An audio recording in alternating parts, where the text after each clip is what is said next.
All to the fourth Future of Retail Business Summit and Expo, organized by Chainstore Association of Pakistan and TerraBiz. Since the inaugural event in 2022, this summit has continued to grow, bringing together industry leaders, innovators, and experts to shape the future of retail. We will begin with the formal proceedings of the ceremony with recitation from the Holy Quran.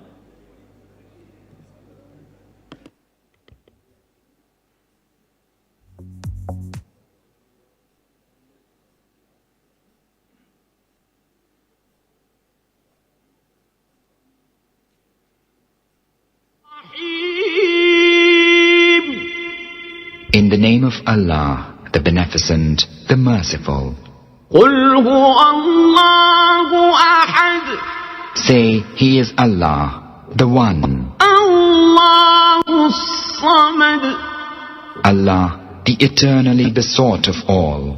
لَمْ يَلِدْ وَلَمْ يُولَدْ. He begetteth not, nor was begotten. وَلَمْ يَكُنْ لَهُ كُفُوًا أَحَدٌ. And is none comparable unto Him. Ladies and gentlemen, please rise in honor of the national anthem.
This summit serves as an essential platform for leaders, innovators, and industry pioneers to come together, exchange ideas, and explore the future of retail in a dynamic and fast-changing world. The theme for today's conference is Building a Smarter and Stronger Retail Ecosystem, and this event has been made possible through the collaboration of the Chainstore Association of Pakistan and TerraBiz. The Chainstore Association of Pakistan is the leading official trade body representing over 200 of the country's top retail businesses and SMEs in the organized retail sector. This sector operates around 20,000 physical outlets and online stores directly and indirectly, employing approximately 1 million people. The association offers its members effective advocacy, insightful regulatory and policy updates, resources to improve business performance, connections within the broader ecosystem, training and development opportunities, and participation in international exhibitions and conferences. TerraBiz, the co-organizer of today's event, has been a leading developer of training programs and conferences across Pakistan since 2007. Committed to the latest school of thought and fostering lively debates, they provide a platform where attendees learn from seasoned experts who offer solutions to the challenging businesses faced today and in the future. Over the next few hours, we will dive into insightful discussions, explore latest innovations, and collaborate on actionable strategies to ensure the retail industry remains a resilient, agile, and forward-looking ecosystem. I would like to extend my heartfelt thanks to our speakers, sponsors, and attendees for making this event possible. Your participation is key to driving the conversations that will shape the future of retail. For the introductory note, I will now invite Mr. Hamza Wasi Hashmi, the CEO of TerraBiz and co-organizer of this summit and expo.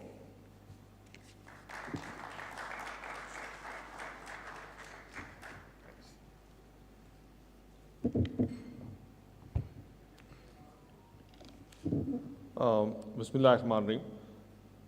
Assalamu alaikum and a very warm welcome to all the distinguished delegates, guests, our international speakers, Alex, Ori, and Rafa,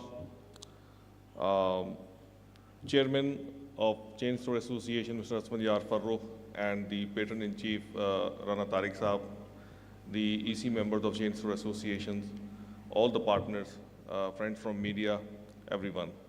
So a very warm welcome to the 4th Future of Retail Summit that is underway today. This idea of organizing the conference started 3 years ago when I ran into these two fine gentlemen, the current chairman and the outgoing chairman of CAP, and I found out about this wonderful body. At that time, we were planning to organize a marketing conference and retail would have been a part of that. But after coming into interaction with with this body, we realized that retail is a subject so vast, so vibrant, so diverse that it deserves not just a conference for itself entirely, but multiple conferences on multiple tracks. Retail brands are not just part of the business. They touch upon every soul, every human being, because the brands are very close to our lives, to our lifestyles, to our choices that we make, and the standard of living and all that. So these are personal brands, clothing, shoes. I mean, we experience shopping at the malls. So this is an entirely, an area which not only constitutes about 18 to 20% of our economy, employs a large number of people, but the decision to work, because we mainly work with the corporate sector of Pakistan, and the decision to work with CAP, one motivation was that it is not only an organized sector, but it is also promoting best practices in Pakistan for businesses. They are fully tax compliant, even though at times when they have disputes or disagreements with the tax bodies or any tax decision, they still pay their full taxes, they fully are tax compliant. And so we need to support those businesses because they have now learned the art of scaling up and going global only by adopting the best management practices. So we will be bringing more such events and conferences, like we have sustained this for the last 3 years. This is the 4th one. And inshallah, the success, one barometer of success that I gauge is not only the distinguished participants we have, but also the brands that are associated with us since the first conference have continued their participation, their partnership with us all throughout these years, and their participation is growing. So you have these diamond partners, these major partners, these other numerous partners like Imarat, we have Bank Al-Falah, we have TCS, all who have been supporting us since day one. And so not only that we keep on sustaining this partnership and growing it, we also are getting new and better partners. So this year, the Grand Central Mall, Amir Atif Saab is sitting here all the way from Faisalabad. So more such partners, and one thing that also attracts us is the vision of the CAP and its chairman, that they do not only focus on the large established brands, but also the SME sector, and not only the Karachi, Lahore, Islamabad, but the tier 2 cities, so that the best practices and the best customer experiences, the shopping experiences are taken, cascaded down to other cities, so overall uplifting the economy and the standards. So with this, I once again thank our distinguished speakers, all of you, all the delegates, and I assure you that today's program is power-packed with knowledge, insights, and it's a conference designed by the retailers for the retailers. So you will find the content purely relevant and useful, and I hope it already started yesterday with some breakout sessions, and our international guest speakers had good time visiting Lahore, which is a very vibrant city of Pakistan, mashallah. And so we'll keep on bringing more such events, the bigger ones and the more focused one, tailored ones for different sectors. So do stay in touch, and thank you, and I just leave here. Thank you.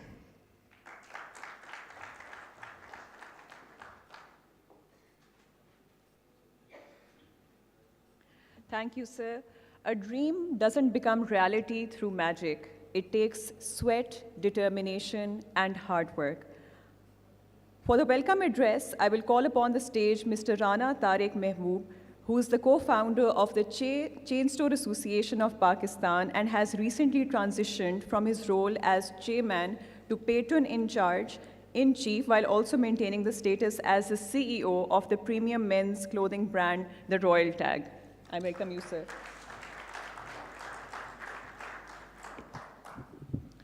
बिस्मिल्लाहिर्रहमानिर्रहीम। मोअज़्ज़ज़ ख़वातीन व हज़रात, अस्सलामु अलैकुम।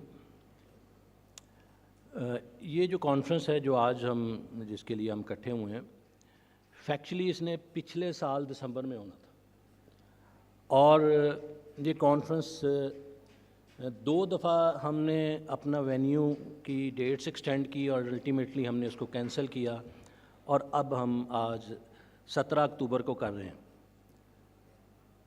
इसके पीछे एक ही logic थी, हम जब भी एसोसिएशन ये प्लान करती है कि हमने कॉन्फ्रेंस करनी है, तो पहला सवाल ये होता है कि रिटेल की जो हालात हैं, रिटेल के जो मामलात हैं, इसमें हमने सर्वाइवल पे बात करनी है या फ्यूचर पे बात करनी है। क्योंकि जो रिटेल के साथ कनेक्टेड लोग हैं वो ये जानते हैं कि पिछले 4-5 सालों में पाकिस्तान में पॉलिटिकल अनस्टेबिलिटी की वजह से जो सबसे बुरा इफेक्ट है वो रिटेल के ऊपर है। और अनफॉर्चुनेटली अगर आप देखें तो पहले एक बड़ी कॉमन प्रैक्टिस हुआ करती थी कि रिटेलर जब भी उनका कोई मुतालबा होता था, उनकी कोई डिमांड होती थी, तो वो शॉप्स बंद करके हुकूमत के साथ नेगोशिएट करते थे। और अब ये फ़लसफ़ा आफ्टर कोविड चेंज हो चुका है, हुकूमत को जब ज़रूरत पड़ती है किसी न किसी बहाने से वो रिटेल को बंद कर देती है।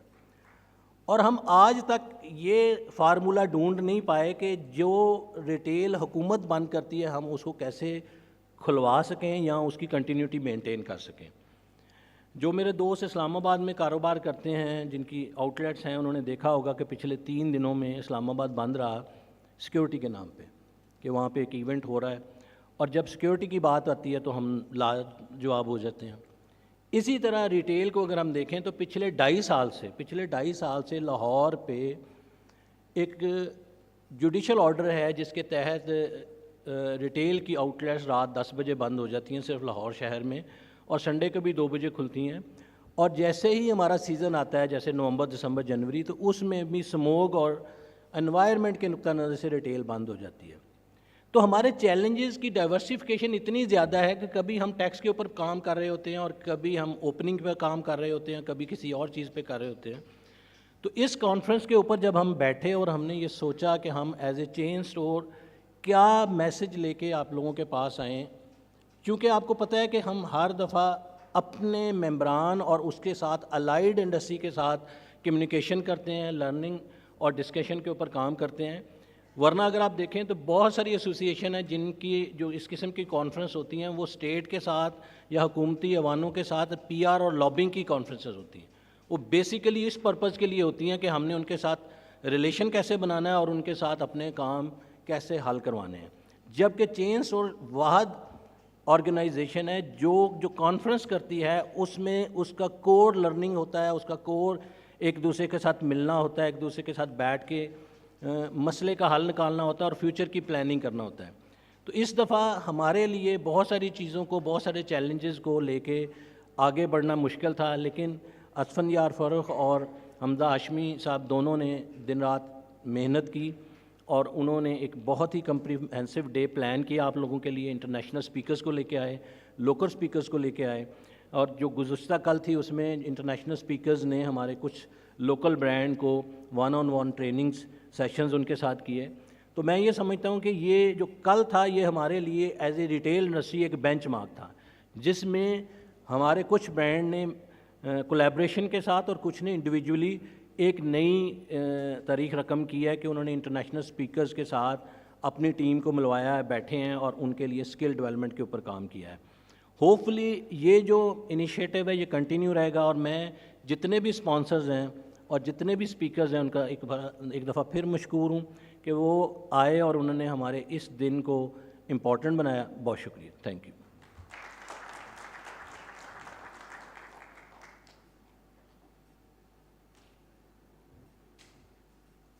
Thank you, sir.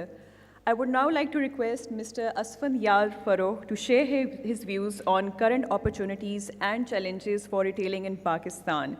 He is also the co-founder of the Chainstore Association of Pakistan and its newly elected chairman. He also holds the position of the managing director of Urban Brands and Hub Leather. Please welcome him.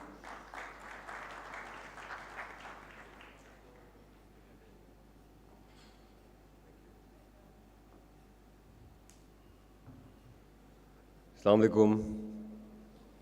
بس کلکر دے دیجیے گا please. Thank you.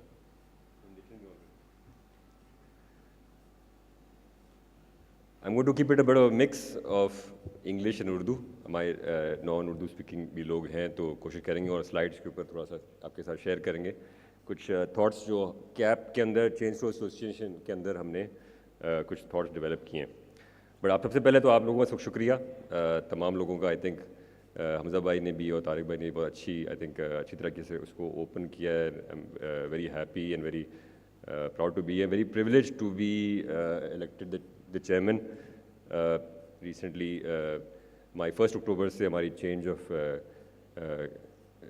Charge ہوا ہے, تو very happy to be taking things forward. الحمد للہ have been involved since the beginning, but of course اب ایک نئی رسپانسبلٹی ہے.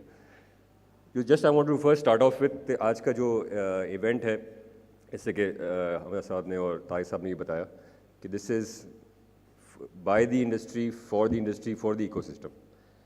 تو ہمارے پاس اگر آپ آلریڈی اگر آپ کو موقع نہیں ملا ہے تو I hope that you will be able to catch the agenda. تو آپ QR کوڈ آپ کے پاس بھی ہے, یہاں سے بھی آپ you can scan it and see what the agenda is today. So I think we have a wide variety of topics today that we are addressing. Of course, core retail, the challenges, the opportunities, as well as sort of where we stand. اور آگے ہمیں کس طرح سے اس کو لے کے چلنا ہے ریٹیل کو انشاءاللہ, اور مل کے لے کے چلنا ہے. And within this there are financial services, digitalization, technology, logistics, real estate. There are so many areas جس میں ریٹیل کنیکٹ کرتا ہے. اور اس امبریلا کے انڈر آپ اگر دیکھیں تو جیسے کہ بات پہلے ہو رہی تھی کہ 18% of the GDP is just the retail and wholesale trade in Pakistan. ٹھیک ہے, 20 ٹریلین روپیز, ٹھیک ہے, $40 billion. This is retail in Pakistan. ٹھیک ہے جی. اینڈ اس کو انفارچونیٹلی کیا ہوتا ہے کہ ایک ڈفرینٹ لینس سے دیکھا جاتا ہے. اس پہ بھی میں تھوڑا بات کرنا چاہوں گا آپ لوگوں کے ساتھ.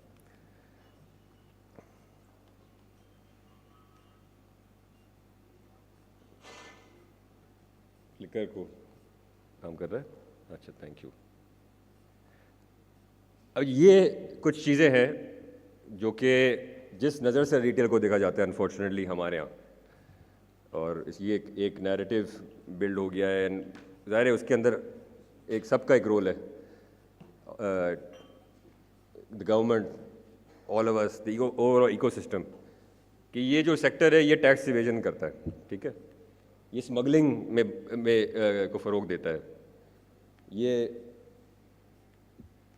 लग्जरी प्रोडक्ट्स में काम करते हैं, इंपोर्टेड आइटम क्यों होते हैं। तो हर चीज़ को रिटेल के अंदर यहाँ पे ये नैरेटिव बिल्ड हो रहा होता है, बजाय ये कि उसकी एक्चुअल इकोनॉमिक इंपॉर्टेंस क्या है, उसका कंट्रीब्यूशन क्या है इकोनॉमी को। तो सबसे पहले तो हमें ये क्लियर होने की ज़रूरत है कि इसको हमें ख़त्म करना है, इस नैरेटिव को। ज़ाहिर इसमें जो गलत काम है वो भी हम एज चेन स्टोर एसोसिएशन, हमारे ब्रांड्स नहीं बिलीव करते, but we have to ensure that this narrative, this thinking जो है, इसको हमें चेंज करना है। और ये नहीं कर सकते कि हम फाइट करें, we have to work on it together to change this paradigm, because this is not what Pakistani retail in the organised sector is about. And overall भी उसके अंदर बहुत सारे रिटेल के अंदर मिसकंसेप्शंस हैं जो कि हमें दूर करने हैं।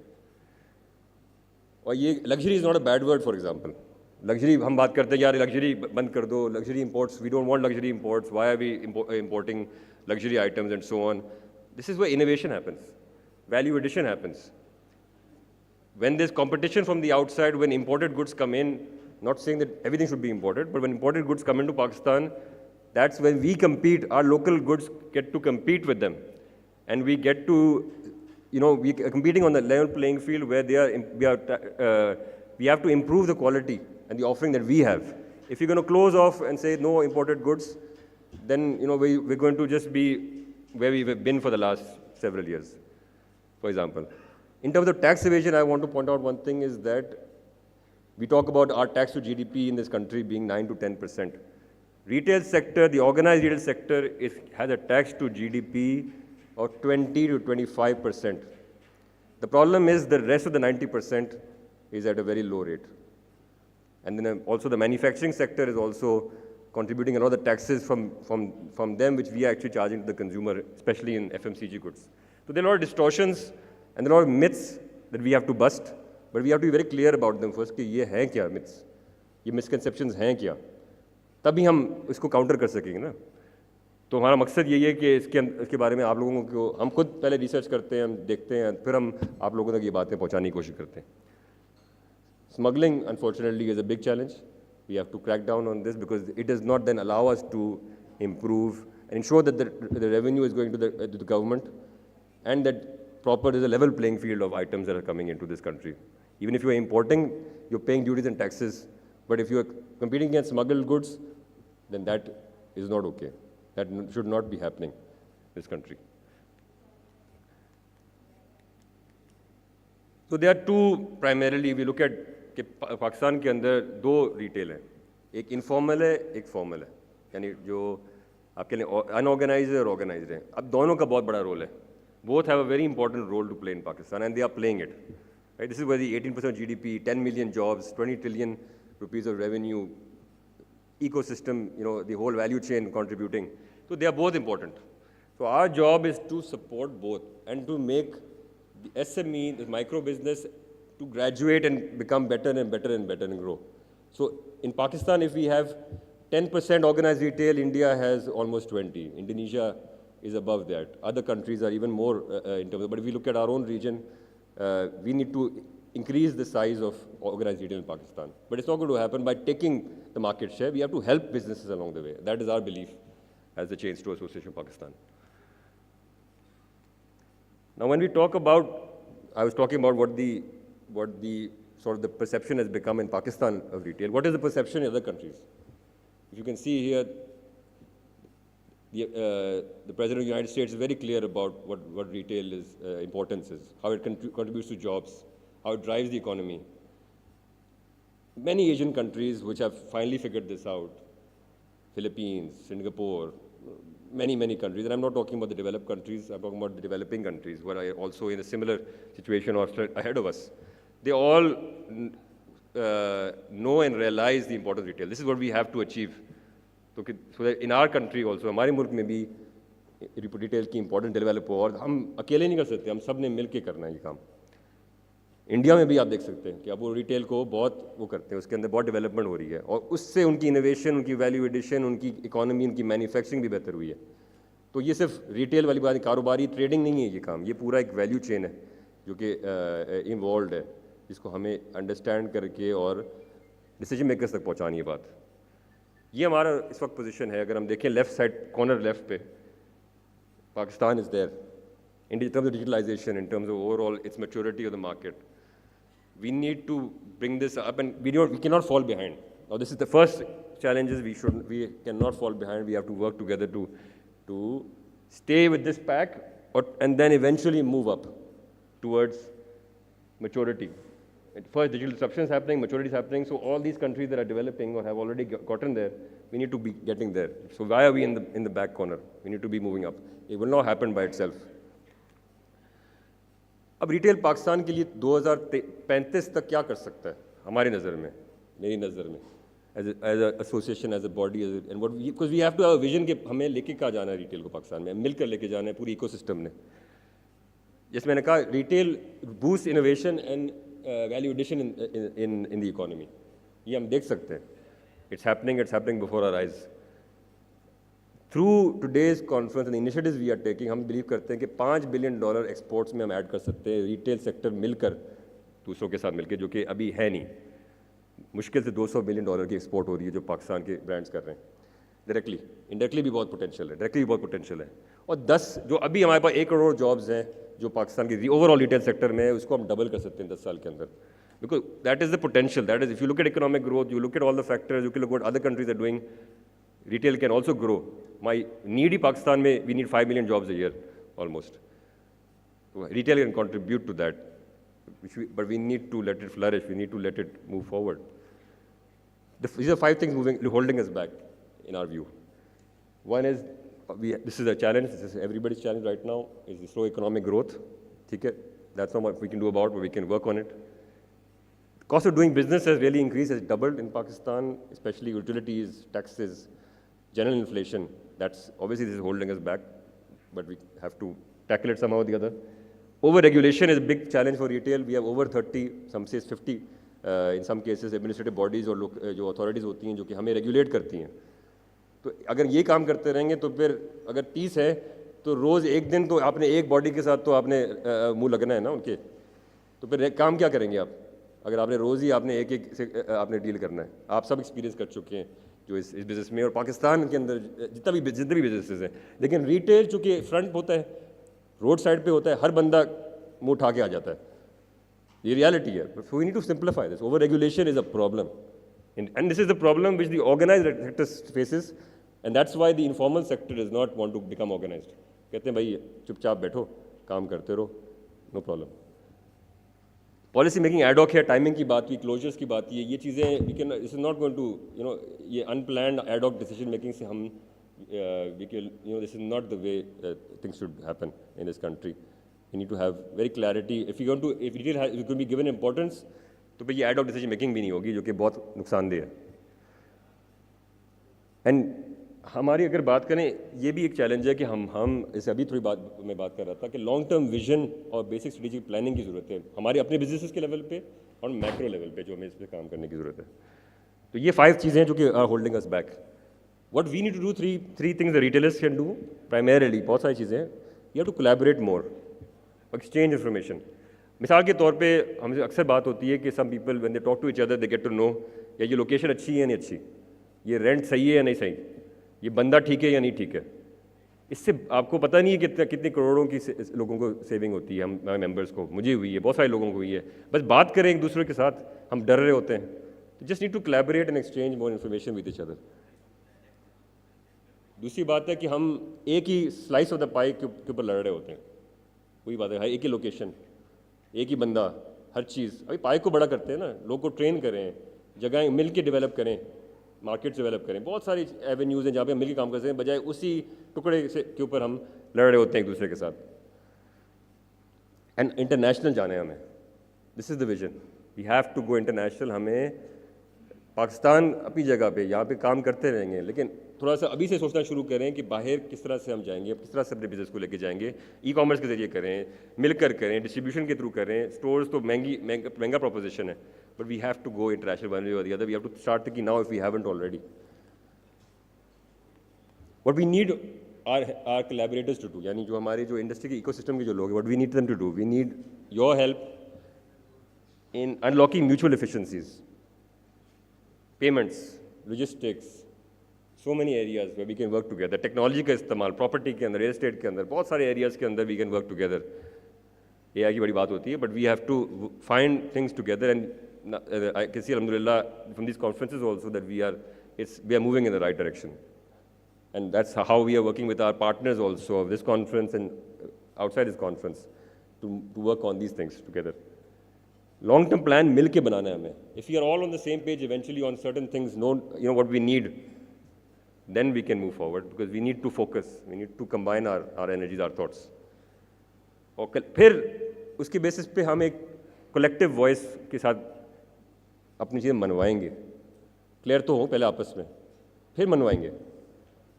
ابھی بھی کوشش کرتے ہیں, لیکن اٹس اے فریگمنٹڈ سچویشن. کوئی اور ایک بندہ جا رہا ہوتا ہے, کچھ اور بات کر رہا ہوتا ہے, کوئی اور جا رہا ہوتا ہے, کوئی اور بات کر رہا ہوتا ہے, پھر وہ بھی کنفیوزڈ ہوتے ہیں اور وہ کہتے ہیں اسے تو یہ کہا تھا, اسے تو یہ کہا تھا. تو جب تک کہ کمبائنڈ وائس ہماری ایکو سسٹم کی نہیں ہوگی, ای کامرس کے اوپر, ریٹیل کے اوپر, بہت ساری چیزوں کے اوپر, we will not in my opinion be able to get that impact which we need to make. Policy makers سے بھی تین آسکس ہیں کم از کم, مطلب یہ تو شروعات ہے, کہ 20-25 ہوں گے. کہ جیسے ابھی بات ہوئی کہ اکنامک امپورٹنس کیا ہے ریٹیل کی, اس پہ کچھ کام اگر ہو ہم بھی کریں گے, لیکن خود بھی بیسٹ پریکٹسز کو دیکھیں. Look at the economies that are supporting retail and why they are doing it. Inclusive policy making, we don't get chance to, unfortunately, even though we've tried many times. Ministers change, chairman change of FBR, people change. Every time we have to start again and again and again and again and again. And we are making efforts. But if there is not a thought process of inclusive policy making, تو یہ ملک آگے نہیں بڑھے گا. تبھی inclusive policy making ہوگی تو پھر کام ملک آگے بڑھے گا, اور تبھی ڈومیسٹک کامرس بوسٹ ہوگا, ایکسپورٹ بھی تبھی بوسٹ ہوں گے.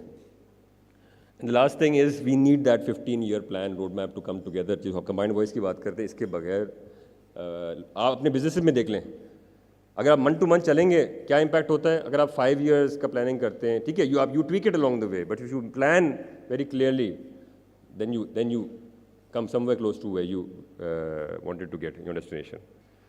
So these are the 3 things that we need from the policymakers.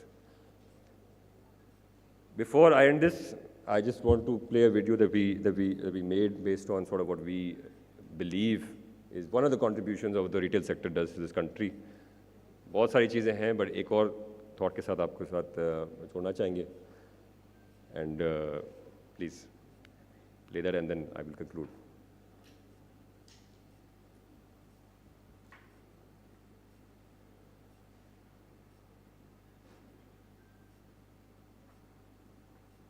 میں یہ چاہ رہا تھا کہ ہم تھوڑا سا کچھ چیزوں کو سمیٹیں, کلیئرٹی کی طرف آئیں. اینڈ آف کورس یہ سب پورا ہماری as N E C, as a leadership team, as our members, یہ سارے وہ چیزیں تھیں جو کہ ہم نے اس پہ کام کیا, کام آگے ہمیں کرنا ہے. سب سے زیادہ بات یہ, ہم ابھی تو جرنی شروع ہوئی ہے ہماری ایز ریٹیل.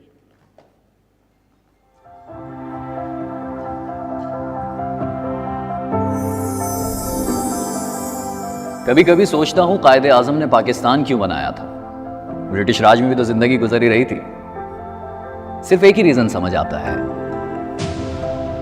عزت. لیکن آج جب اپنے شہر میں گھومتا ہوں تو ہاسپٹلز ہوں یا دفاتر, سڑکیں ہوں یا محلے, کہیں عزت نہیں ملتی. لیکن پھر ان شہروں کے بیچوں بیچ کچھ جزیرے نظر آتے ہیں, اور ان جزیروں پر تو زندگی ہی مختلف ہے. یہاں سب کچھ صاف شفاف ہوتا ہے, ہر طرف روشنی ہے, یہاں پسینہ بھی نہیں آتا, اور یہاں کوئی دروازے پر روک کر یہ نہیں پوچھتا آپ کہاں سے آئے ہیں. یہاں کوئی غم بھلانے آتا ہے اور کوئی خوشیاں منانے. یہاں سب کو اپنی اپنی جیب کے حساب سے کچھ نہ کچھ مل ہی جاتا ہے, اور وہ عزت جو سارے پاکستان میں ڈھونڈنے سے بھی نہیں ملتی, یہاں مفت میں ملتی.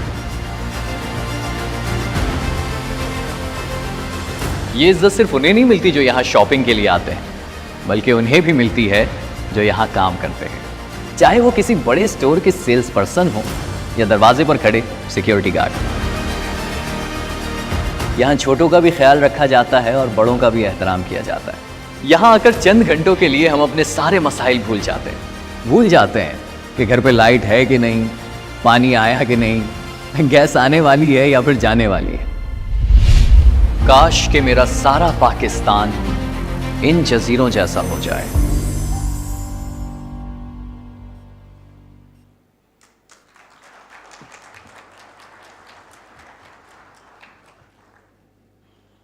तो ये जो जजीरे हैं, ये पूरा पाकिस्तानी हम इसको ऐसे बनाते हैं इंशाल्लाह रिटेल इकोसिस्टम को। So I believe just want to end it here कि the future of retail is bright इंशाल्लाह, और हम सब मिल के इसको ब्राइट करेंगे और पाकिस्तान को हम भी उसको बुलंद करेंगे। Let's make it Pakistan shine together. बहुत शुक्रिया आप लोगों का, थैंक यू। अस्सलाम वालेकुम।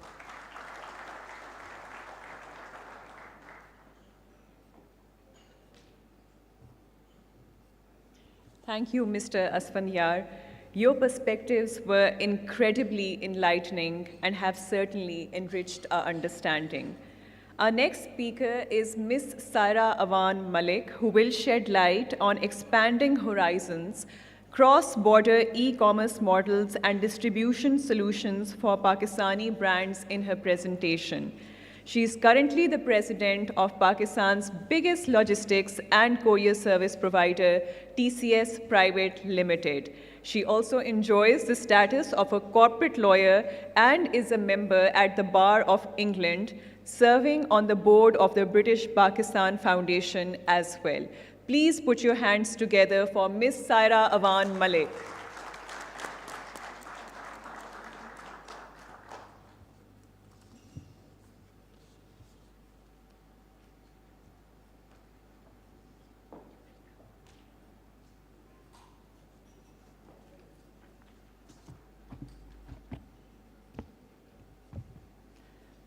Assalamu alaikum, everyone. It's a real pleasure to be here. I want to start by thanking TerraBiz and the Chainstore Association of Pakistan for inviting me here today. और मैं शुरू में ये कहूँगी कि हमारी पिछले चंद सालों से जो Chainstore Association of Pakistan के साथ जो एक deep level engagement रही है, that has not just created a lot of synergies, because the relationship between retail and logistics is very synergistic. And, we have certainly benefited from the learnings that we have gained from our interactions with the Chainstore Association. So thank you very much. You're a valued partner, and I will highlight in my talk some of the challenges and the opportunities that we face together. अच्छा, इसमें मैं शुरू ये करूँगी एक overarching theme जो राना तारिक साहब ने भी जिसको रेफ़र किया, which is कि कई दफ़ा हमें लगता है कि are we in survival mode or are we to focus on future growth? And I think this is something that with the challenges, the macro challenges that all of us face, ये हम सब के लिए एक reality है. लेकिन as partners and as true collaborators, we have to help each other move out of the survival mode into a future growth mindset. And I hope that in my talk today, I will be able to highlight one such area for future growth that I think is very, very important for the Pakistan retail sector. And the main topic that I will be talking about is insights and opportunities for cross-border e-commerce. और जैसे असफंदियार ने अभी refer किया कि one of the most important action items is go international one way or the other. तो अब go international one way or the other के ऊपर किस तरीके से ये चीज़ हो सकती है? How do we get out of the domestic space into a global mindset is something that we will explore together. I want to just start out by explaining a little bit about us as TCS. We take great pride in the fact that we are a almost 4.5 decades old company that is national idara hai Pakistan ka, which has always believed in this country and has invested in building the delivery infrastructure of Pakistan. And now our ambitions are also focused not just in solidifying and maintaining our logistics muscle within Pakistan, but also expanding it to regional and global markets. So I will highlight how that is possible and how we are doing that, and how आपके growth plans हमारे growth plans के साथ किस तरीके से dovetail कर सकते हैं. तो जी TCS का एक brief update, I'm not going to go into too much detail. हमारी जो दो main divisions जिनको हम कहते हैं, one is Express, one is Logistics. अगर आप Express को देखें, it is focused more on the delivery of lighter shipments, parcels. We have our domestic overnight express, international, e-com solutions, where we are increasingly becoming a parcel carrier more than a document carrier, and some related services to do with visa facilitation, etc. On the logistics side, this is where we do bulk handling. This is more of a B2B focused division, where we do warehousing. We are increasing our warehousing footprint within Pakistan as well as overseas, developing distribution networks, investing in our fleets, focusing on international freight, customs brokerage, developing cold chain solutions, etc. And I want to highlight that TCS has been present for the last 4 decades, not just in Pakistan, but also in the UK since the 1980s, in London as well as in the UAE. We have a big facility in Dubai. Again, just at a glance, some key metrics for this audience. We have over 1,000 express centers and service points. We carry about 150 million shipments annually. We have 1.5 million square feet of warehousing space, and inshallah increasing. Over 3,000 service locations. But more importantly, based on the theme of this talk, we are actually, we have global reach to over 190 countries through a system of deep, long-standing partnerships with global logistics companies and providers. And of course, the 43 years of excellence. So, इस वक्त जो what Pakistani brands really have to be thinking about very seriously, as Asfandiar also mentioned, is Pakistani brands have to go global. And इसकी वजूहात हम सबको मालूम है. एक तो एक export-led strategy is something that the government also, of course, for sustainable growth within Pakistan, for the economy, we need our manufacturers, our brands, etc., to to have sustained export strategies, but also at a more immediate level, retailers के अपने revenues के लिए to earn in foreign exchange.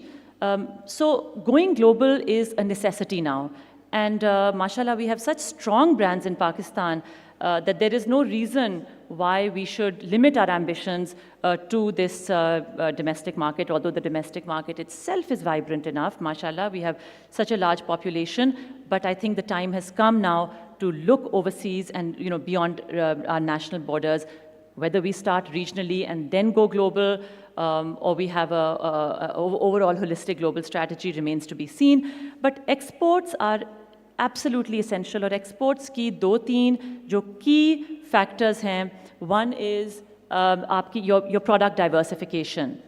Secondly, value addition.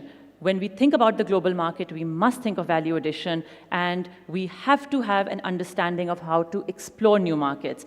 I just want to mention some of the trends shaping global retail. First of all, most of retail and ordering and shopping is now happening via mobile phones, etc. So this is a definite global trend. There is a great focus when we think about product placement and product development. There's a big focus on eco-friendly products, sustainability, etc. As Pakistani products, we should be positioning ourselves in that sense. We have to think about data-driven, tailored customer experiences, which is again something which is a demand of global retail. Immersive shopping technologies is linked to this whole idea of keeping the customer at the forefront.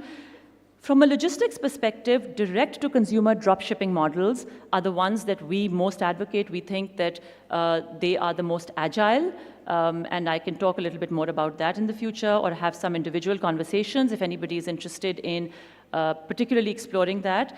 Logistics and warehousing efficiencies, again, this speaks to how efficient your supply chains are and how you can build that capacity to do inventory management and order fulfillment in a more localized way in major global centers. Again, supply chain diversification. Now, some of the key challenges are, like I mentioned, because there is a certain consumer mind, consumer preferences बदल रही हैं, तो हम किस तरीके से Pakistani brands को position कर सकें कि हम उन international consumer preferences के साथ हमारा एक match हो. अच्छा, इसमें local brands must invest more in their own branding. हमारी कई बहुत strong domestic brands हैं, उनको international किस तरीके से लेके जाना है. Again, managing cross-border logistics and inventories. And to be competitive, the bottom line is exports must align with market trends and they must meet international quality standards and carry the relevant certifications that are required for international retail. और इसमें आपके जो retail expenses हैं, from your perspective, उनको alleviate efficient supply chains कर सकती हैं और efficient distribution networks. And this is where a strong third-party logistics provider like TCS can assist. When we talk about driving global expansion for Pakistani brands, our core focus, or our starting point, let's say, should be our 10 million strong diaspora. This is the Pakistani diaspora that is focused largely in the Middle East, in North America, and also in the places like the UK and other countries in Europe like Norway, etc. Or I'm going to talk about two main different models for Pakistani brands to go global and how TCS can assist. The first model is through e-commerce platforms and online portals. We have a multi-brand platform called Studio by TCS. अच्छा, इसका जो relevance है, that is only for a subset of the retailers of Pakistan because it is a fashion-focused online portal, and इसके ज़रिए से we get Pakistani brands onto one consolidated online presence, and TCS manages the end-to-end logistics. The second one is multimodal logistics, where we talk about actually helping you as retailers transport your inventory to warehousing centers overseas, whether it's the UK, whether it's the UAE, and how do we then manage your last mile deliveries from there. मैं थोड़ी देर बात करूंगी Studio by TCS के बारे में because some of you may not know about it. It is again a fashion-focused, it's a curated website which has over 90 plus Pakistani designers, and we fulfill orders to about to over 100 countries. But of course, our top countries by fulfillment are the UK, the UAE, USA, and Canada. इसका जो model है, that is drop shipping from Pakistan. It allows Pakistani brands that may not have a strong online presence of their own to get global market access. And again, with our end-to-end logistics support and our end-to-end marketing support, those brands, some of which may not be the largest brands, उनको एक visibility मिल जाती है और एक access मिल जाता है. And also, what they do get is they don't have to then worry about how their product is moving from Karachi, Lahore, Islamabad, Multan, Faisalabad, all the way to Bradford, Toronto, Houston. TCS manages the end-to-end logistics for them, including warehousing and COD in the UAE. So the entire process for getting the product from order through payments all the way to delivery is managed by TCS. And for the customer, what this gives is an integrated ordering online and mobile app, reliable end-to-end cross-border logistics and competitive pricing, which is also a challenge. A lot of the retailers will find कि जब आप अपने products को international markets में बेचते हैं तो उसकी जो pricing है, it has to be competitive, it has to be comparable with domestic pricing. Otherwise, the end customer may not choose to have it shipped, or they may choose not to order it online. They may actually rely on their family and friends in Pakistan to buy it locally and bring it to them, which is of course a much more informal and unscalable way for cross-border e-commerce. But the main focus that I want to highlight in this talk is how do Pakistani retailers boost their exports via TCS logistics solutions into Europe, Middle East, and Central Asia. Because at the end of the day, supply chain efficiency is all about getting products to the right place, at the right time, at the lowest cost. And aap log as retailers, your focus has to be on developing the right product, on making sure you have the certifications for the product, that you meet international standards. And when you outsource the logistics, you are basically using our resources, technology, and expertise to minimize logistics costs and maximize your own margins. So what we do offer is warehousing and storage capabilities within, as I mentioned, of course, within Pakistan, but we're talking about international trade. So within the UK and the UAE, where we are investing in warehousing capabilities. And as I mentioned, हमारी बहुत deep-seated पुरानी 4 decades old partnerships भी हैं locally वहाँ पे, through which we are already doing order fulfillment for some beauty brands, for fashion brands, for textile brands, etc. And we are looking to build upon this capability. So please rely on our logistics muscle. You do not have to access international markets as retailers on your own. We are able to secure better rates for Pakistani retailers because we have the ability to negotiate in bulk with international logistics players, and we are able to reach every corner of the world. So jahan pe bhi aapki markets hain, whether you are a textile manufacturer and you are only focused on the US market, or you are into natural beauty products and you want to target more niche markets, TCS will have a solution for all of you. So again, warehousing to store service is another very critical, because when you are maintaining inventory in overseas markets, uski to ek cost hoti hai, you have to transport that inventory, but really to create the efficiency in that management, you need a logistics partner that is able to give you tech-based warehouse management solutions, inventory management solutions, local order fulfillment capabilities, ताकि even if you have physical stores or you're transporting them, whether it's last mile or transportation to physical stores, we are able to assist with that. Again, just to give you some examples, in the UAE, we are already doing expert fulfillment services. We have strategically located UAE hub. We have temperature controlled storage as well. In the UK, we are doing specialized 3PL for luxury fashion, secured premises within 15 miles of central London, and bespoke pick and pack services.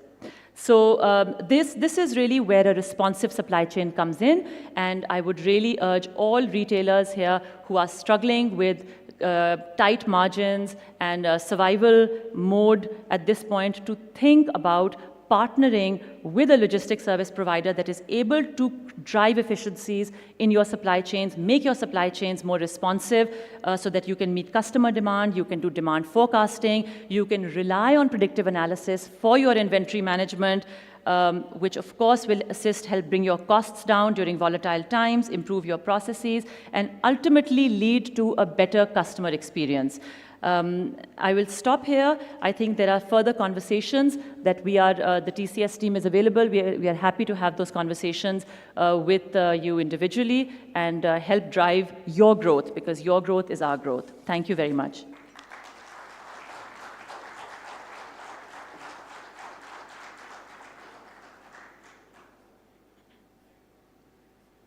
Thank you, Ms. Saira. Quite sure we found your thoughts both informative and inspiring. We are fortunate to have with us Mr. Shafiq Akbar, Chairman of the Emarat Group. Mr. Shafiq Akbar is the leading entrepreneur of the real estate sector of Pakistan, having to his credit the founding of Grana.com and Agency 21 along with the Emarat Group. He is regarded as the pioneer in revolutionizing the real estate sector of our country.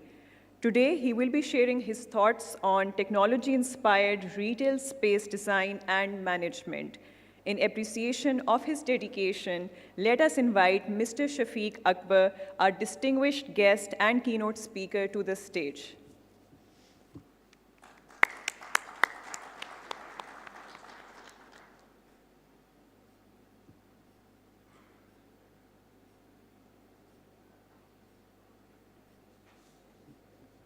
Is he not present in the hall?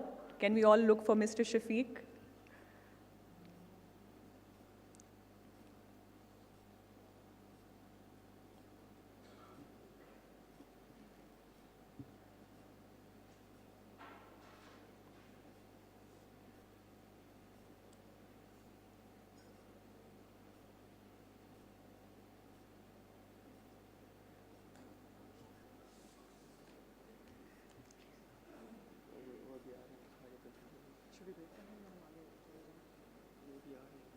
Is he on his way?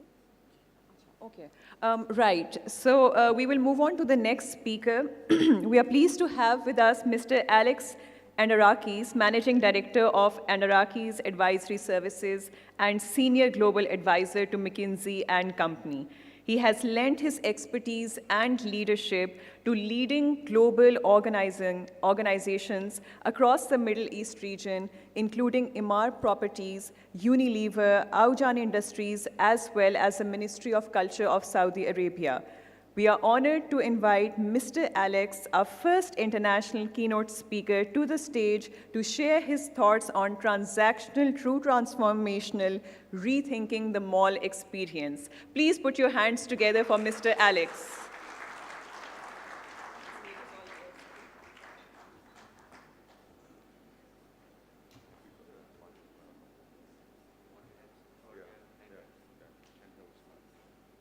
Thank you very much, everyone, and I'm really pleased and very honored to be here today. So thank you to TerraBiz and to the Chainstore Association. Having listened to everyone this morning, one of the key things that strikes me, first of all, I find it very hard to be behind a lectern, so I want to walk, but I'll start. The first thing that strikes me is the attitude is there. Now, the real question is, how do we match the behavior with the attitude? And I think that becomes the most important thing. I've been lucky enough the last 35 years, having lived in UAE, living in Saudi Arabia, also spent some time in Turkey and Russia. And one of the things that inspires me the most is the vision. And today's session that I want to run with you is really about how do we set the why, the what, and the how is when you start to structure trying to deliver against a vision. And I think that's something that, listening again, I go back to it, the attitude from the speakers today has been one of, we want to achieve this. The question becomes, how do you match the behavior? How do you put the tactics in place year in, year out to be able to deliver against that vision? And that's really going to be the challenge. And today's session for me is about how do we create the right strategy? How do we go from this transactional, functional scenario into a transformational mode? And I think it's important as we go through that, and yesterday we had the opportunity to have a walkthrough in one of the malls, and I see you're here today, where shopping is really just the beginning. And when I say that, and I know Rafaela is here from his ex-MAF, many years ago I was offered the opportunity to do something for the Mall of Emirates, and the campaign was Mall of Emirates, where shopping is just the beginning. That's how you move away from functionality and transactional to experiential, right? And that's what makes malls something more than a place to go and buy stuff. It's about how do I go there to experience it. So strategy. Strategy is a very simple philosophy. Strategy is where you focus your efforts to achieve your goals. It's all about where do I want to play and how will I win. And yesterday in the one-on-one sessions we had with some of the retailers here, we talked about, you know, when you start to set strategy, the really important thing is you can't win everything, right? But you need to understand what are the things I've got to do to be able to compete, and then what is that one special thing that I need to be able to pull out of my strategic menu that's going to give me the chance to win. That's what strategy is. Then we look at something that's very close to my heart. I spend a lot of time in my consulting life around the concept of placemaking. And having been an urban planner myself, placemaking is an approach to urban planning and design. It focuses on how people use a space. But more importantly, it's more than just what the physical structure of the building.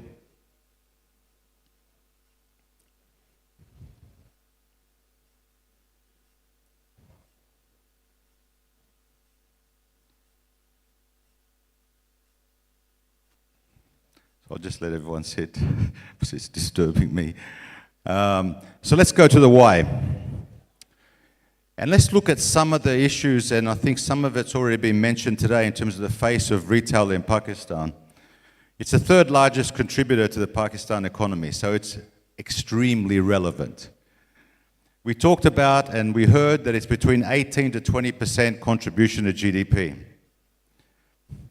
We also understand that there are key drivers of retail in Pakistan. So whether it's socio-economic drivers, whether it's infrastructure, or whether it's technology, these all intersect to play a role on how do you build this industry and how do you build this sector in Pakistan.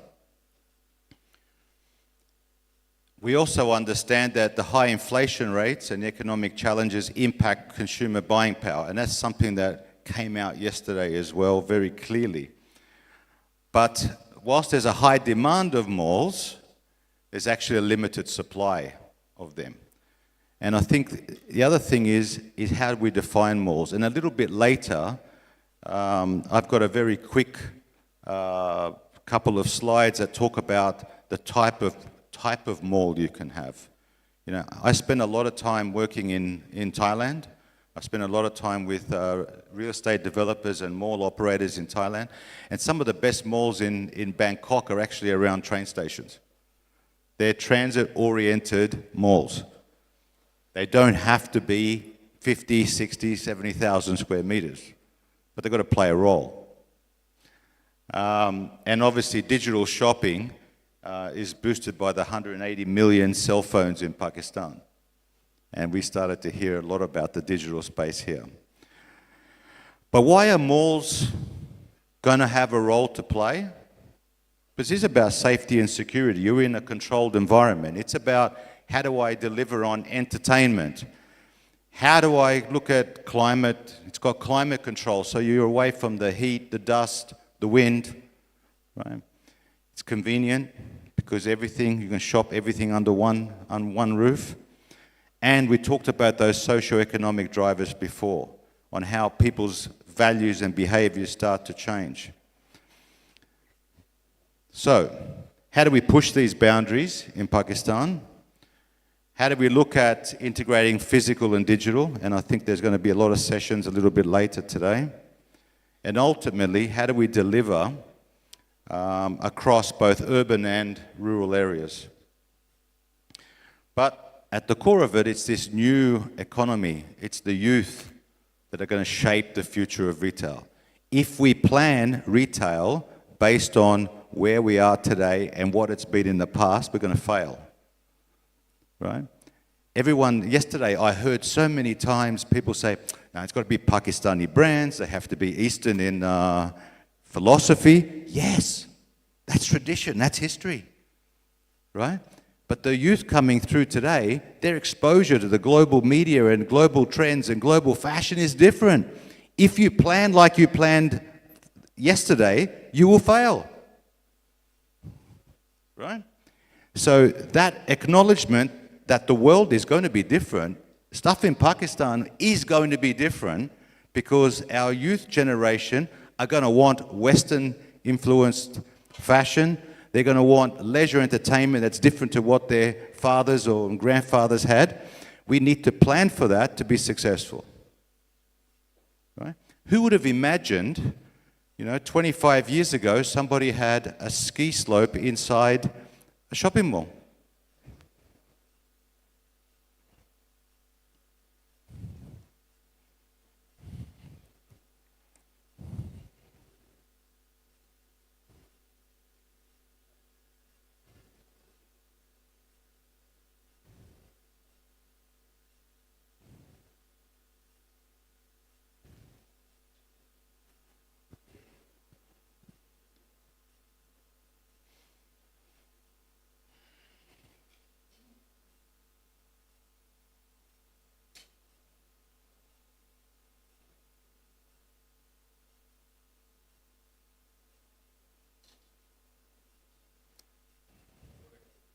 Okay, should I start?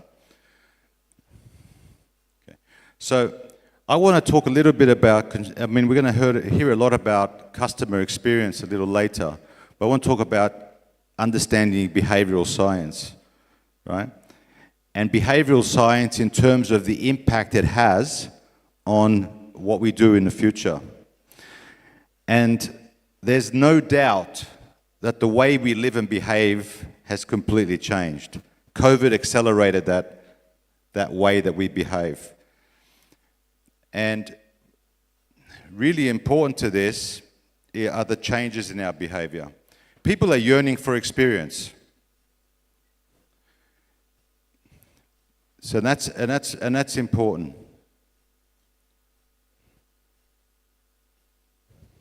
There's a merging of our work and life environments.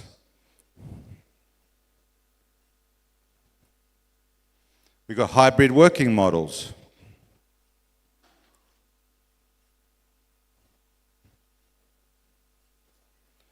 People want this escapist lifestyle. People want to connect with nature. They want to go back to nature. Sustainability has become more and more important to them. And more important, people want to live in the present. They don't want to live in the future. So it's about the now, right? And I think a lot of these behavioral changes drive overall well-being. And you hear now the amount of people who talk about physical and mental well-being and the importance of mental well-being. So there's great behavioral changes to people. So I'm going to keep moving. And it's really about how do we create this purpose, what people value most. And I think the really important aspect of this is everything has to be experiential. Aspiration has to be within reach. We need to be able to integrate well-being. ECG dimensions become a very important component. It's a must now.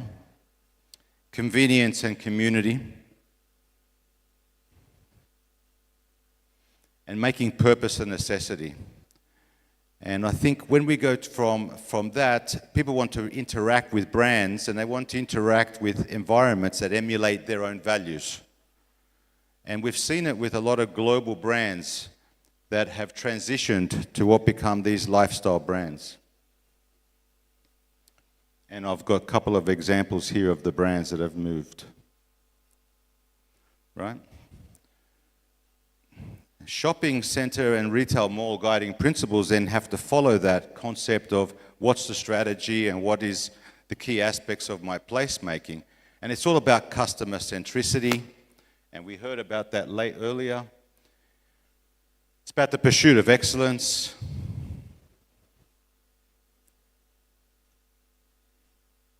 It's about the tech agility. It's about transparency and transaction. And we heard earlier about the tax aspect. It's about how do we continue to evolve a tenant mix. One of the things that people say to me is during the time of the Dubai Mall, it was ambitious. Again, the vision. How do we build a 1 million square meter retail mall? At the time, food and beverage as a percentage of tenant mix was 14%. That was the standard. 14%. The chairman of EMAR said, we're going to go for 40% food and beverage. Why? People stay in our mall longer. They spend more. It's more than shopping. A fact, in the Majid Al Futtaim malls that they have Carrefour, sorry Raphael, I'm going to take one of your...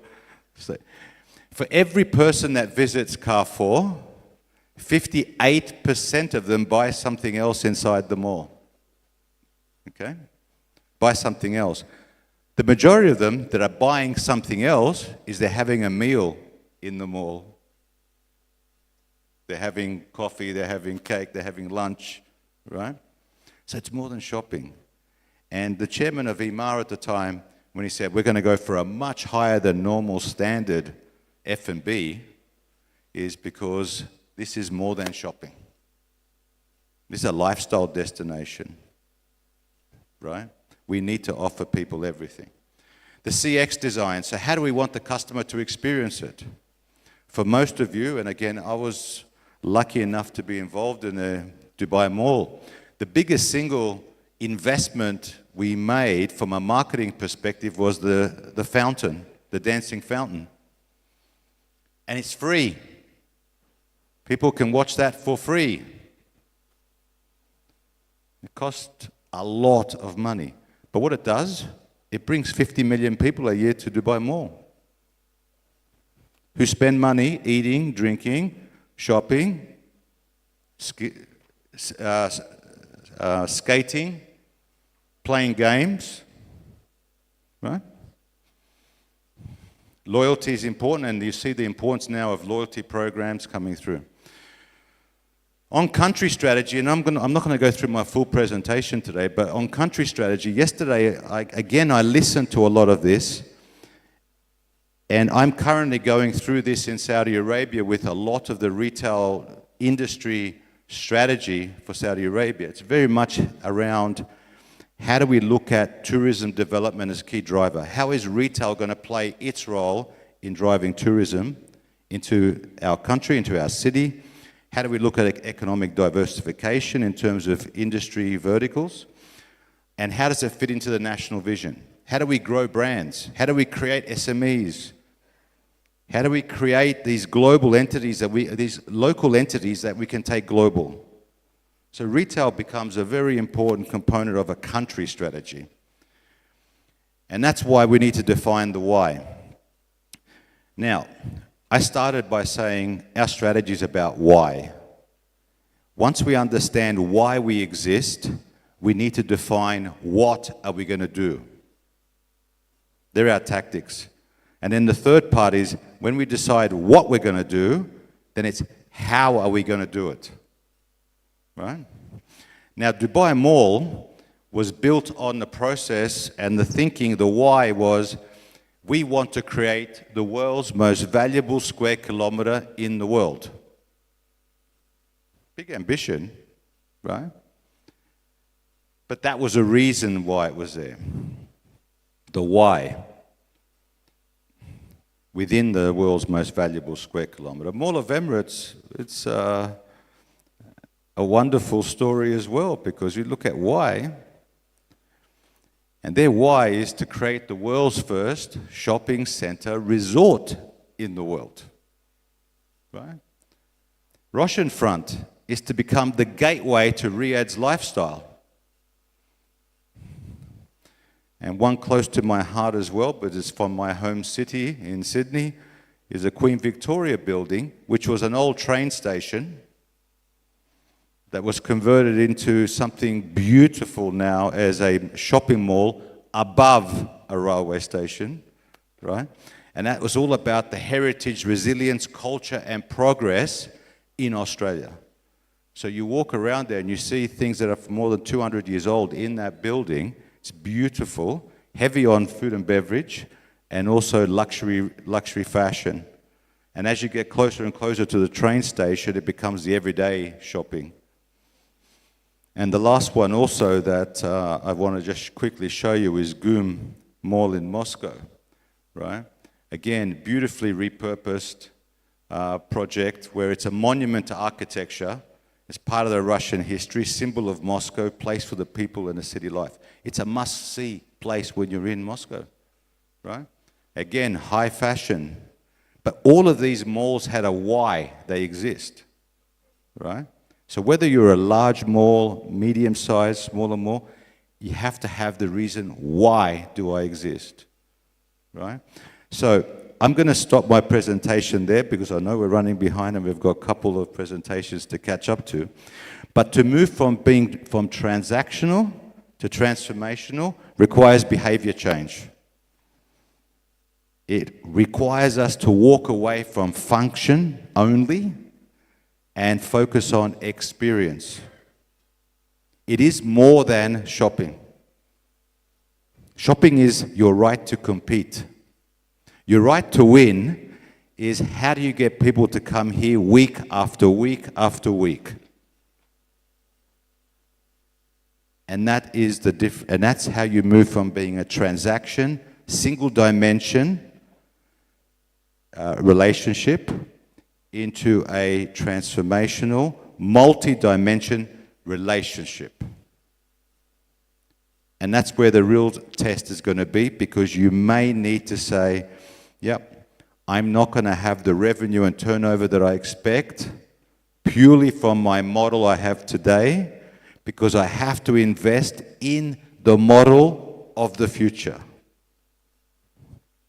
which requires investment, and it requires a little bit of being brave in how you structure your tenant mix, how you structure your marketing program, and what assets you put inside your malls or inside your big shopping centers that today may not have an existing demand.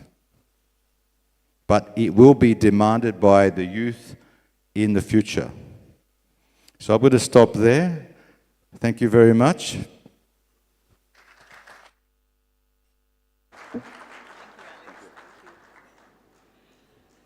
We are fortunate to be joined by the chief guest, Honorable Minister Finance, Mia Mujtaba Shujaur Rahman. We are now joined by Mr. Shafiq Akbar, Chairman of the Emarat Group, who will be sharing his thoughts on technology-inspired retail space design and management. In appreciation of his dedication, let us invite Mr. Shafiq Akbar, our distinguished guest and keynote speaker, to the stage.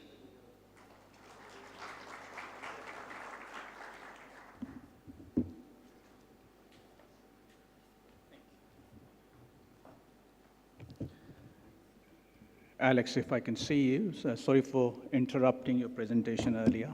So,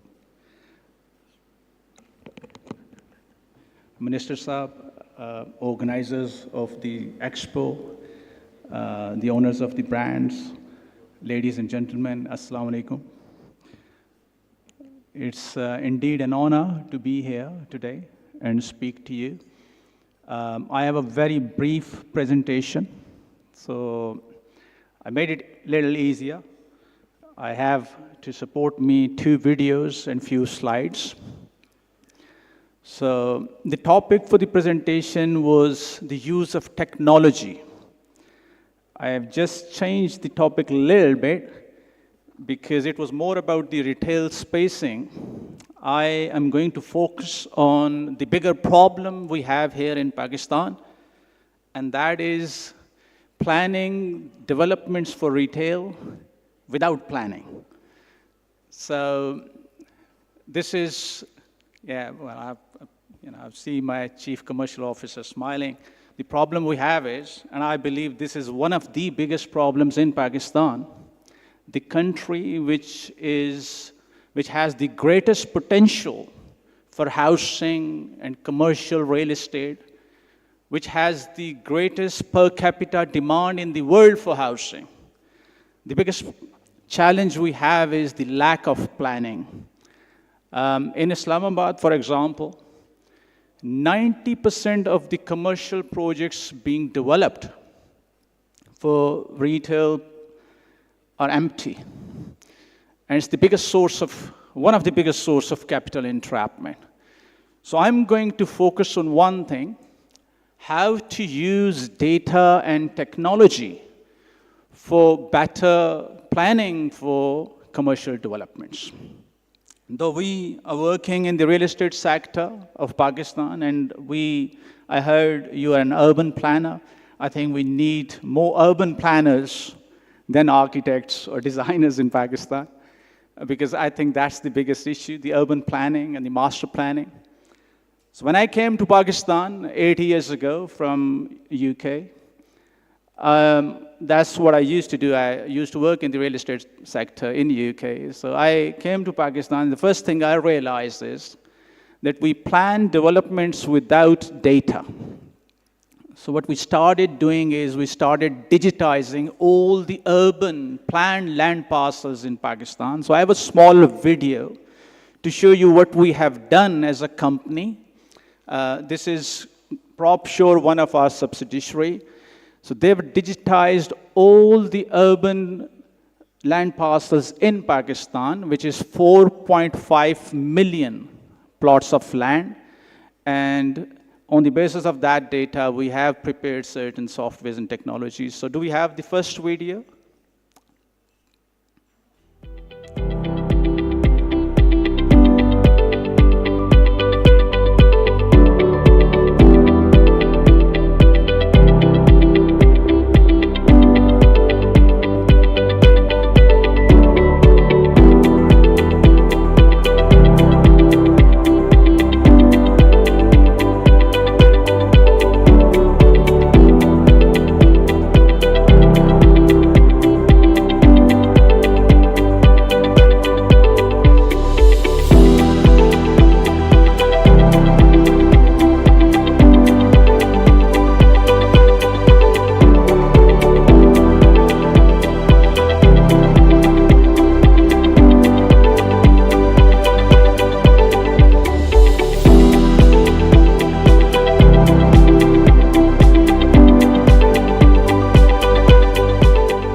This data, which we have now provided to the Capital Development Authority, and they're using it for something called OPVS, or Online Property Verification System, which means that anyone buying in Islamabad today can verify if whatever they're buying is legal or illegal.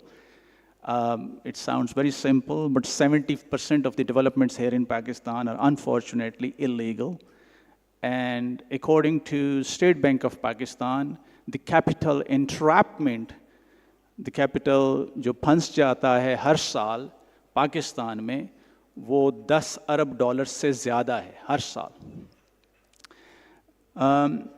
So what this does, what this data does, आपने एक plot देखा है, you've just seen one land parcel जिसके 45 attributes हैं, यानी 45 तरह की different information उसके ऊपर एक प्लॉट ऑफ लैंड के ऊपर हमें मिलती हैं. इस तरह के पाकिस्तान में प्लान्ड एरिया में 45 lakh plots, that is the total planned area of Pakistan, 4.5 million plots of land और लैंड पार्सल्स जो कि प्लान्ड एरिया है, और जिसमें 3.5 करोड़ लोग रहते हैं. बाकी पूरे का पूरा पाकिस्तान अनप्लान्ड है. टोटल जो पाकिस्तान की पॉपुलेशन है वो 5% of the area which is populated, rest of the area is empty. 95% of Pakistan is even today empty. And जो प्लान्ड एरिया है पाकिस्तान का, दैट इज़ ओनली 0.5%. आधा % जो पाकिस्तान का एरिया है, that is the planned area, and the value of that planned area is more than $500 billion US. लोग कहते हैं पाकिस्तान में पोटेंशियल नहीं है. Pakistan has got the greatest potential when it comes to housing. As I said earlier, we have the greatest demand since we are the 5th most populous country. और आबादी जिस रफ्तार से बढ़ रही है, हम एक चीज़ है जिसमें बहुत तरक्की करने जा रहे हैं. We are going to be 3rd most populous country in next 10 to 15 years in the world.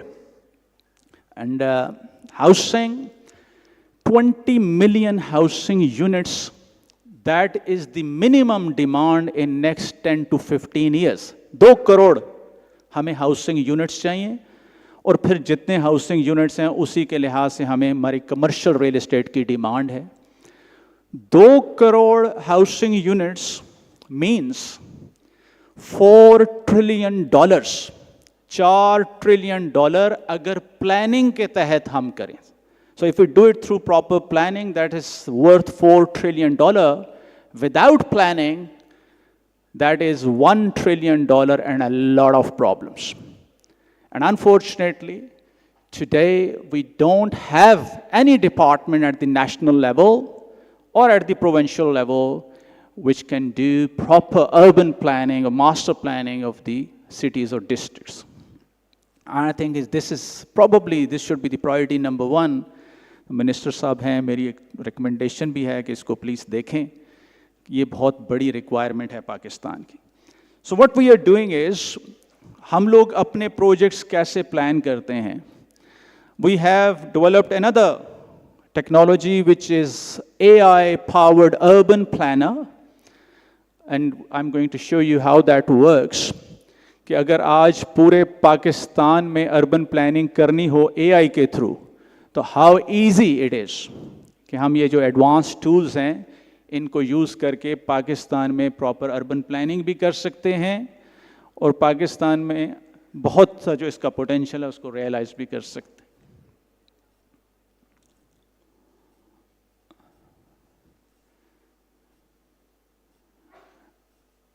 So as a company, what we are trying to do is the only thing what we are trying to do is in the real estate sector, we have this aim or vision, we want to transform real estate sector of Pakistan. So we are trying to build this technological infrastructure, जिसमें 12 से 14 हमने technologies बनाई हैं.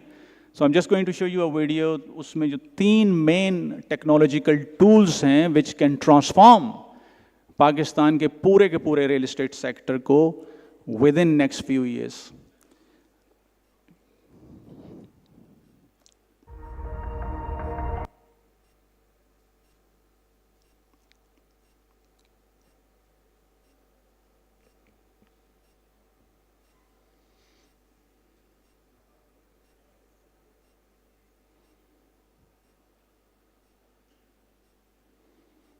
Talk about technology, yeah. Sometimes it doesn't work. Pakistan में Elon Musk की theory गलत है कि जॉब रिप्लेसमेंट होगी. पाकिस्तान में हमें लोग चाहिए होंगे. हाँ.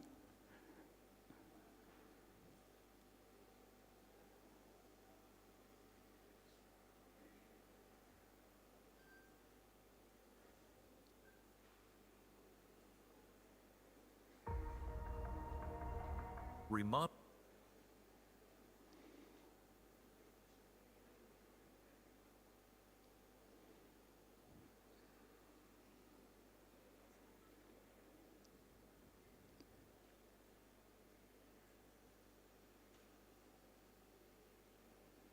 And building a home, undertaking small or large developments, or even planning an entire city are complex and expensive endeavors involving multiple critical steps for the complete life cycle of a project. The ultimate success of a project hinges on the success of each individual step. By allowing infeasible and unplanned developments to persist, we not only jeopardize the well-being of our planet and its people, but also miss out on billions of dollars in real estate economic activity. According to McKinsey, 2/3 of global wealth lies in land and property, making it the most crucial resource for any nation to optimize. Yet, the power of advanced technology remains untapped in taking an ecosystem approach across the entire real estate value chain. The world is in urgent need of a transformative model driven by advanced technologies to tackle this issue effectively. This is precisely what PropMax offers. We are introducing a holistic PropTech model with a suite of 12 fully integrated technologies enhanced by cognitive capabilities. This robust solution caters to the entire life cycle of real estate projects, from small scale to large developments. Focus lies in 3 key areas: planning, sales, and strategic material sourcing for project development. Our PropTech suite comprises the AI Urban Planner, WorkSAP CRM for sales, and Grana.com, an innovative online marketplace for building materials. Our AI-driven urban planner aims to use area potential and demographic studies to select sustainable, affordable designs and materials, maximizing value creation while prioritizing environmental sustainability. On the other hand, our most intelligent CRM Works app AI is designed for ease of use, effectively boosting sales team productivity by 20 to 30%. It is capable of managing every aspect of the client's sales journey from start to finish, including generating comprehensive reports on a single click. Supported by database engine for transaction processing, it utilizes blockchain technology for seamless end-to-end management, ensuring transparency and efficiency. Grana.com is a state-of-the-art online real estate marketplace and e-commerce platform, seamlessly integrated with our AI urban planner and building material malls. Our platform sources and recommends the most suitable and affordable materials to users, ensuring a seamless journey through every step of the development process. According to the feasibility study conducted in Pakistan, the implementation of PropMax can not only effectively tackle the challenges posed by infeasible and unplanned developments, but also has the potential to generate a value of $4 trillion compared to $1.2 trillion expected through current practices. This shift also promises more sustainable developments and improved lifestyles for over 100 million Pakistanis, particularly the youth. When scaled globally, the economic and social impact could be truly transformative. PropMax AI, empowering futures. Remodeling and building a home, undertaking small or large developments, or So the study which we have done so far here in Pakistan, just by planning, be it housing, commercial requirements, whatever, like under the umbrella of real estate, if we do everything through planning, the social impact is more than 100 million families, and especially youth of Pakistan, because it's not just about urban planning, it changes, it transforms the complete lifestyle. What we do, I wish I had more time to speak about the social impact and what this can do for Pakistan. But in simple words, 100 million people and the value creation of $4 trillion in next 25 years. So that's what we can achieve. It's not just us saying it. We are just a private entity working in Pakistan. This is what and how world is doing it. It's just learning from the world, the countries which are doing it at a good level, and then replicating that here in Pakistan. But for retail, what we do is we implement the same technologies, we use the same data and plan our developments. So one of the development which I'm just going to show you quickly, this is, I think you've just heard of the name Mall of Emarat or Emarat Downtown. So I'll quickly show you a few slides and how we use this demographic study, what was the main ingredient in our feasibility study, the data and the technologies, and how did we plan this. Can we have the slides?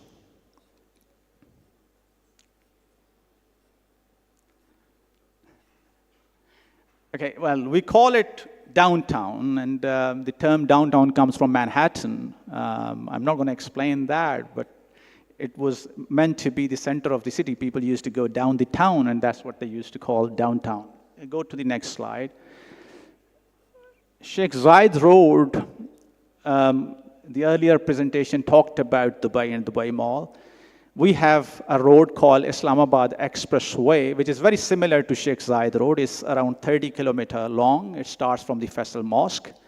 It's wider than Sheikh Zayed Road. Sheikh Zayed Road is 1,000 feet wide. Islamabad Expressway is 1,200 feet wide. How much value Dubai created out of Sheikh Zayed Road and how much value Islamabad has created out of Islamabad Expressway. I think if we compare that, that's where the potential is, just by better planning. But I'm just going to show you, we are based right in the center of Islamabad Expressway. Go to the next slide. The lady here is telling me I've got only 2 minutes. So we planned a development. How did we plan it?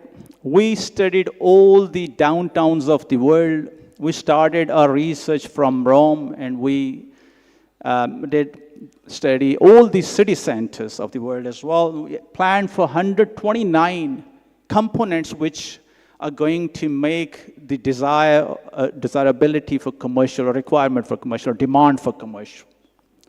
Go to the next one. So now, this is what it looks like. It is exactly in the middle of the city, like Burj Khalifa. The old Islamabad, which is sectoral zone, zone 1. So Islamabad is 5 zones, zone 1, 2, 3, 4, 5. Zone 4 and 5 are the zones where you have the major population. The population today in zone 4 and 5 is 4 times that of zone 1. But in next 25 to 30 years, the population is going to be 1 crore compared to 6 lakh, which is the current population of Islamabad, the current Islamabad, or the sectoral zones. So right at the middle, this mall or this downtown area has been planned. The planning was done on the basis of the data. What sort of population is there? What is their purchasing power, the population density, their behavior, of course. And then, yes, the convenience, the accessibility, the traffic flow, and then the parking, etc. And yes, the entertainment, the food part. So I was listening to your presentation earlier, so there were some lessons for us as well. Just go to the next one. So these are all the components which we have planned using the data and the technologies.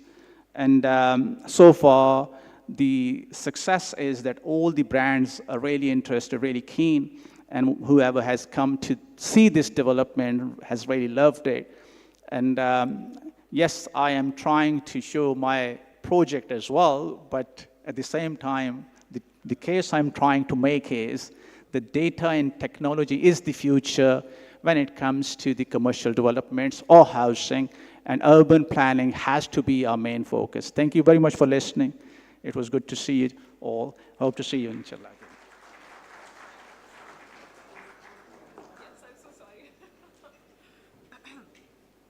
Thank you so much, Mr. Shafiq, for your insightful perspectives and also for being cognizant of the time. Ladies and gentlemen, it is an honor and privilege to invite our esteemed chief guest, Mia Mujtaba Shujaur Rahman, Minister for Finance, Government of Punjab, to the stage to share his insights. Please give him a huge round of applause.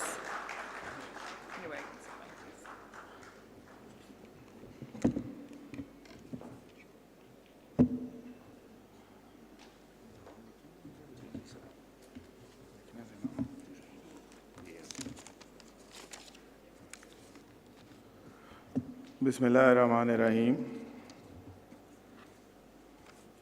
Rana Tariq Mehboob, Patron-in-Chief, Asfandiyar, Chairman, Ehsan Mahmood, Senior Vice Chairman, Altaf Hashmi, Vice Chairman, Asim Dogar, Secretary General, Hamza Hashmi, CEO, Tara, honorable guests, esteemed speakers, retail industry experts, and distinguished participants, Assalamu alaikum.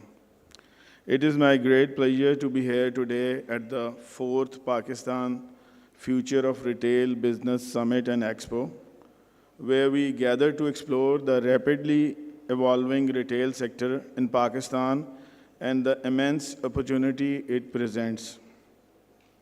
The theme of today's summit, Building a Stronger and Smarter Retail Ecosystem, is both timely and critical. Retail is not just an economic activity, it is a cornerstone of our domestic commerce and a significant contributor to the national economy.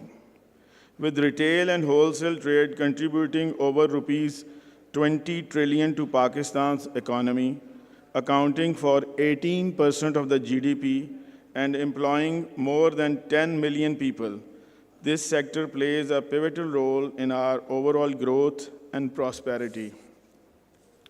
In recent years, we have witnessed remarkable progress in Pakistan's retail landscape. The rise of organized retail stores, the growth of e-commerce, and the emergence of local brands. These brands are not only successful domestically, but are also gaining international recognition, contributing millions to our export revenues. Ladies and gentlemen, yet, despite these accomplishments, the sector still faces challenges. Only 10% of the retail sector operates in the formal economy, while 90% remains informal, largely due to complex and outdated regulatory frameworks.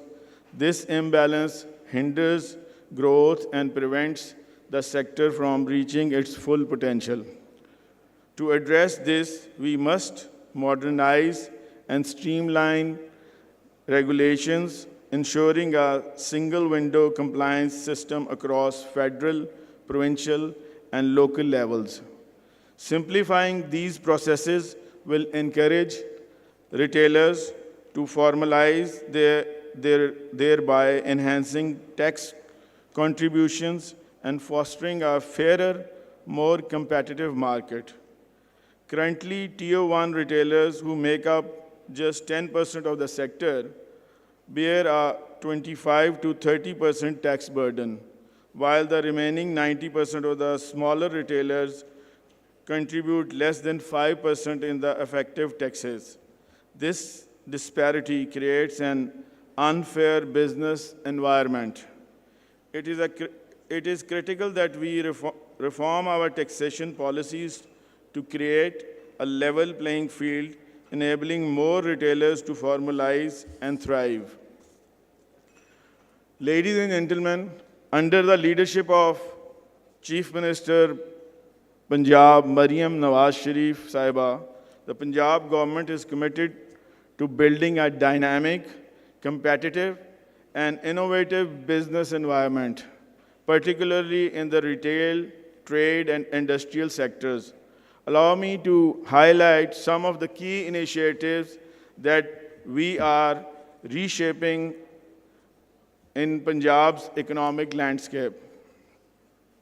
Special economic zones. To boost the industrial and trade activity in the government has established special economic zones across Punjab.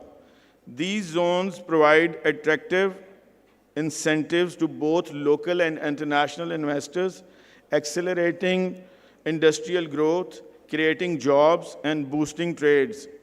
Special economic zones are designed to attract foreign direct investment, ensuring that Punjab remains the economic powerhouse of Pakistan. Ease of doing business. The government has worked to simplify business processes, making it easier for new businesses to start and existing ones to expand. Through digital platform and a one-window operation, businesses, including retailers, can now navigate regulatory requirements with far less hassle. Punjab Trade and Investment Policy. The government's trade and investment policy is designed to foster growth in sectors like retail, logistics, and manufacturing. This policy not only attracts investment, but also enhances export competitiveness and promotes innovation with the retail sector.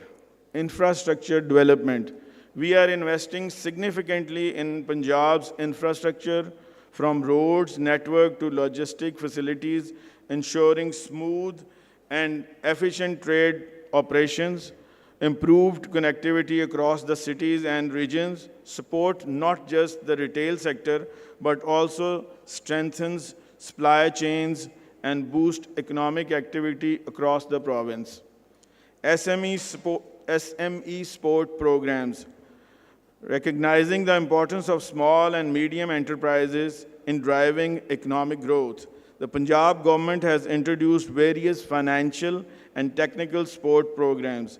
These initiatives aim to help local businesses scale up, compete internationally, and increase their productivity. Skills development. Through programs like the Punjab Skill Development Fund, PSDF, we are equipping our youth with the vocational and technical skills they need to thrive in today's economy. The initiative aligns with our broader goal of fostering innovation and improving the overall competitiveness of the Punjab's industries, including retail. These initiatives reflect the commitment of Chief Minister Maryam Nawaz Sharif and the Government of the Punjab to creating an enabling environment for business, trade, and industry. Ladies and gentlemen, the retail sector plays a crucial role in job creation, investment, attraction, and export growth. For it to reach its full potential, we need targeted policy interventions that promote innovation and modernization. The government is determined to support the development of a stronger, smarter, and more competitive retail ecosystem that can drive Pakistan's economic future. Platforms like the Future of Retail Business Summit are critical in fostering dialogue among stakeholders, enabling us to collectively identify opportunities, address challenges, and build strategies that will propel the sector forward. I would like to extend a warm welcome to the international experts and business strategists who have joined us today. Your insight will be invaluable as we chart a path toward a more vibrant and dynamic retail environment. In conclusion, while Pakistan's economic future has traditionally focused on agriculture and industry, it is now time to give the retail sector the attention it deserves. A modernized retail industry has potential to create a multiplier effect, creating jobs, boosting exports, and ultimately driving Pakistan's economic development forward. I commend the organizers of this event for their efforts in bringing us all together for such an important conversation. Let us seize this opportunity to forge a stronger, smarter, and more resilient retail ecosystem that will be benefit not just for businesses, but for the economy as a whole. Thank you very much.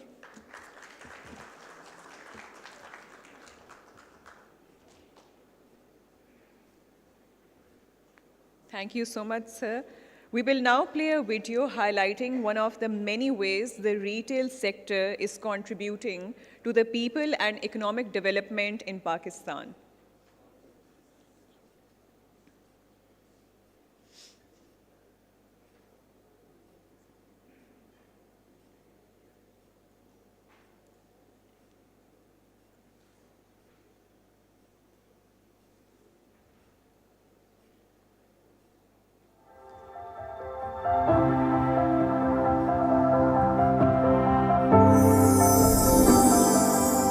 कभी कभी सोचता हूँ कायदे आजम ने पाकिस्तान क्यों बनाया था। British राज में भी तो जिंदगी गुजरी रही थी। सिर्फ एक ही रीजन समझ आता है, इज्जत। लेकिन आज जब अपने शहर में घूमता हूँ तो हॉस्पिटल्स हों या दफातर, सड़कें हों या मोहल्ले, कहीं इज्जत नहीं मिलती। लेकिन फिर इन शहरों के बीचों बीच कुछ जजीरे नजर आते हैं और इन जजीरों पर तो जिंदगी ही मुख्तलिफ है। यहाँ सब कुछ साफ शफाफ होता है, हर तरफ रोशनी है, यहाँ पसीना भी नहीं आता और यहाँ कोई दरवाजे पर रोककर ये नहीं पूछता आप कहाँ से आए हैं। यहाँ कोई गम भुलाने आता है और कोई खुशियां मनाने। यहाँ सबको अपनी अपनी जेब के हिसाब से कुछ ना कुछ मिल ही जाता है और वो इज्जत जो सारे पाकिस्तान में ढूंढने से भी नहीं मिलती, यहाँ मुफ्त में मिलती।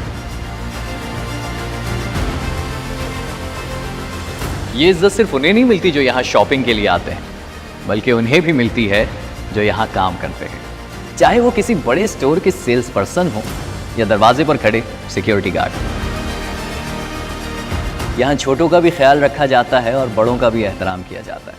यहाँ आकर चंद घंटों के लिए हम अपने सारे मसाइल भूल जाते हैं कि घर पे लाइट है कि नहीं, पानी आया कि नहीं, गैस आने वाली है या फिर जाने वाली है।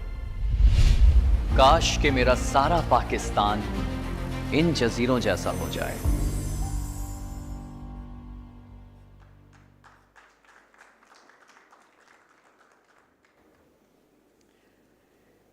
To give away mementos to our partners and speakers, I am going to request our Chief Minister, Mia Mujtaba Shujaur Rahman, to please join us on stage.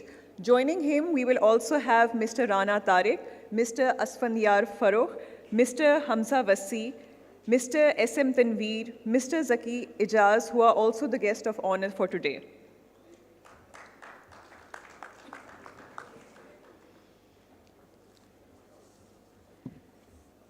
Speakers and partners, please step forward as I call out your name. Ms. Saira Awan, President, TCS Private Limited. M. Jafarjees have a special gift bag for our speakers.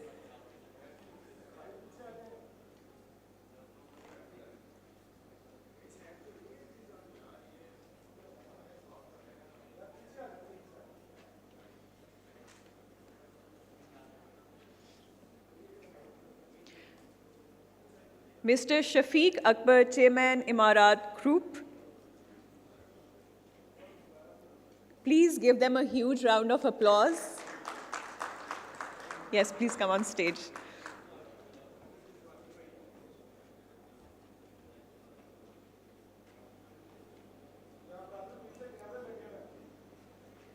Up next, we have Mr. Alex Endarakis, founder and MD, Endarakis Advisory Services.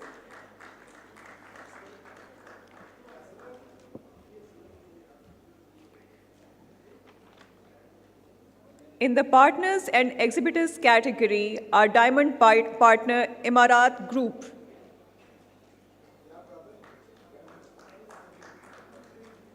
तालियों की आवाज नहीं आ रही।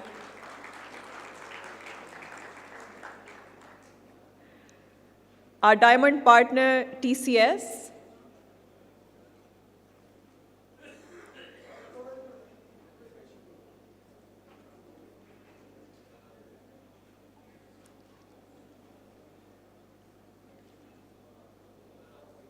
Mr. Shafiq, please come to the stage as our diamond partner, Emarat Group.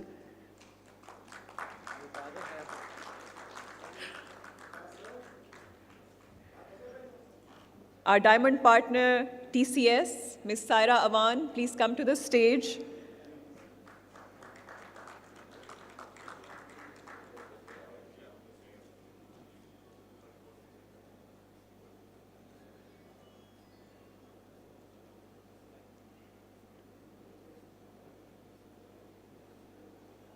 Up next, another diamond partner, Stylo.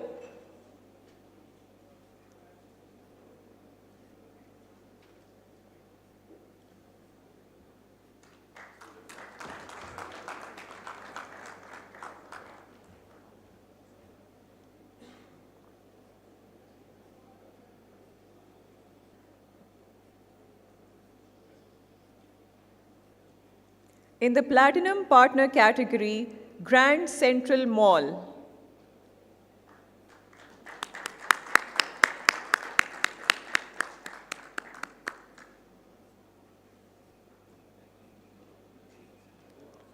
Our technology partner, Bank Alfala.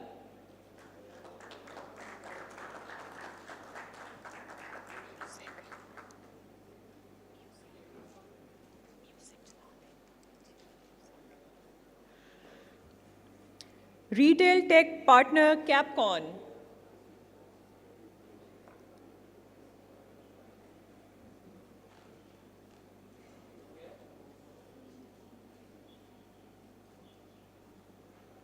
Our retail tech partner, Capcom.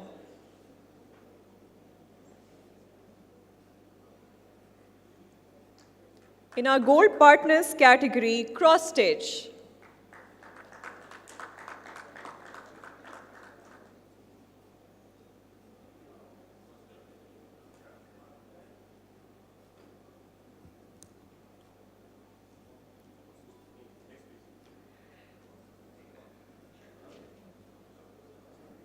Gold Partner category, Cross Stitch. Up next, we have Dolmen Mall as our Gold Partners.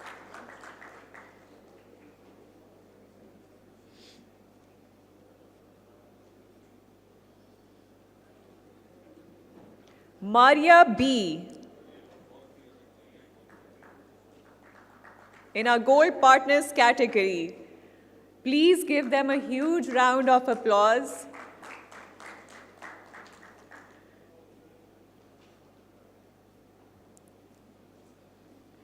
Limelight.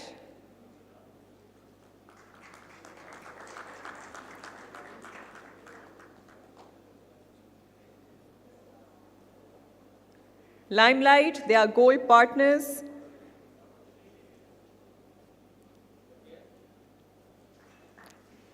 In the Silver Partners category, Charcoal.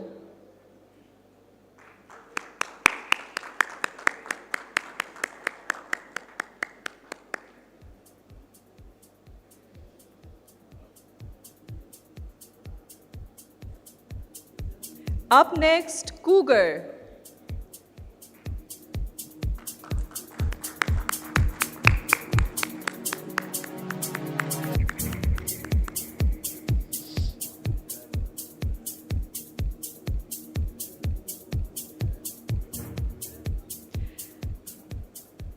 Up next, Hub, our very own Mr. Asfan Yar Faro.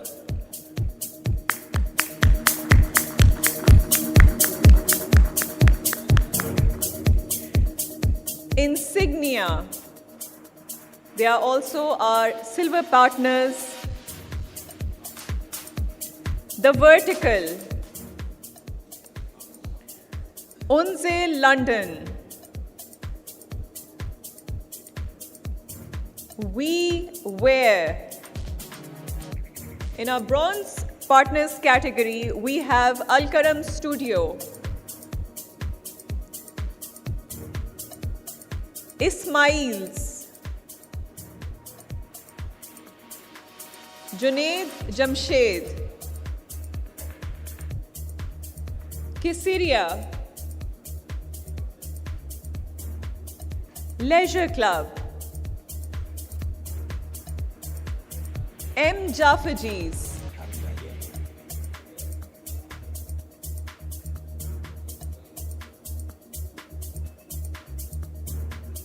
please come to the stage. Kisiria.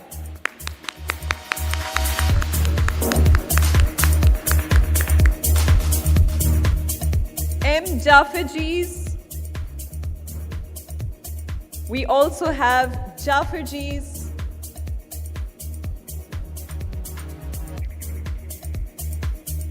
Monarch. Royal Tag, Mr. Rana Tariq.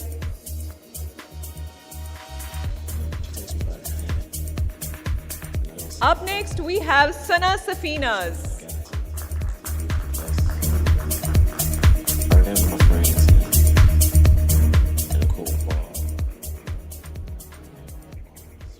Ultra Club.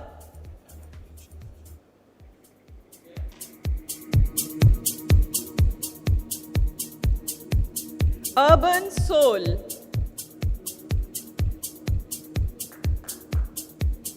Zara Shah Jahan. Our exhibitors, Adlitic.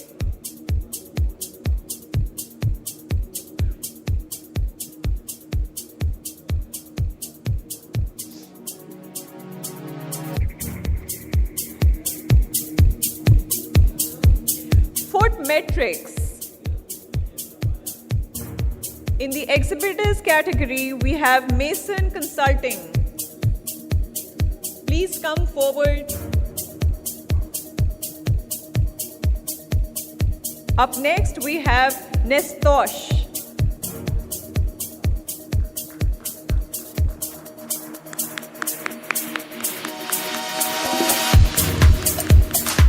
Switch.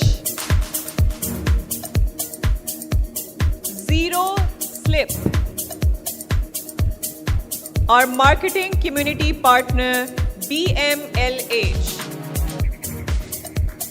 Please step forward and receive your memento.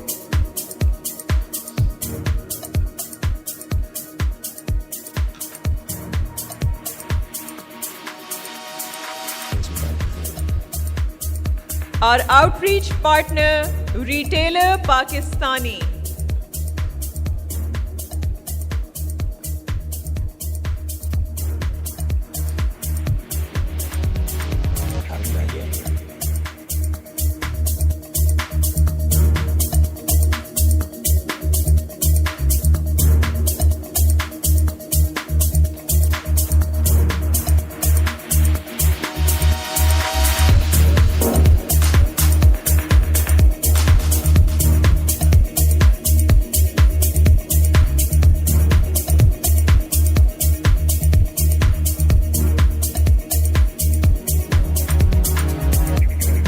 Our outreach partner, Retailer Pakistani.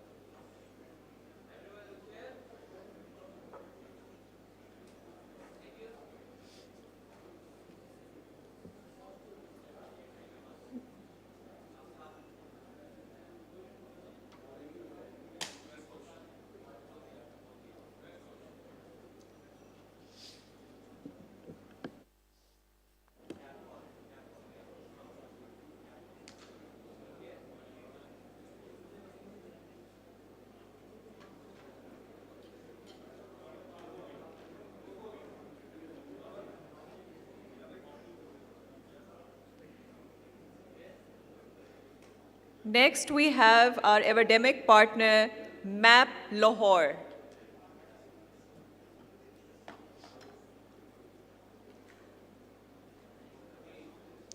And last, learning partner, RBS.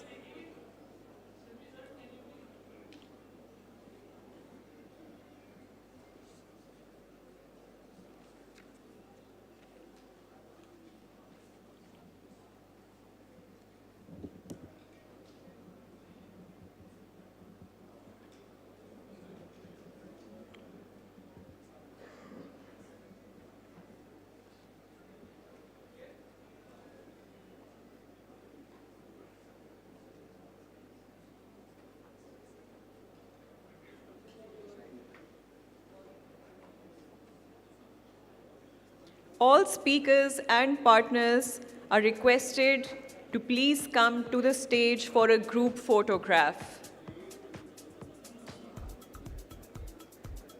All speakers and partners are requested to please come to the stage for a group photograph.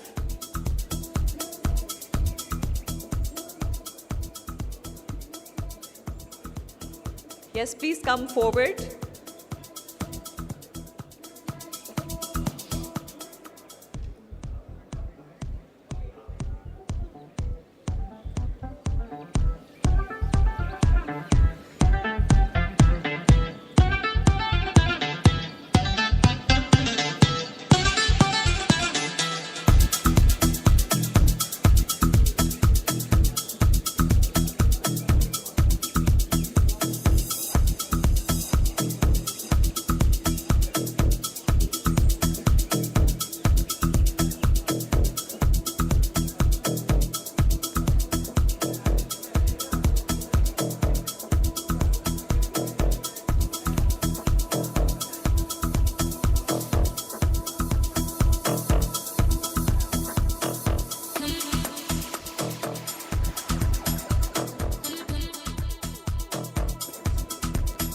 Mr. Odysseus, please also join us on stage.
I will now request our esteemed chief guest, Mia Mushtaba Shujaur Rahman, to please proceed to the main foyer to officially inaugurate the expo and visit the stalls. We will now break for tea and resume our second summit session at 11:50 a.m.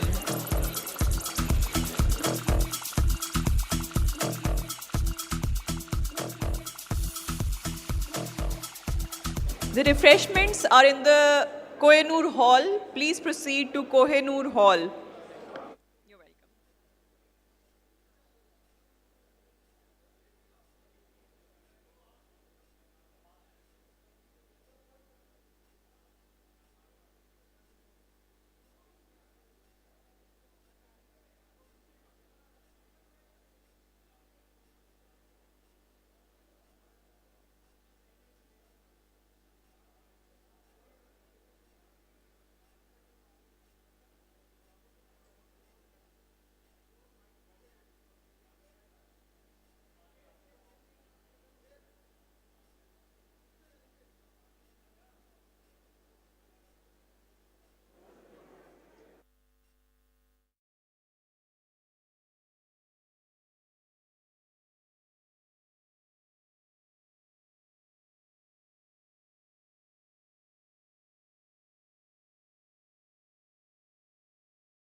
Can we please have everybody join us in the main hall? Can you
on taking Pakistani brands global and boosting domestic commerce.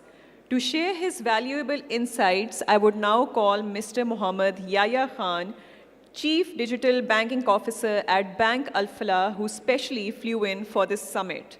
A leading name in bringing digital formation to the banking sector and spearheading cashless payment solutions in all spheres. It is also worthy to mention that Bank Al Falah won consecutive Best Digital Bank Awards by PBA in his headship. He will be sharing his thoughts on creating a cashless retail ecosystem for the benefit of all. Please give him a huge round of applause.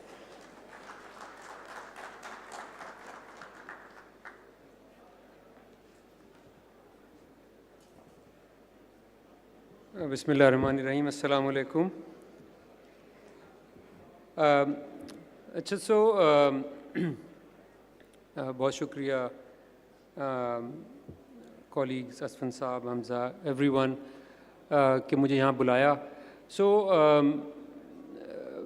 I'm conscious کہ میں ظاہر merchants and retailers and chain store سے بات کر رہا ہوں, تو ہم جنیرک کوئی بات نہیں کریں گے بینکنگ کی. میں کوشش کروں گا کہ چند منٹوں میں وہ اسپیسیفک بات کروں جو آپ سے متعلق ہے یا آپ کو ریلیٹ کرتی ہے وہ چیز.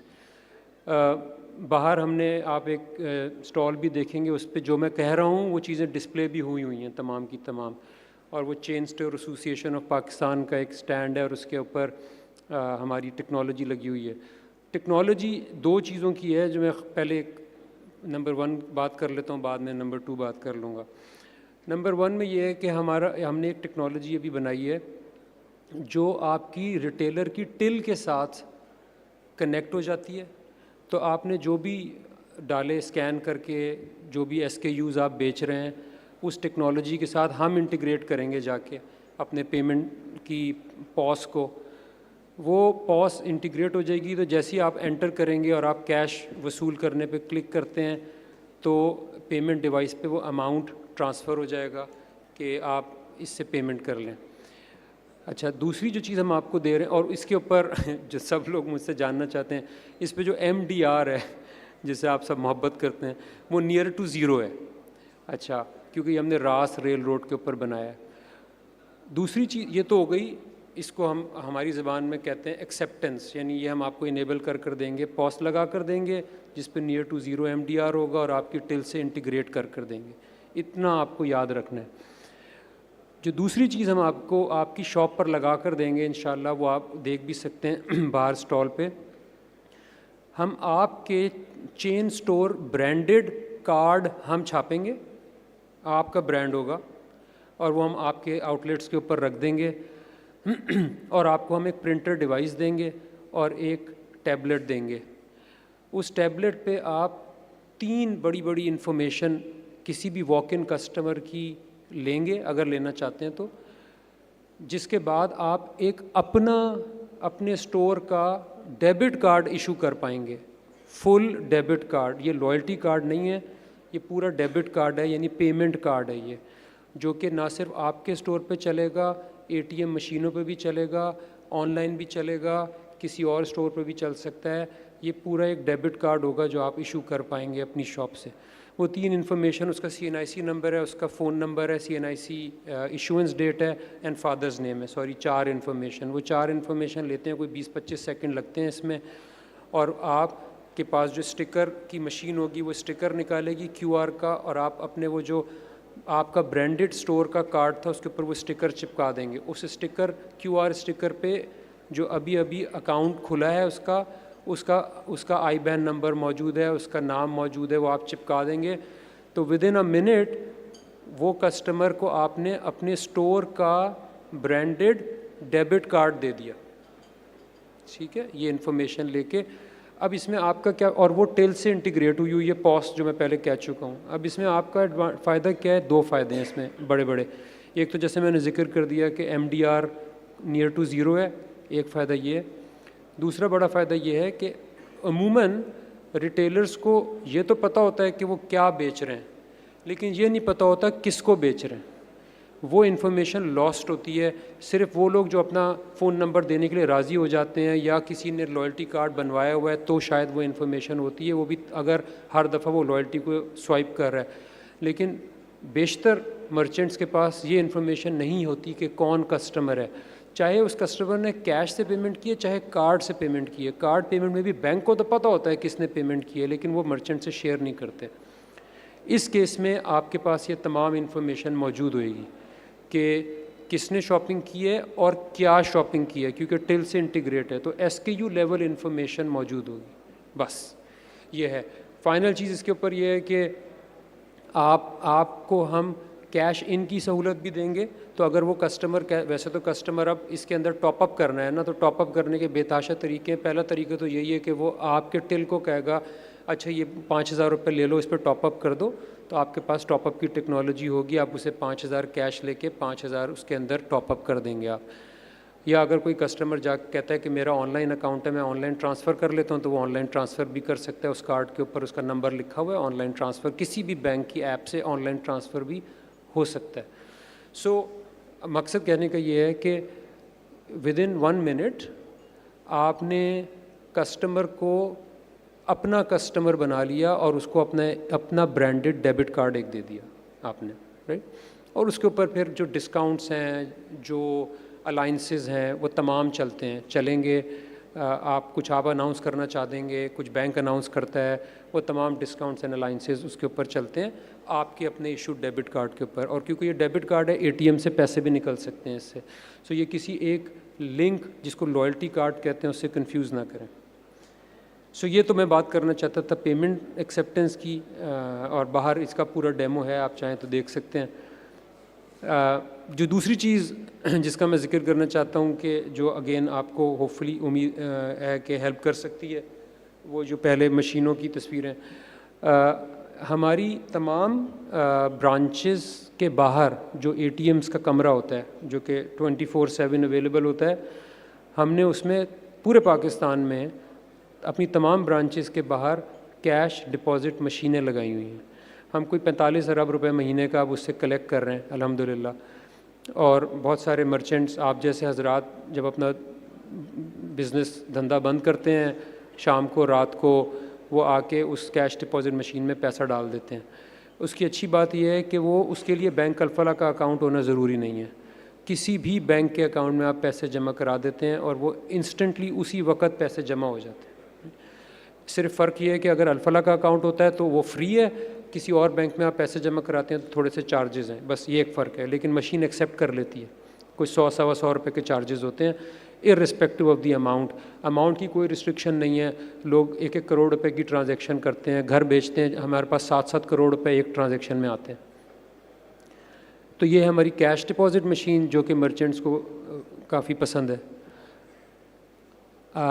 آخری چیز جس کا ذکر کر دیتا ہوں ادھر, وہ ابھی ہم انشاءاللہ اسی مہینے کے اختتام پہ پاکستان کی پہلی چیک کلیئرنگ مشین لانچ کر رہے ہیں انشاءاللہ, جس میں اگر پہلے سٹیج میں اس کے 2 فیزز ہوں گے. فیز 1 تو فوراً لانچ ہو رہی ہے اس مہینے, فیز 2 میں تقریباً 2 مہینے ہیں. فیز 1 بھی بہت اسٹرانگ ہے.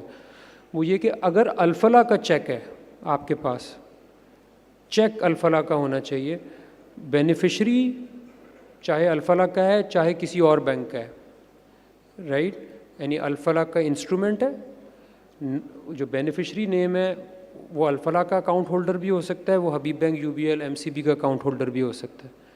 وہ اگر آ کے آپ ہماری مشین میں جمع کرائیں گے, ریئل ٹائم انسٹنٹلی وہ کلیئر اور ان کیش ہو جائے گا, رائٹ. رات کو 2 بجے جمع کرانا ہے, جتنے بجے جمع کرائیں گے وہ ریئل ٹائم ان کیش ہو جائے گا. ہم سمجھتے ہیں یہ انشاءاللہ پاکستان میں تمام لوگوں کو اور خاص طور پہ مرچنٹ حضرات کو یہ چیز پسند آئے گی. آخری چیز جس کا میں ذکر کرنا چاہتا ہوں وہ ہے, آخری 2 چیزیں سوری. ایک تو جب میں نے ایکسیپٹنس کی بات کی تو ایک ایکسیپٹنس کا طریقہ تو یہ ہے کہ ہم آپ کو وہ پوس ڈیوائس لگا دیں گے اور آپ اس کے ذریعے اس سسٹمز کے ذریعے آپ اپنا پیمنٹ وصول کر سکتے ہیں. اس کا سادہ خوشبو حل یہ ہے کہ اگر آپ یہ سب ڈیوائس بھی نہیں لگانا چاہتے تو ہم آپ کو ایک سٹیکر پرنٹ کر کے دیں گے, سٹیکر وہ آپ اپنی دکان پر لگا دیں گے, اس کو ہم کہتے ہیں پے وایا لنک. یہ وہ سٹیکر نہیں ہے جو آپ سمجھتے ہیں آج کیو آر کا سٹیکر جو چل رہا ہے. اس کے لیے اس کیو آر کے سٹیکر میں ایک لمیٹیشن یہ ہے کہ صرف وہ آدمی اسکین کر سکتا ہے جس کے پاس کسی بینکنگ کی ایپ ہوتی ہے. یہ لمیٹیشن ہے سب سے بڑی آج کیو آر میں. یہ والا جو ہم سٹیکر لگا کر دیں گے جس کو ہم پے وایا لنک کہتے ہیں, یہ فون کے کیمرے سے اسکین ہو سکتا ہے, فون کے کیمرے سے. اس کے لیے کسی بینکنگ ایپ میں جانے کی ضرورت نہیں ہے. فون کے کیمرے سے آپ اس کو اسکین کریں گے, یہ ایک پیمنٹ پیج کھول دے گا. اس میں آپ اپنا کارڈ نمبر اور ایکسپائری اور سی وی وی جیسے آپ آن لائن پیمنٹ کرتے ہیں, وہ کسٹمر 3 چیزیں ڈالے گا تو وہ پیمنٹ کر دے گا.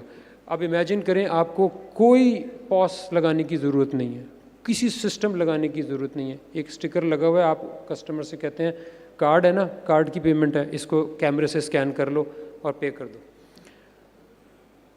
آخری چیز, اس سب چیزوں کو دیکھنے کے لیے ہم ایک بزنس اپلیکیشن ہے وہ آپ کو دیتے ہیں. اس میں آپ کو یہ تمام ٹرانزیکشنز نظر آئیں گی. اگین بینکوں نے زیادتی کی ہے اتنے سالوں میں کہ کوئی اپلیکیشن نہیں دی آج تک پیمنٹ ایکسیپٹنس کی. آپ لوگ رات کو جب اپنی ٹل کلوز کرتے ہیں تو وہ ایک رول بڑا سا نکالتے ہیں اور پھر ٹرانزیکشنز کو مینولی میچ کرتے ہیں کہ جو رسید پڑی ہوئی ہے اور وہ جو رول نے نکالا ہے اس سے میچ ہو رہی ہے یا نہیں ہو رہی. اس بزنس اپلیکیشن میں آپ کو اپنے دن کی تمام ٹرانزیکشنز ریکارڈ ہر وقت لائیو نظر آ رہا ہوگا, دن میں رات میں جب آپ دیکھنا چاہتے ہیں. اس میں ٹرانزیکشنز ہیں, وہ سیٹلمنٹ دکھائے گی آپ کو کہ کتنی آپ کے اکاؤنٹ میں سیٹل ہو کے گر گئی ہیں, کتنی پینڈنگ ہیں, وہ تمام کے تمام اس میں نظر آئے گی. پلس اس میں یہ بھی نظر آئے گا کہ آپ اگر کوالیفائی کرتے ہیں لون لینے کے لیے تو آپ اسی کے ذریعے سے لون بھی لے سکتے ہیں. تو بس میں یہ کچھ 3-4 چیزوں کا ذکر کرنا چاہتا تھا, زیادہ لمبی چوڑی باتیں نہیں, میں اس کو سمرائز دوبارہ سے کر دیتا ہوں. ایک ٹیکنالوجی کا سلوشن باہر لگا ہوا ہے, اگر آپ لوگ چاہیں تو اس کو ایکسپیرینس کر سکتے ہیں. اس میں ہم آپ کے اپنے سٹور کے برانڈڈ کارڈ کی ٹیکنالوجی آپ کو لگا کر آپ کے سٹور پر دے سکتے ہیں. آپ اپنا کارڈ ایشو کریں, وہ ڈیبٹ کارڈ ہوگا اور اس کے ذریعے پیمنٹ وصول کریں, اور جو پوس ہوگی اس کا نیئر ٹو زیرو MDR ہوگا اور وہ آپ کی ٹل سے انٹیگریٹ ہوئی ہوگی. ایک چیز. دوسری چیز یہ کہ ہماری کیش ڈپازٹ مشینیں ہماری ہر برانچ کے باہر لگی ہوئی ہیں جو کسی بھی پاکستان کے بینک میں کیش وصول کر سکتی ہیں 24/7 دن رات کسی وقت بھی. اور تیسرا یہ کہ انشاءاللہ اس مہینے کے اختتام پہ چیک کلیئرنگ مشین آ رہی ہے. شکریہ. Thank you.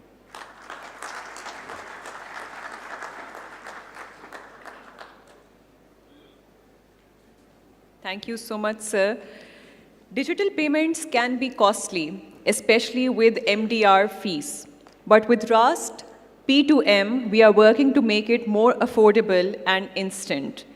KPMG, with the help of UNCDF, is here to gather your input. Please share your thoughts by scanning the provided QR code or the pamphlets on your seats. Your feedback as merchants is key to shaping the future of digital payments. Ladies and gentlemen, I am pleased to invite our esteemed guest of honor, SM Tanveer, to the stage. He is the chairman of Pakistan's leading industrial concern, the Din Group, and has also served as the Minister of Commerce and Industries, Government of Punjab. His remarkable contributions to the industrial sector have had a significant impact, and we are privileged to have him with us today. Please join me in warmly welcoming Mr. SM Tanveer to the stage, who will talk about the role of retail in Pakistan's economy.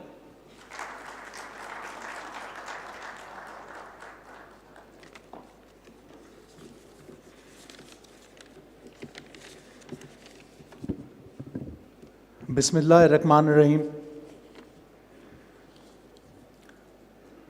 Rana Tariq محبوب صاحب pattern in chief, Asfand یار صاحب chairman, احسن محمود صاحب senior vice chairman, Altaf ہاشوانی صاحب vice chairman, ذکی اجاز صاحب میرے regional chairman FPCCI, آپ سب دوست السلام علیکم. آج کی جو Pakistan future of retail business summit and expo arrange की है। मैं असफंदियार को बहुत बहुत मुबारक देता हूँ जिस तरह से ये इवेंट ऑर्गेनाइज़ किया गया, और उम्मीद करता हूँ कि इस तरह के इवेंट आप और ज़्यादा से ज़्यादा ऑर्गेनाइज़ करें। ये हमारे मुल्क की इकॉनमी के लिए बहुत अच्छा साइन है। मुझे हैरानगी हुई कि लास्ट 10 इयर्स में आपके रिटेल सेक्टर जो ग्रोथ की है वो एक एबनॉर्मल ग्रोथ आई। 20 ट्रिलियन का वॉल्यूम माशाल्लाह से, जो कि 18% ऑफ आवर जीडीपी है। 10 मिलियन जॉब्स क्रिएट की जो कि 1 करोड़ लोगों को एम्प्लॉयमेंट दे रहे हैं, और नेशनल वर्क फोर्स में 14% आपका शेयर है। बहुत बड़ी बात है, मगर इसको डबल होना चाहिए।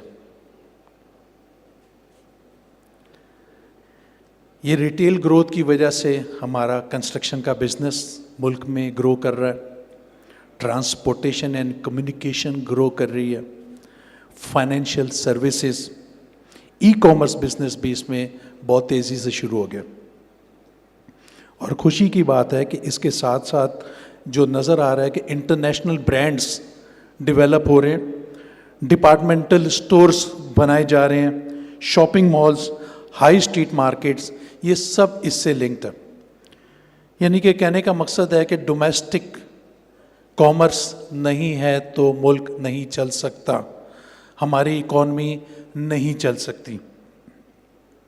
और अब तो ये ब्रांड्स हमारे इंटरनेशनली भी रिकग्नाइज किए जा रहे हैं, तो इसका मतलब है कि डॉलर भी मुल्क में आएगा। और क्या चाहिए हमें? आप सबको मैं बहुत बहुत मुबारक देता हूँ। FPCCI क्या कर रही है, मैं थोड़ा सा आपसे शेयर करना चाहूँगा। FPCCI इस वक्त कॉस्ट ऑफ डूइंग बिजनेस को रिड्यूस करने पे काम कर रही है, जिसमें सबसे बड़ा मसला IPP का है। आपको अंदाज़ा होगा कि जिस तरह से ये IPPs लगे हमारे मुल्क में, गलत किस्म के कॉन्ट्रैक्ट साइन किए गए हैं, उसको FPCCI ने उसको उठाया, इस पे लॉबिंग की, शोर मचाया। 5 IPPs कैंसिल हो गए हैं, 18 को नोटिस सर्व हो चुके हैं, और इंशाल्लाह मैं आपको यकीन से बता रहा हूं अगले 2 से 3 महीने में 9 सेंट की इलेक्ट्रिसिटी हो जाएगी। 9 सेंट का मतलब है कोई भी इंडस्ट्री आज 16 सेंट पे नहीं चल सकती। 16 सेंट की बिजली पे अगर रीजन में 7 से 8 सेंट की बिजली है तो हम 16 पे कैसे चलें? हमारी इंडस्ट्री बंद होती जा रही है। उसके ऊपर ये गलत किस्म के कॉन्ट्रैक्ट्स, जेन्युइन किस्म के बिजनेसमैन आ ही नहीं रहे। जो आता है वो कहीं ना कहीं फ्रॉड कर देता है, वो जाकर किसी ना किसी मिल के गेम बनाता है अपनी। यार ये गेम का वक्त तो नहीं है, ये कारोबार करने का वक्त है। इस मुल्क की इकॉनमी को ठीक करना है, हमने सब ने मिलकर ठीक करना है। तो हमने फेडरेशन में ये फैसला किया है, जो काम सही करेगा उसकी तारीफ करेंगे, जो गलत करेगा उससे सवाल पूछा जाएगा। और मेरी आप सबसे रिक्वेस्ट है कि प्लीज हमारे साथ खड़े रहिएगा, गलत को गलत बोलें। हमने नहीं घबराना, हमने नहीं डरना इन लोगों से। एक आदमी चोरी कर रहा है हमारे मुल्क में तो हम किस बात के लिए चुप रहे? हम नहीं रहेंगे चुप किसी हाल में भी। बैंक इंटरेस्ट, जब CPI इंडेक्स आपकी 6.9 आ गई है सितंबर की, तो 17.5 क्यों है? फ्यूचर्स वैसे ही अभी ट्रेड हो रहे हैं 14 साढ़े 14 पे। तो ये इंडिकेटर्स हैं कि बैंक इंटरेस्ट भी सिंगल डिजिट होने जा रहा है। अभी जो कल इन्होंने मॉनेटरी पॉलिसी अनाउंस की जो आने वाली है 1 नवंबर, और दूसरी नॉर्मली 2 महीने के बाद आती है, दूसरी दिसंबर भी दे दी। ये साइन है कि आपको 2025 में ये सिंगल डिजिट में बैंक इंटरेस्ट मिलेगा। अब मैं आपसे FPCCI, मैंने अभी राणा साहब से भी बात की है, असफंदियार साहब से भी बात की। FPCCI आपके साथ सेक्टोरल इकॉनमी पे काम करना चाहती है।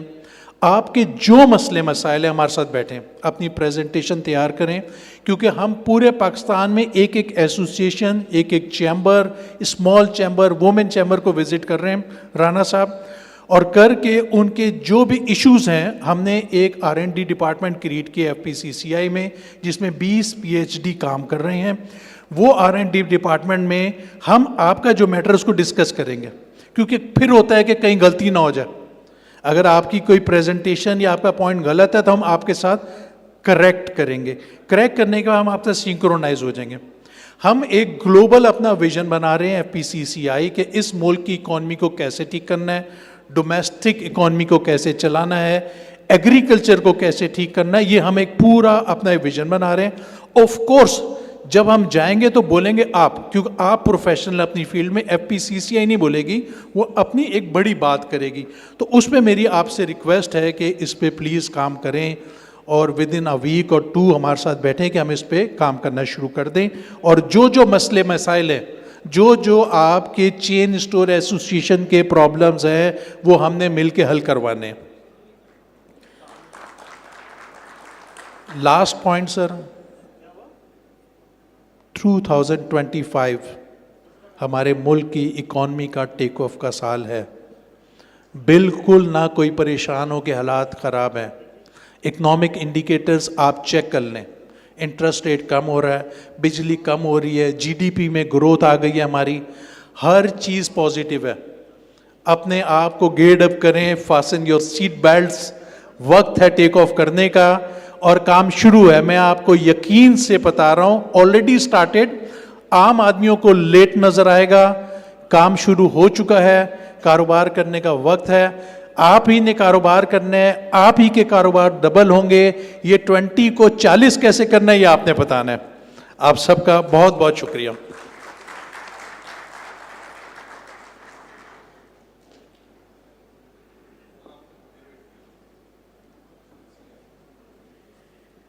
Thank you so much, sir.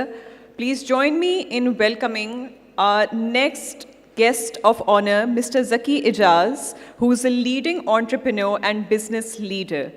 He is also the regional chairman and vice president of the Federation of Pakistan Chambers of Commerce and Industry. His insights and leadership have been instrumental in shaping the business landscape. Let's give him a warm welcome as he shares his reflections on today's discussions and the way forward.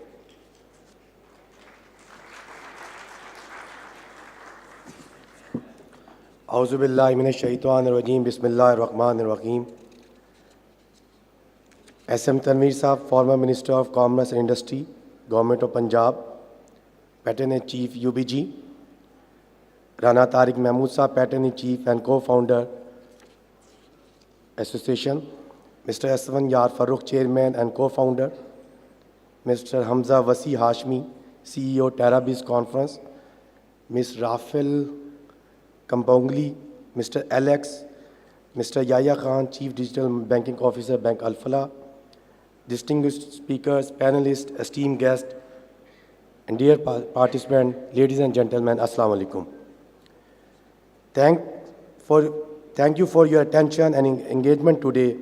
It has been an honor to share my thoughts alongside such distinguished international experts at the 4th Pakistan Future of Retail Business Summit, Lahore. I would like to extend a special appreciation to organizers, Chainstore Association of Pakistan and TerraBiz Conference for their extraordinary efforts in putting together this successful event. Today's summit has underscored resilience and innovation within Pakistan retail sector. It is through collaboration like this that we can continue to progress. Despite the challenges facing our economy, retail remains one of the most dynamic and crucial sectors, contributing over 18% of our GDP and employing 16% of our workforce. It plays a pivotal role in connecting manufacturers and consumers, supporting a wide range of industries from agriculture to textile, technology to logistics. Globally, the retail industry is forecasted to exceed $30 trillion by 2025, making it one of the largest contributors to economic growth. Pakistan's retail sector has a similar critical role, and it is imperative that we continue to support and modernize it. The Federation Pakistan Chamber of Commerce and Industry is committed to facilitating the growth and advancement of retail in Pakistan. Through our FPCCI initiative, we are focused on fostering public-private partnership, supporting SMEs, and promoting the adoption of digital technologies that will enable Pakistan retail sector to thrive locally and internationally. As part of FPCCI Vision 2030, we aim to generate 100 billion in economic activity, with retail being a cornerstone of this strategy. We are dedicated to creating a conducive environment for businesses to innovate, grow, and expand globally. As we look ahead, I would like to highlight a few recommendations. AI, data analytics, and digital tools have the potential to revolutionize how business engage with consumer, optimize supply chains, and enhance efficiency. Working closely with the government, industry leaders, and investors is crucial to building a robust retail infrastructure that drives both local and global growth. By creating supportive environment, we can enable small business to thrive and compete on the international stage. By creating supportive environments, we can enable small business to, The future of retail must be aligned with eco-friendly practices, promoting sustainability across all sectors. In conclusion, I extend my sincere appreciation to all the speakers, organizers, and participants who have made this summit a success. Together we are paving the way for a brighter, more prosperous future for Pakistan retail industry. I am confident that today's discussion will spark action and progress as we move towards a smarter and more sustainable retail ecosystem. Thank you very much.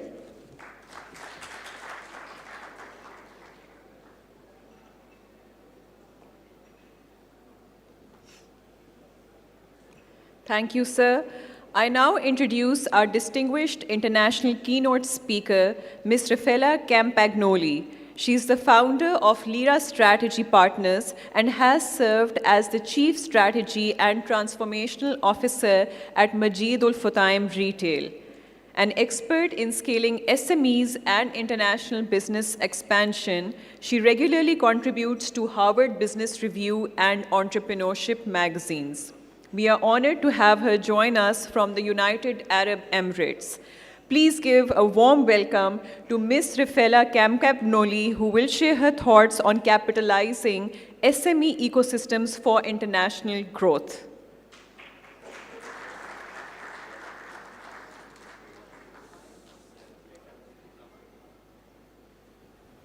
Hello. Yes.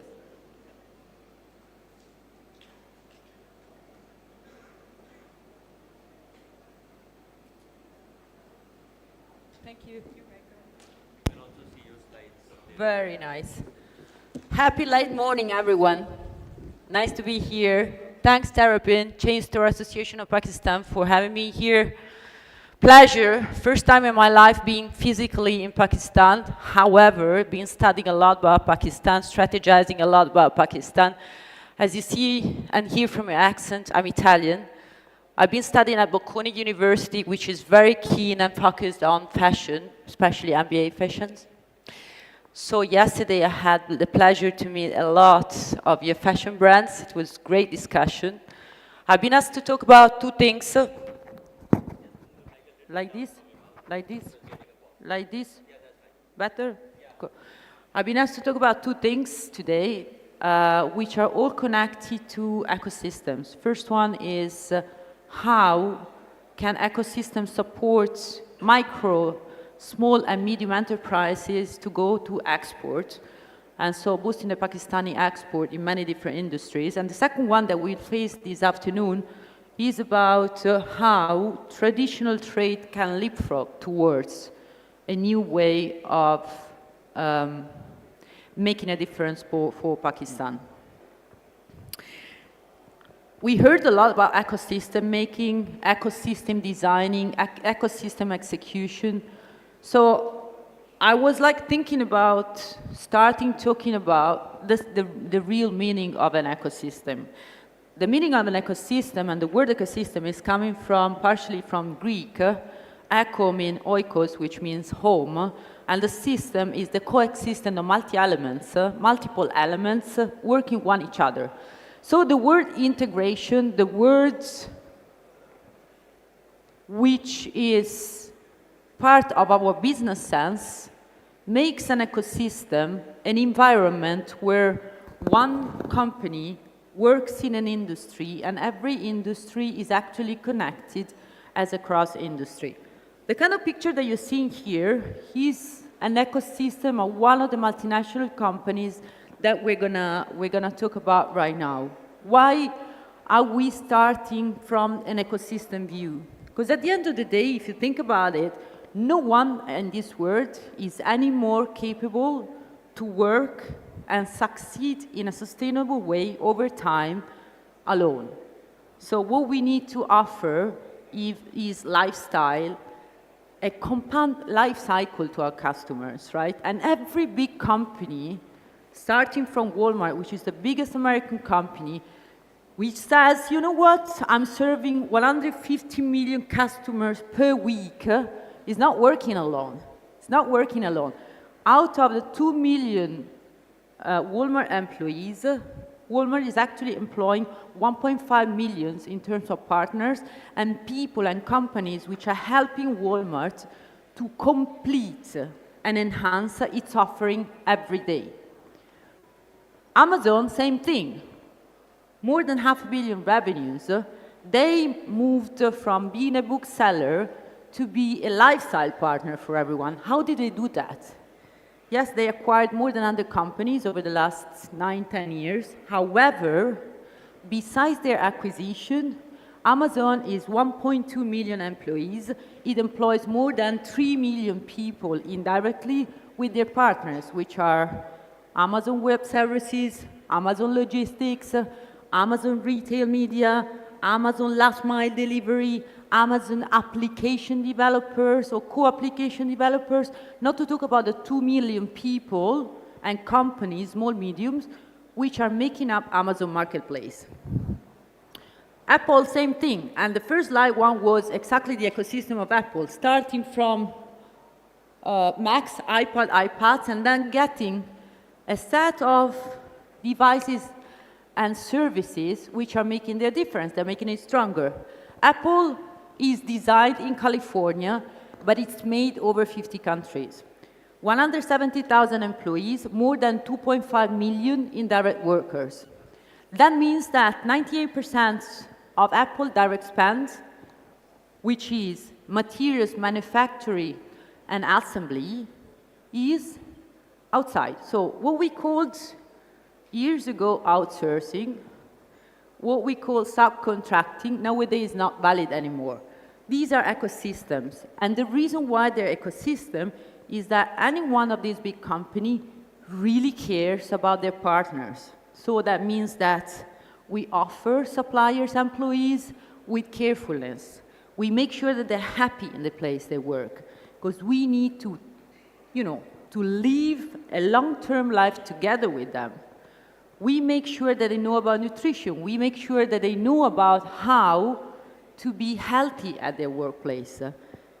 And this is the longevity of an ecosystem where cooperation is key and also working together in a great environment is key. By talking about these big businesses, then we go into the medium, small enterprises environment where we're like, very important for emerging markets. How about global markets? How about the world business? Well, if we look at the micro, small, and medium enterprises in terms of numbers and in terms of contribution to the global business, look at this. Would you say that globally, micro, small, medium enterprises contribute to 90% of the business that we make? Would you say that they make up to 50% of our global GDP by employing almost 80% of our workforce and making 50% of our global export? These are global numbers. The presentation is going to be shared with you guys. No need to make pictures. It's publicly available. But it's interesting, right? Micro, small, medium enterprises, which means from 1 people to 150 maximum people employed, make 50% of our global business. Wow. Is it the same thing between global emerging markets and mature markets? A little bit different in terms of weight, which is totally normal. So in emerging economies, you see into this slide, the global average is the last light blue bar, while the emerging markets is the orange bar. It's obvious that within emerging markets, we have a higher weight of business generated by small, medium enterprises. Look at Pakistan East versus the other bigger markets in emerging markets. Consider that these are global data, right? They might be right, wrong. Getting data on emerging markets is not super simple. However, look at the GDP. Pakistan is making 40% of GDP with micro, small enterprises, which is in line with the global average. Some countries have boosted it. Look at the workforce. So huge workforce employed in micro, small, medium enterprises. And look at the export. There's countries which are much more advanced in terms of export, direct export especially, rather than indirect export. Pakistan is 25, someone today said 30%. Still a lot of great vibes, a lot of vision to build in order to grow up the Pakistani export all over the world. So let's look at what medium, small, and micro enterprises mean for Pakistan. Does it resonate with you that we have more than 5 million micro, small, medium companies in Pakistan? Is that a number that sounds good? Looks like, right? These guys, they produce 40%, more or less 40% of your GDP, which is incredibly good news. The other incredibly good news is that they employ about 80% of your workforce. Now, how about the export?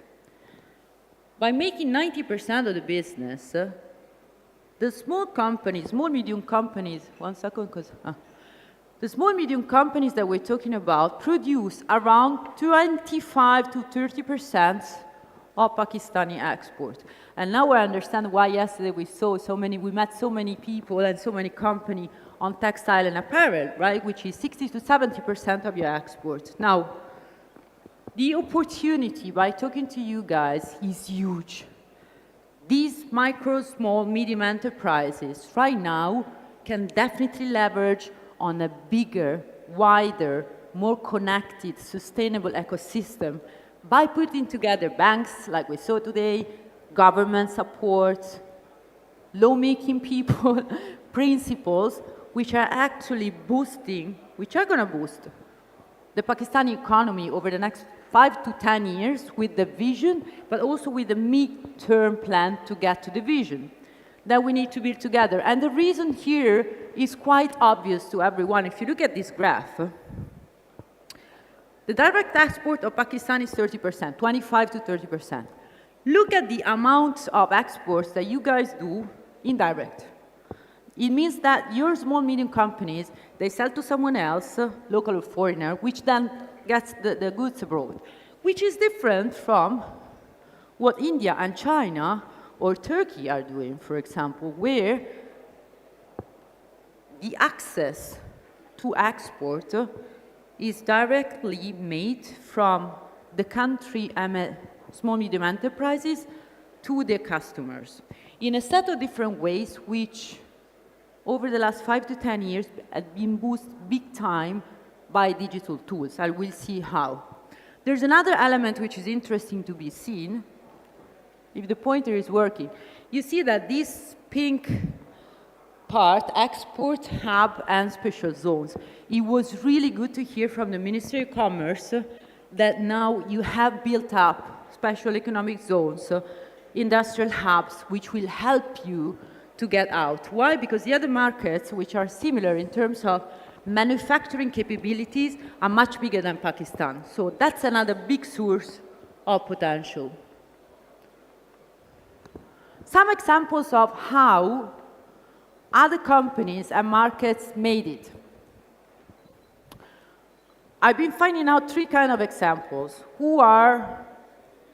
which are different one each other for the nature of the orchestrator of the change.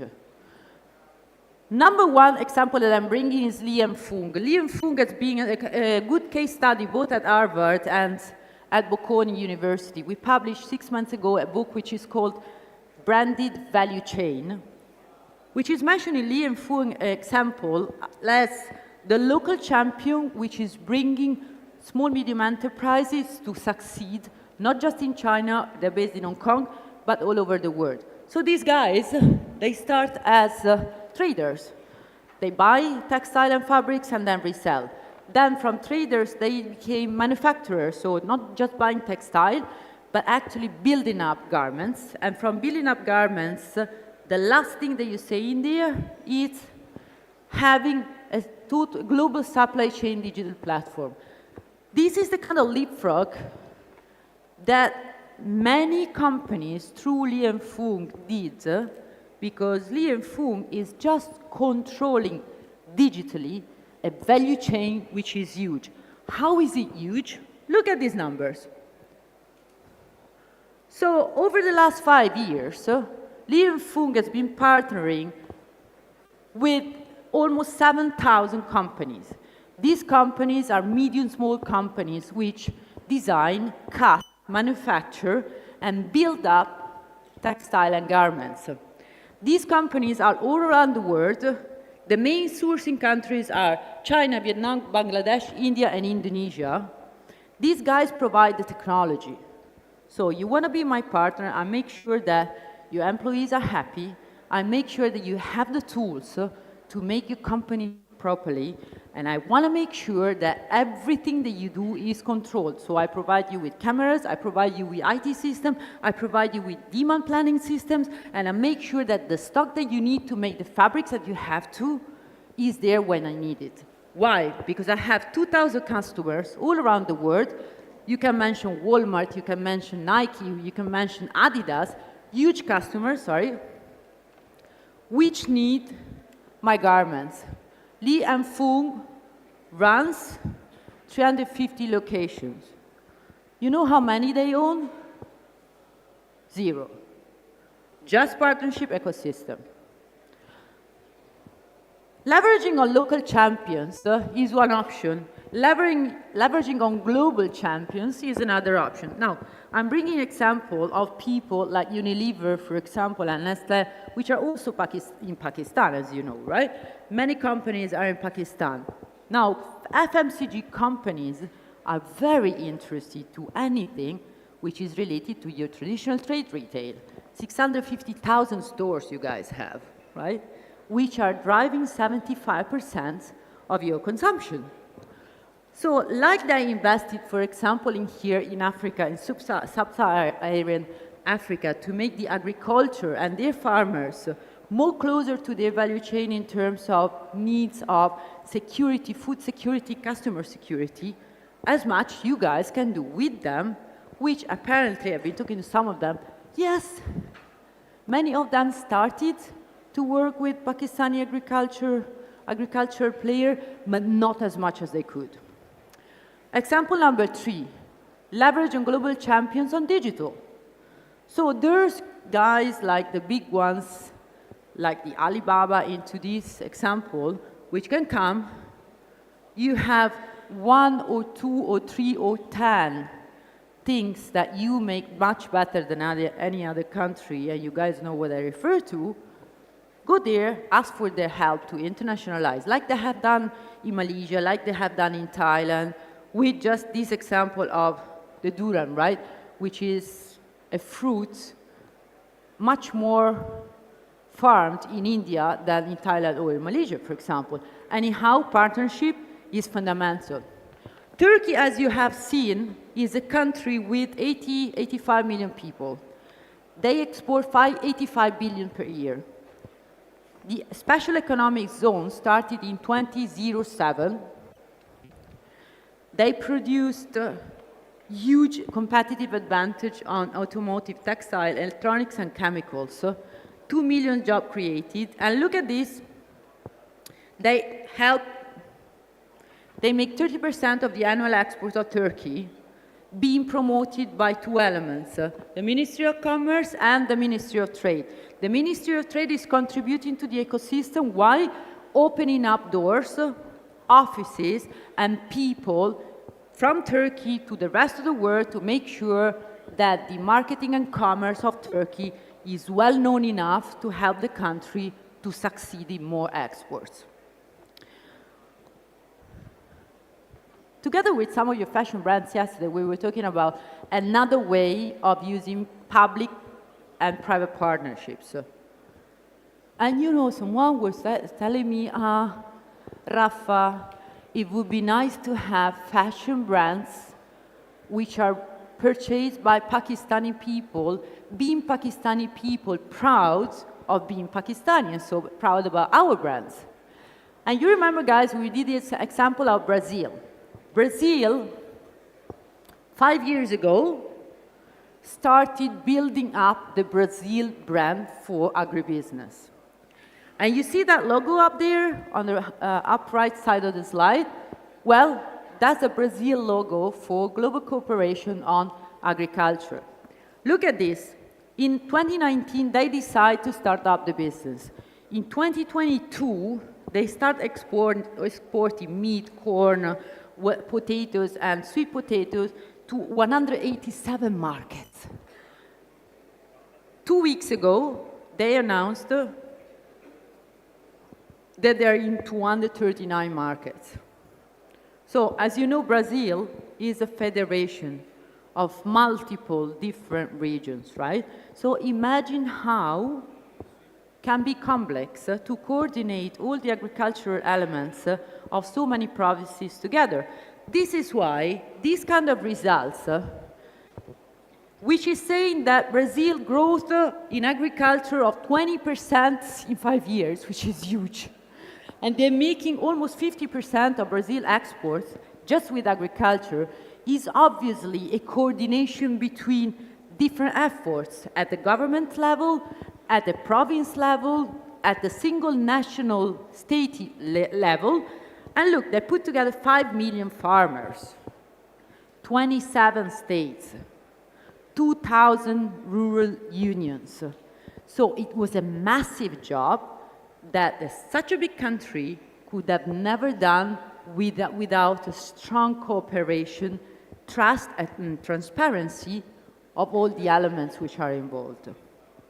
So to close this chapter, last small example is about India. This textile hub of India, which for many reasons Pakistan could cope with, maybe with cotton rather than silk, is making almost 30% of India export, which is huge. The fact that they export so much, they employ more than 2 million people as well, taking care of families, having built global economic zones and hubs and fashion hubs, is because they could focus on something which is relevant for the country, on an excellency which is not replicable as much in other countries, which is still a national element to make sure that this kind of business is sustainable in the long term. So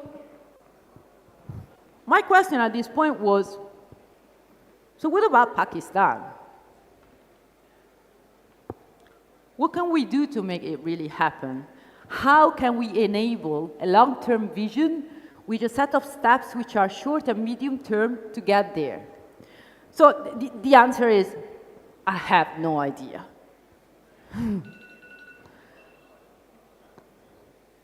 My friends here from the conference and from the Chainstore Association, we had several discussions, and we said, well, in general terms, Pakistan has to be laser-focused. Why? Because it appears that you guys do a lot of things, different things spread around, kind of not so coordinatively. That brings the idea that everyone is individual, every company is an individual, which reminds me too about my country, Italy, where we have a lot of companies not willing to cooperate with each other, and so over the last 30 years we lost a lot of power and significance in the global economic market.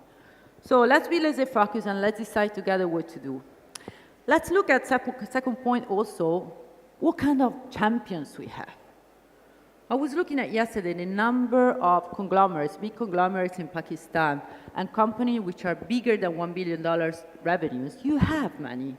You have 160 companies, conglomerates, and about 600 companies which are belonging towards the conglomerate environment to leverage on, because these are the companies already exporting, which can help the small, medium enterprises to export themselves in a way which is coordinated and orchestrated. Third point, if I can use you need global orchestrators. You have seen the example of Turkey, Brazil, Li and Fung. Any global, local company, you need to choose one element that you trust.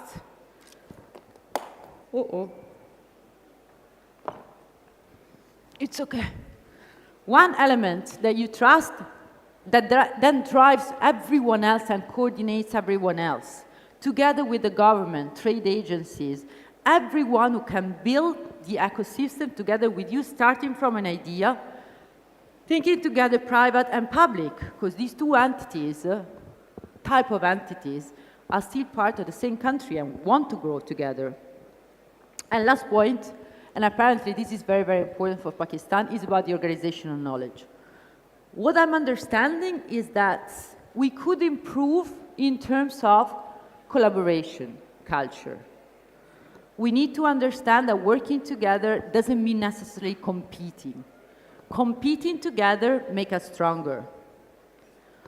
So where I would put my own $1, if I had one to invest in Pakistan, short term, in the things that I'm good at already.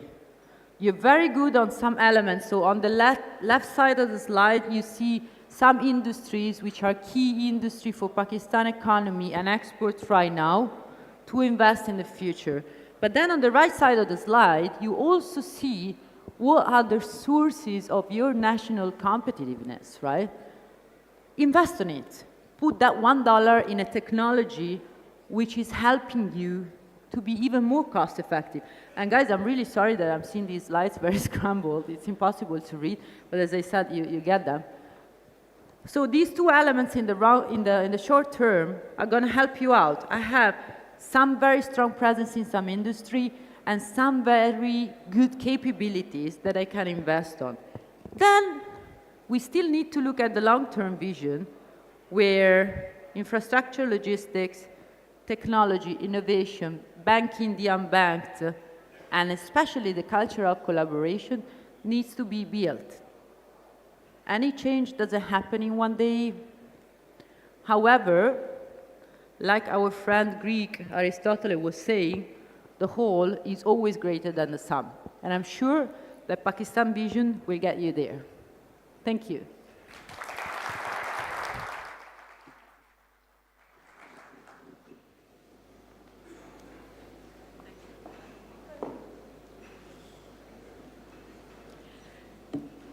Thank you so much, Raffaella. Since we are pressed for time, if you have any questions regarding the presentation, you can choose to ask her in one of her masterclass sessions. Ladies and gentlemen, we now move to one of the most anticipated segments of the event, a dynamic panel discussion featuring esteemed experts who will share their experiences on practical insights for international business growth. The panel will explore key topics, including taking Pakistani brands global, current opportunities to explore, potential strategies and challenges, and the role of e-commerce. I would now like to invite our distinguished panelists to the stage. Ms. Raffaella Campagnoli, you're please requested to resume stage again. Mr. Rana Tariq Mehboob, CEO, Royal Tag and Patron-in-Chief, CAP. Mr. Mubashir Bhatt, Foreman Chairman, Pakistan Ready-Made Garments Manufacturers and Exporters Association and CEO of Body Media International. Mr. Arif Iqbal, co-founder, LAM, which is Pakistan's leading online fashion brand in the market. The session will be moderated by Mr. Asfandiyar Farokh, Managing Director, Hub and Chairman, CAP. Please take the stage.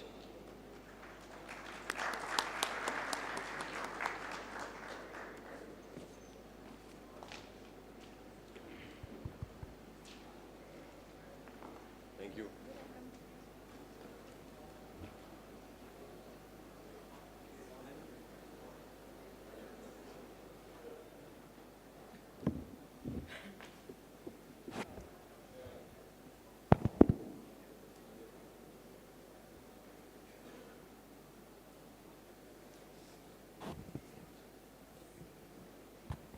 Assalamu alaikum. Everybody can hear me? थोड़ा सा ऊपर करता हूँ मैं. Assalamu alaikum. आवाज़ आ रही है? You can hear me? Great. Thank you, everybody. And thank you for the panelists. All of you, welcome.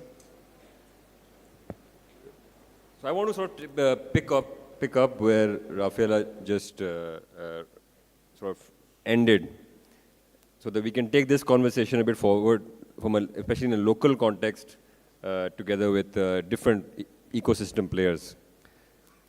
So, and Rafa, I think it was very interesting, and we're very fortunate and privileged that you did a lot of research, looked at a lot of data, and you looked at specifically sort of where Pakistan stands and what maybe the future can look like moving forward. So just a preamble on sort of, now I want to sort of hone in on the textile sector, because that's one of the areas that retail ke andar bhi, and I'm going to switch a bit between English and Urdu. The panelists will probably more. But I think in retail and in exports, textile is the mainstay when we look at both of them. Now in textile, I mean, if we have an overall textile export of about $16 billion worth, ready-made garments is around, if I'm not wrong, $8-9 billion worth. And when we look at our branded exports, that's very low. Branded exports being brands actually doing a good job of, whether by e-commerce or other means, selling their branded goods abroad. So it's maybe $200 million approximately, which is obviously very low as a percentage. On the other hand, when we look at the local domestic retail market, so textiles and clothing are a very big part and very big strong point within Pakistan in terms of retail. So now how do we translate this expertise, this domestic expertise, into sort of exports, in boosting exports? Now boosting exports in my mind, and I would want feedback from the panelists here, is one is of course branded exports, जो कि हमारे जो brands खुद अपने नाम से बेचें बाहर, which they are doing to some extent, but to a lesser degree, and primarily to overseas Pakistanis. If you look at हमारे जो कपड़े के brands, Eastern wear brands are primarily selling to overseas Pakistanis, which is obviously a big market. 10 million people, we know that can buy out there. And meanwhile, then that's one place where maybe there's potential. And the other place is where, how can the brands work with the traditional exporters of textiles to actually find ways to work together, synergize, collaborate, and boost our B2B exports? Is that something that's possible? So your ecosystem, when we talk about ecosystem, that's what sort of we want to sort of come to. I think we've heard from Rafaela about this. Now I want to sort of get the opinion of our, and I will come back to Rafaela as well, but Mubashir Saab, I would like to start with you, sir. About,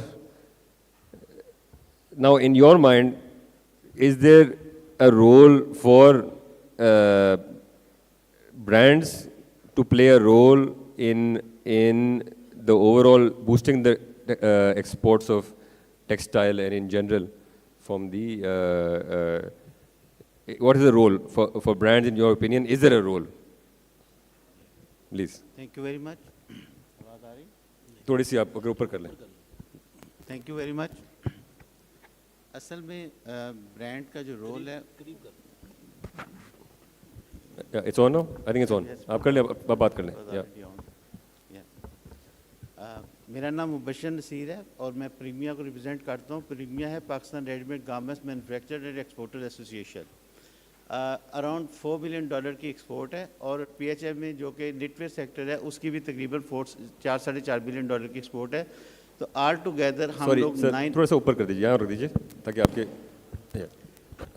all together صرف clothing کی جو export Pakistan کی ہے وہ $9 billion کے قریب ہے. اور اس کے اندر ہم لوگ بہت زیادہ باتیں کر رہے ہیں پاکستان کے حوالے سے کہ بہت بزنس خراب ہے, لیکن اتفاق کی بات ہے کہ پاکستان ایکسپورٹ کنٹینیوسلی بڑھتی جا رہی ہے, اور پچھلے مہینے بھی تقریباً 8% کی گروتھ آئی ہے اس کے اندر. جو سب سے امپورٹنٹ چیز سمجھنے کے لیے ہے وہ یہ ہے کہ لوکل برانڈ کو انٹرنیشنل کیسے کرنا ہے. تو سب سے پہلے ہمیں یہ سمجھنا پڑے گا کہ انٹرنیشنل میں جو بزنس کر رہے ہیں ان کے چیلنجز کیا ہیں. تو ہمیں 2 3 4 طرح کے چیلنجز فیس کرنے پڑتے ہیں, کیونکہ اس میں سب سے امپورٹنٹ چیز ہے وہ کمپلائنسز ہیں. اور اتفاق کی بات ہے کہ پاکستان نے ابھی تک اپنے کمپلائنس ہی اناؤنس نہیں کیے, تو یہ اسکیٹرڈ پڑے ہوئے ہیں. اگر آپ نے سوشل سیکورٹی کی جانا ہے تو آپ کو علیحدہ سے جانا پڑے گا, اولڈ ایج کے لیے علیحدہ جانا پڑے گا, بلڈنگ اسٹیبلٹی کے لیے علیحدہ جانا پڑے گا. اور ایکسپورٹ کے اندر یہ سارے چیلنجز ہیں جو کہ ہمیں فیس کرنے پڑ رہے ہیں. لیکن گزشتہ 1.5 سال سے ہم لوگوں نے پورے کمپلائنسز, پریمیا نے پورے کمپلائنسز بنا کے گورنمنٹ آف پاکستان کو پریزنٹ کر دیے کہ وہ فوراً اس کو ٹیبل کروا دے سینٹ کے اندر اور نیشنل اسمبلی کے اندر. بٹ انفارچونیٹ پارٹ یہ ہے کہ ہماری پوری بک بننے کے باوجود جو کہ ایک لا بنا کے ہم لوگوں نے گورنمنٹ کو دیا ہے وہ ٹیبل نہیں ہو سکے. تو یہ سب سے بڑا چیلنج, ہم پہلے میں چیلنجز بتا دوں پھر میں اس کے سلوشن بھی بتاتا ہوں. تو یہ چیلنجز فیس ہو رہے ہیں. اب وداؤٹ کمپلائنسز کوئی بھی ملک ایکسپورٹ کر ہی نہیں سکتا, کیونکہ آنے والا دور جو ہے وہ کمپلائنسز کے ساتھ ہے. کیونکہ اب 2025 سے یورپین یونین جو نئے لا رہا ہے اس میں ڈیجیٹل پاسپورٹ ہے, اور اس کے ساتھ ساتھ ٹرانزیکشن سرٹیفکیٹس ہیں کہ آپ نے جہاں یہ کاٹن گرو کی ادھر آپ نے کوئی انوائرمنٹ کو ہٹ تو نہیں کیا, ادھر آپ نے کہاں پہ ڈائی کیا وہاں پہ تو انوائرمنٹ کا مسئلہ نہیں آیا. اور اس کے بعد یہ کہ آپ نے جو بھی پروڈکشن بنائی ہے اس میں کاربن فٹ پرنٹ کتنے آپ نے لیے ہیں, اور اس کاربن فٹ پرنٹ کو میٹیگیٹ کرنے کے لیے آپ نے کیا دیے ہیں. تو یہ سارے جو چیلنجز ہیں وہ ہمیں دینے پڑیں گے. اب چونکہ ہمارا ان ہاؤس کمپلائنس سسٹم نہیں ہے, اس وجہ سے یہ ہوتا ہے کہ آئے دن فورن کمپنیز آتی ہیں این جی اوز کی شکل میں, وہ آ کے ہمیں ڈکٹیٹ کرواتی ہیں کہ آپ یہ کریں یہ کریں یہ کریں یہ نہ کریں. حالانکہ پاکستان کی فیکٹریز کافی سے زیادہ کمپلائنٹ ہیں, لیکن پرابلم یہ ہے کہ ایک بھی ایکسپورٹر کو سال میں کم از کم 12 دفعہ اپنے کمپلائنس کروانے پڑتے ہیں. میں ریگولر کمپلائنس یعنی ہر سال بعد آپ کو رینیول کروانی پڑتی ہے, اور اس کے علاوہ اس میں جو سب سے بڑا چیلنج ہے سرپرائز آڈٹ آتے ہیں. اب جب وہ کمپلائنٹ کا بندہ آپ کو آڈٹ کرنے آتا ہے تو وہ انٹرپریٹیشن بھی اپنی کر رہا ہوتا ہے لا کی, اور آپ اس وقت اتنی آکورڈ پوزیشن میں ہوتے ہیں کہ آپ اس کے ساتھ ڈیبیٹ نہیں کر سکتے. تو یہ سب سے پہلا چیلنج یہ ہے جو کہ آپ فیس کرنا پڑے گا کسی بھی برانڈ کو. دوسری چیز ہے کیونکہ ماشاءاللہ سارے لوگ ویل اسٹیبلش لوگ بیٹھے ہیں, تو میں اس کے اوپر اسپیک کے اوپر بات نہیں کروں گا, میجرمنٹ کے اوپر بات نہیں کروں گا, کوالٹی کے اوپر بات نہیں کروں گا. لیکن انٹرنیشنلی جانے کے لیے سب سے پہلے آپ کو اپنے کمپلائنس لیول چیک کرنے پڑیں گے. ہمیں یہ چیک کرنا پڑے گا جو ہماری پروڈکٹ ہے وہ اپ ٹو دا مارک ہے, ہم نے کون سے ملک میں لے کے جانی ہے اور کس کنٹری کون سے ملک میں لے کے جانی ہے اور کس ایج بریکٹ کو ہم نے ٹارگٹ کرنا ہے. تو یہ ساری چیزیں آپ کو اس میں دیکھنی پڑیں گی. جب آپ اس چیزوں کو کر لیتے ہیں تو پھر آپ کو اپنے جو سب سے بڑا چیلنج آپ کو آئے گا, خیر سٹارٹ میں تو شاید نہ آئے لیکن سونر اور لیٹر یہ چیلنج آپ کو آئے گا, وہ یہ ہے کہ آپ نے یہ برانڈ جو بھی پروڈیوس کیا ہے یہ ان ہاؤس کو پروڈیوس کیا ہے یا آؤٹ سورس کیا ہے, because outsourcing is not allowed any more in the world, right. اس کو بہت بری نظر سے دیکھا جاتا ہے. تو ایٹ دا بگننگ شاید آپ کو نہ پوچھے, لیکن لانگ ٹرم اسٹریٹجی یہ ہے کہ آپ کے پاس ان ہاؤس سارا کچھ ہونا چاہیے, اور تاکہ آپ کی انٹیگریشن پراپر ہو سکے اور آپ لوگ بتا سکیں کہ آپ نے کیسے کیسے یہ ساری ڈیولپمنٹ کی ہے. تو یہ سارے چیلنجز ہیں.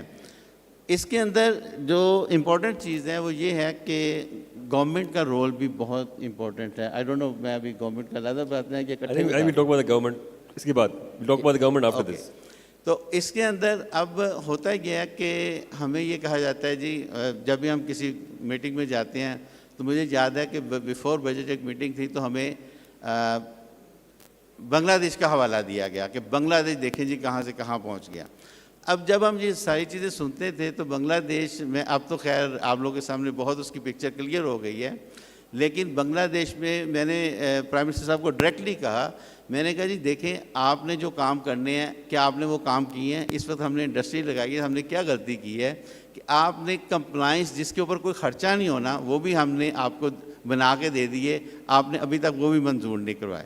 اب انہوں نے ایک منسٹر سے پوچھا, منسٹر صاحب نے کہا جی میں نہیں آؤں, سیکرٹری صاحب تھے نہیں جن کو ہم نے پریزنٹ کیے ہوئے تھے, ڈپٹی سیکرٹری صاحب نے بھی سارا لا دیا اور ادھر ادھر کا ٹائم ضائع کرنا شروع کر دیا. تو میں نے ڈائریکٹلی پرائم منسٹر صاحب کو کہا کہ دیکھیں جو چیز آپ ٹھنڈے کمرے میں بیٹھ کے نہیں کر سکے اور مثالیں ہمیں بنگلہ دیش کی دے رہے ہیں تو it's not going to work.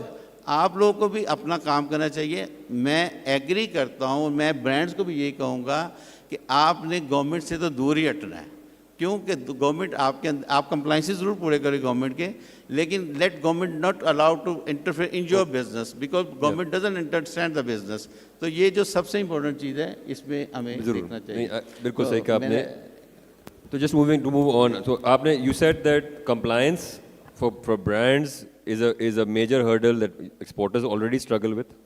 So that's something that brands need to look out for. Number two is that how to approach that market, how to tackle, know exactly what that market needs. Because in your case, exporter کے case میں آپ کا buyer بتا رہا ہوتا ہے نا کہ market کی کیا need ہے. The buyer is telling you what is required in the market. But in this case, the brand needs to know that beforehand or have some kind of insights in order to make sure that that market is, that they can actually go into that market. Thirdly, you mentioned the government and to stay away from the government because they don't understand, unfortunately, these things at the moment. But we have to, I think, bring them on board at some point. Tariq bhai, I want to come to you. آپ سے سوال پوچھنا چاہوں گا کہ آپ کے خیال میں برانڈز آیا تیار ہیں اس کام کے لیے؟ مبشر صاحب نے بتایا ضرور کہ یہ چیلنجز, یہ چیزیں, because he is they know the textile export, they've been involved in textile export, they know the challenges that exporters, traditional exporters face. Do you think brands in Pakistan are ready to go abroad? And of course we know that to some extent they're doing it, but more for the overseas Pakistanis. But to actually become regional brands and move from country to country and become international brands, you think brands are ready? جی بسم اللہ الرحمن الرحیم. Actually آج سے کچھ 1.5 سال پہلے مجھے اچھی طرح سے یاد ہے کہ گوہر جاز صاحب کے ساتھ میٹنگ ہوئی تھی, تو انہوں نے یہ کانسیپٹ دیا تھا کہ ہمیں ایکسپورٹ بڑھانی ہے تو آپ برانڈ بیونڈ پاکستان کے اوپر کام کریں. لاسٹ ایئر ہم جب کراچی گئے تو جو 2-3 پاکستانی برانڈز ہیں جو انٹرنیشنلی کام کر رہے ہیں, ہم ان سے بیٹھے, ان سے بات چیت کی, تو یہ پتہ چلا کہ یہ آسان کام نہیں ہے, اس میں بہت سارے ایشوز ہیں. لائک اگر آپ نے کوئی فرض کریں میرا برانڈ ہے اور میں نے جا کے پاکستان سے باہر آؤٹ لیٹ بنانی ہے, تو پاکستان میں تو کوئی کمپلائنس کا سسٹم ہی نہیں ہے, میں پیسے ہی نہیں لے جا سکتا. اچھا, پاکستان میں جو رولز ہیں وہ ایکسپورٹرز کے لیے ہیں, وہاں پہ کوئی کانسیپٹ ہی نہیں ہے کہ کوئی پاکستانی برانڈ باہر جائے گا, ریٹیل کرے گا, وہ جو پیسہ آئے گا وہ کیسے واپس آئے گا.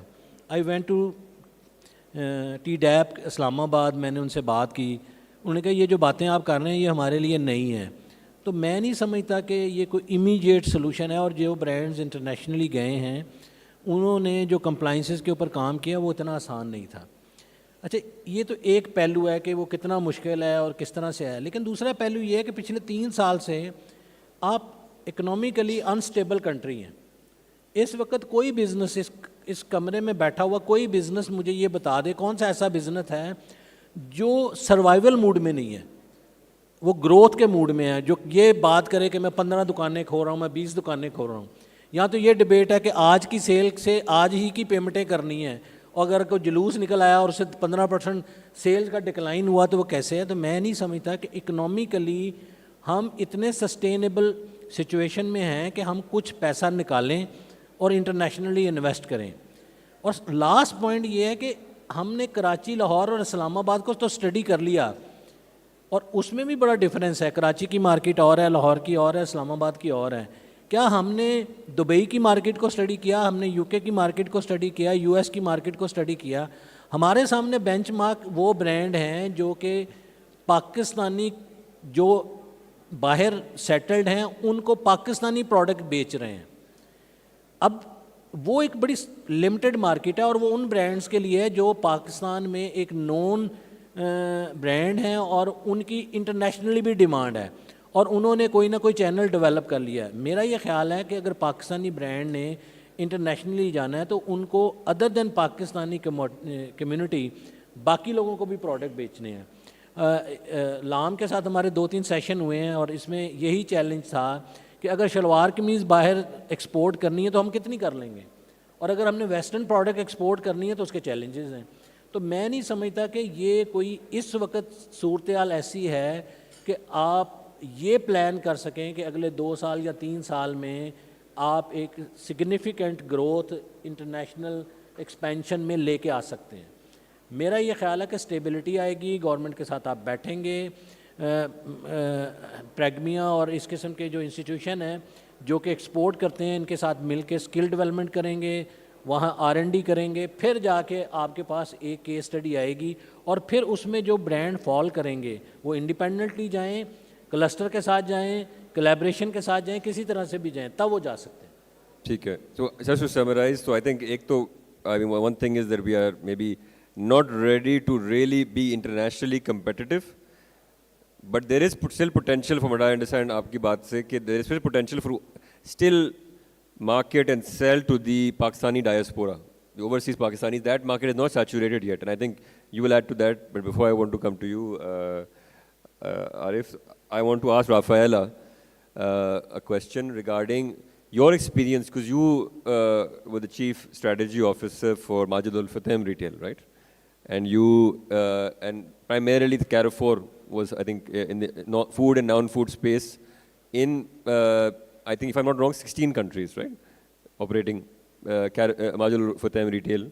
Carrefour has been operating in 16 countries as a multinational organization, sitting in different countries. So what do you think, you know, how did, even though originally it's a French company, but Majid Al Fatem has the regional sort of distribution, but how has they gone from market to market? What has been the secret or the elements of success to become and to succeed in different markets, apart from perhaps the original markets or where they already have a very strong foothold? So I would like to just get your advice on that to sort of set the stage for what brands should be prepared for mentally if they want to go international. Brands or retailers want to go international. What are the elements of success and what is the sort of a roadmap for brands specifically and retailers to go outside their own markets?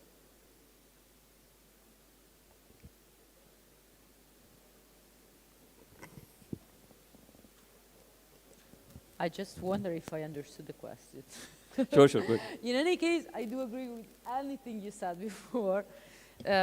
So am I understanding rightly the question, which is how to make local brands relevant for export, internationalization? Yes, relevant and capable.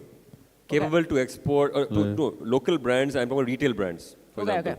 Right? Whether in the fashion space, whether in you know, primarily in the non-food space, how can they gear themselves up to actually go outside their own home country? Okay. What I'm not going to do is speaking about Majid Al Futtaim. Okay. What I'm going to do is speaking about the needs of huge retailers like Majid Al Futtaim being present in 15, 20, 25 countries, about something which generally they call sourcing hubs. So I was doing the example before about Walmart, right? These guys are the biggest grocery chain in the world, which employs 2.2 million people, of which probably 1.5, 1.6 are US. So US is the biggest market. They have, every retailer has a huge number of suppliers. Walmart, under 1,000, stuff like that, all over the world. When we talk about focusing on what you do better than anyone else, means fostering the excellencies, right? So Walmart, grocery retailers, Carrefour, Majid Al Futtaim, all our competitors, they want to offer a life partner to our shoppers and customers. So a country like Pakistan, which is very similar to a country like Kenya, which is very similar to a country like Egypt, which is very similar to a country like India, what those countries can offer big retailers is your excellence in specialized elements like fabrics, textile, clothing. And I remember my ex-boss Honeyways, when came to Pakistan, visiting Pakistan 6-8 months ago, he came back saying, Rafa, there's a lot of fantastic textile in there and fashion in there.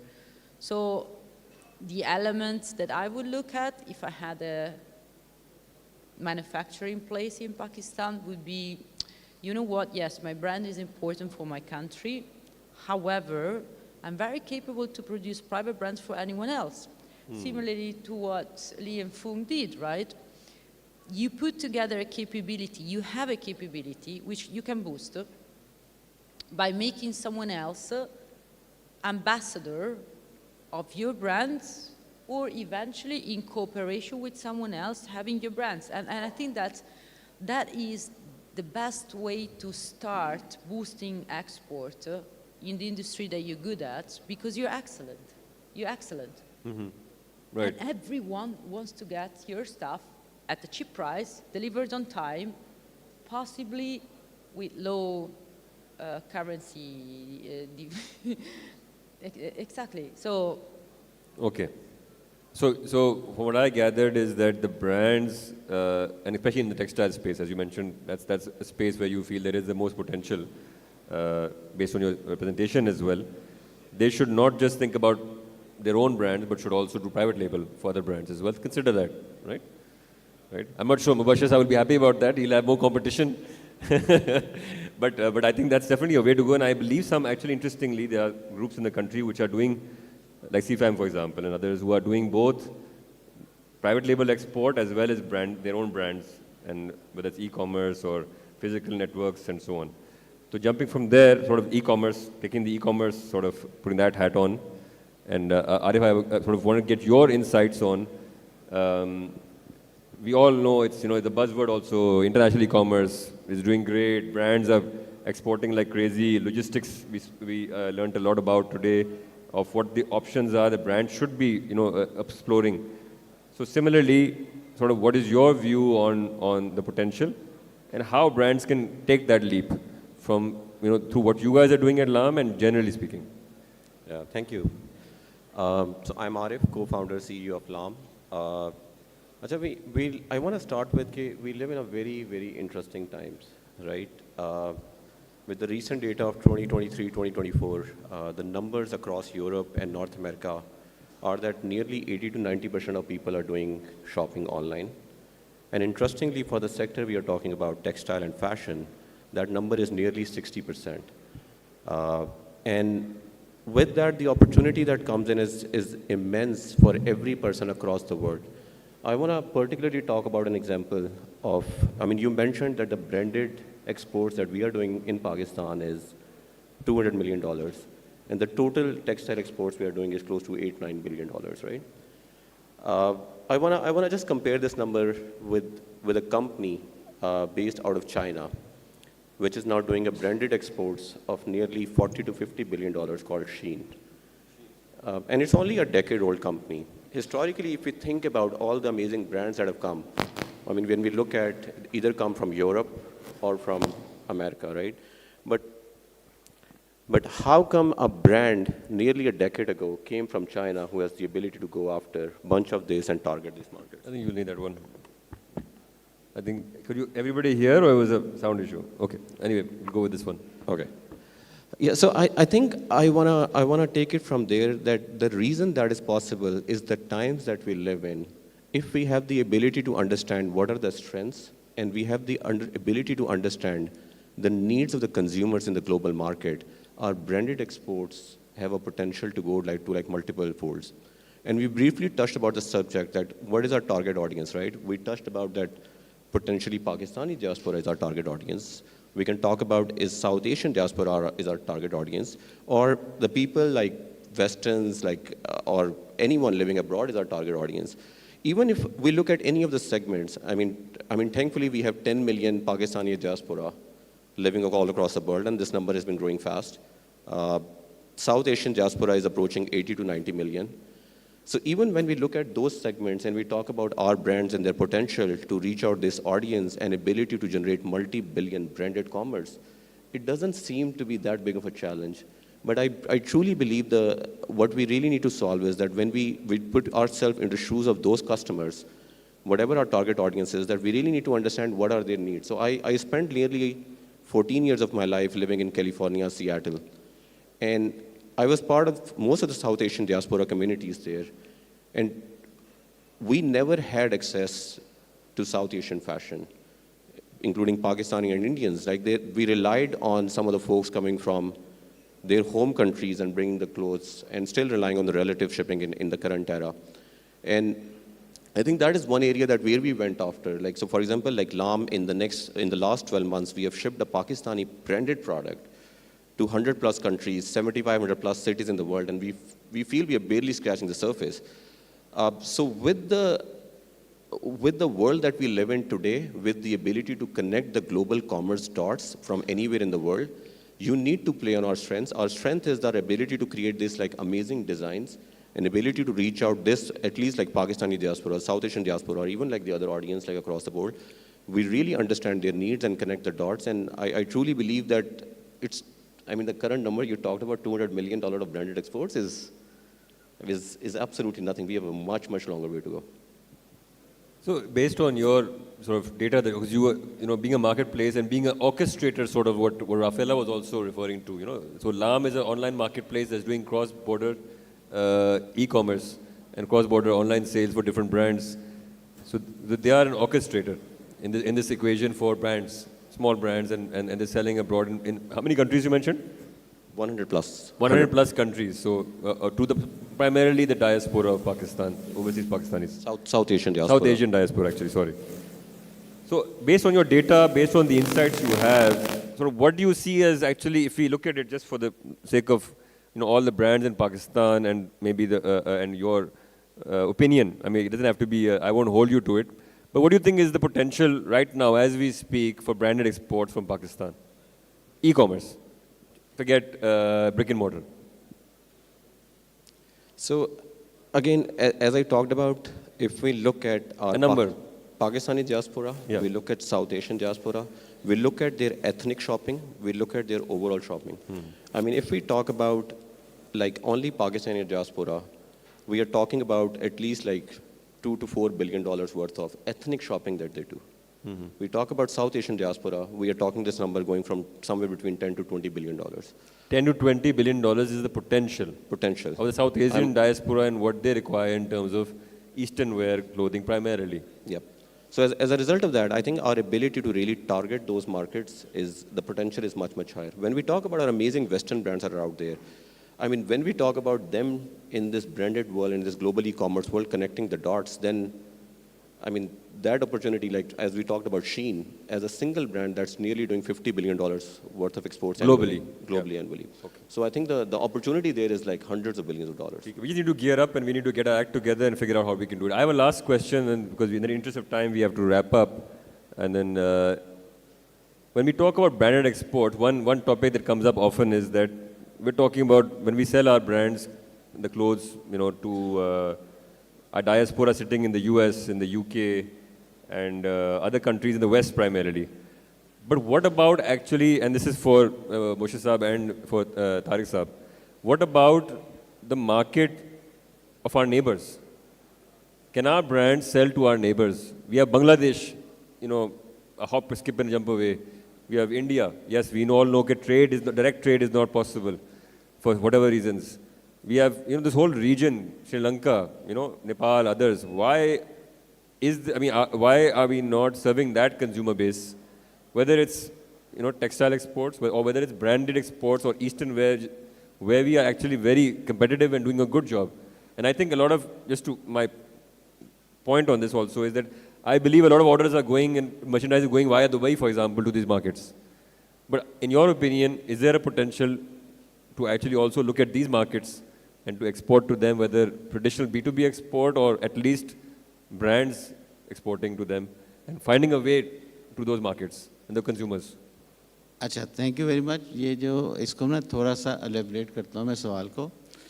मैंने जो पहले दी है ना वो कोई negative picture नहीं दी, वो मैंने एक पिक्चर आपके साथ शेयर की है. अब मैं आपको इसके बताता हूँ कि आपके टारगेट्स क्या हैं. अभी मैंने पिछले 6 महीनों में बड़ी डिफरेंट जगह पे ट्रैवल की है, गवर्नमेंट के साथ भी और अलहदा भी, और मैंने काफ़ी चीज़ें क्लोजली वॉच की हैं. और मैं आपको जो चीज़ें बताऊँगा डेटाबेस बताऊँगा. अभी अमेरिका के अंदर रिसर्च हो रही है because they want to put some sanctions on China, right, and China is looking for the relocation of the industry. तो हम लोग चाइना भी गए हैं but we went with the homework, without the homework, right. तो अब China की relocation आ रही है, तो मैं ऑडियंस को कहूँगा कि अगर आपको कोई भी जेवी मिलता है तो आपको फ़ौरन ग्रिप करना चाहिए, क्योंकि उससे ये है कि आपने एक्सपेरिमेंट में जो पैसा ज़ाया करना है, जो इन्वेस्टमेंट करना है, उससे बेहतर है कि आप जेवी पे करें. लेकिन जेवी करने के लिए आपको ड्यू डिलिजेंस करवाना पड़ेगा, जो पाकिस्तान में कंपनियों के लिए बहुत मुश्किल है. लेकिन अगर आप कंप्लाइंट बिजनेस कर रहे हैं तो सूनर और later you will have this opportunity कि जिसके अंदर जाके आप जेवीज कर सकते हैं. That's number 1. नंबर 2, मैं आपके साथ एक डाटा शेयर करता हूं जो कि अमेरिका का है, और अमेरिका में एक उन्होंने इन्वेस्टिगेशन लॉन्च की है कि वो चाइना की इंडस्ट्री की रिप्लेसमेंट देख रहे थे. और मेरे पास जो डाटा आया है उसके अंदर ये था कि चाइना में जो शेयर है यूएसए के अंदर वो 27% है, which is equal to 41.5 billion. और उसके साथ वियतनाम है जिसके अंदर 20% उसके 20 बिलियन का शेयर है, विच इज़ 13%. सो इस वक्त अमेरिका 40% की रिप्लेसमेंट तलाश कर रहा है, और उसने 5 मुल्कों के ऊपर इन्वेस्टिगेशन की है कि क्या ये हमारी रिक्वायरमेंट फुलफ़िल कर सकते हैं. उसमें पाकिस्तान भी शामिल था, इंडिया भी शामिल था, सब थे. अब पाकिस्तान का जो टोटल शेयर है वो 3.3% है, which is equal to $6 billion. अब अगर हम लोग 100% की भी कमिटमेंट वहाँ करें तो हम लोग, विच इज़ नॉट पॉसिबल, तो हम लोग 6 बिलियन पे पहुँचेंगे. और वो कितना तलाश कर रहे हैं? 40 बिलियन. That's number 1. उसके बाद 2 हफ्ते पहले मैं रशिया गया हूँ, वहाँ पे भी ब्रिक्स की एक कॉन्फ्रेंस थी और उसके साथ फैशन शो था. उधर भी एक बहुत बड़ी मार्केट क्रिएट हो गया बिकॉज तमाम तर यूरोपियन कंपनीज रशिया को छोड़ चुकी हैं, ठीक है. और Russia is also very much interested कि पाकिस्तानी वहाँ पे भी आके काम करें, और वो चाहते हैं कि ब्रिक्स के अंदर पाकिस्तान भी आ जाए. पिछले साल जब मैंने उसको विज़िट किया था, मुझे सिटी गवर्नमेंट मॉस्को ने बुलाया था, तो मेरे लिए रशिया बिल्कुल एक अजनबी मुल्क था, और मुझे लगता था कि पता नहीं, खुदा खैर करे, मैं वहाँ जा रहा हूँ, पता नहीं मेरे साथ क्या होना है. लेकिन to be honest, such a lovely country, such a peaceful country, no social media. 2 घंटे वो खाने पे खर्च करते हैं, दोपहर में 2 घंटे रात को खाने पे खर्च करते हैं, यानी स्पेंड करते हैं, एंड दे टॉक, वो सोशलाइज करते हैं, सब कुछ करते हैं. तो हमें लगता है कि हमारा सोशल मीडिया बंद हो गया तो शायद हम जी नहीं पाएंगे, तो ऐसी बात नहीं है. उसके बाद चाइना मैंने ट्रैवल किया है, चाइना में रीलोकेशन ऑफ इंडस्ट्री भी बहुत हो रहा है. पाकिस्तान के पास इतनी अपॉर्चुनिटीज़ इस वक्त अवेलेबल हैं, और ऑन टॉप ऑफ इट ये भी मैं बता दूं कि Pakistan is out of trouble. ये मत सोचिएगा पाकिस्तान में बैंकरप्ट होना है, ना कोई चांस है. आप ये देखिएगा कि 34% जब आपका इन्फ्लेशन था, जो कि आज 7% हो गया है. टेक्निकली तनवीर साहब ने बात सही की है कि it should not be, our markup rate should not be 9%. लेकिन गवर्नमेंट जब वो कहती है कि जब 34% इन्फ्लेशन था तो हमने 40% या 38% मार्कअप रेट नहीं किया था, लाइक टर्की. तो इसका मतलब है कि पाकिस्तान ने तमाम थ्योरी उलट साबित कर दी. तो गैप इतना बड़ा है कि अगर हम लोग काम करना चाहें, चाहे हम लोग उसमें B2B करें या B2C करें.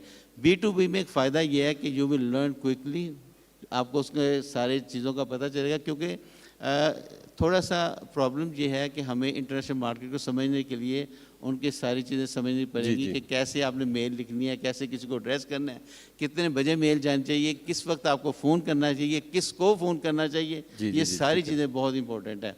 तो इसके लिए थोड़ा सा हमें अपना होमवर्क थोड़ा ज़्यादा करना चाहिए, क्योंकि उसमें यह है कि अगर खुदा न खासा कोई नाकामी होती है तो वो फिर नाकामी का चर्चे बहुत होते हैं, कामयाबी को बताता नहीं है.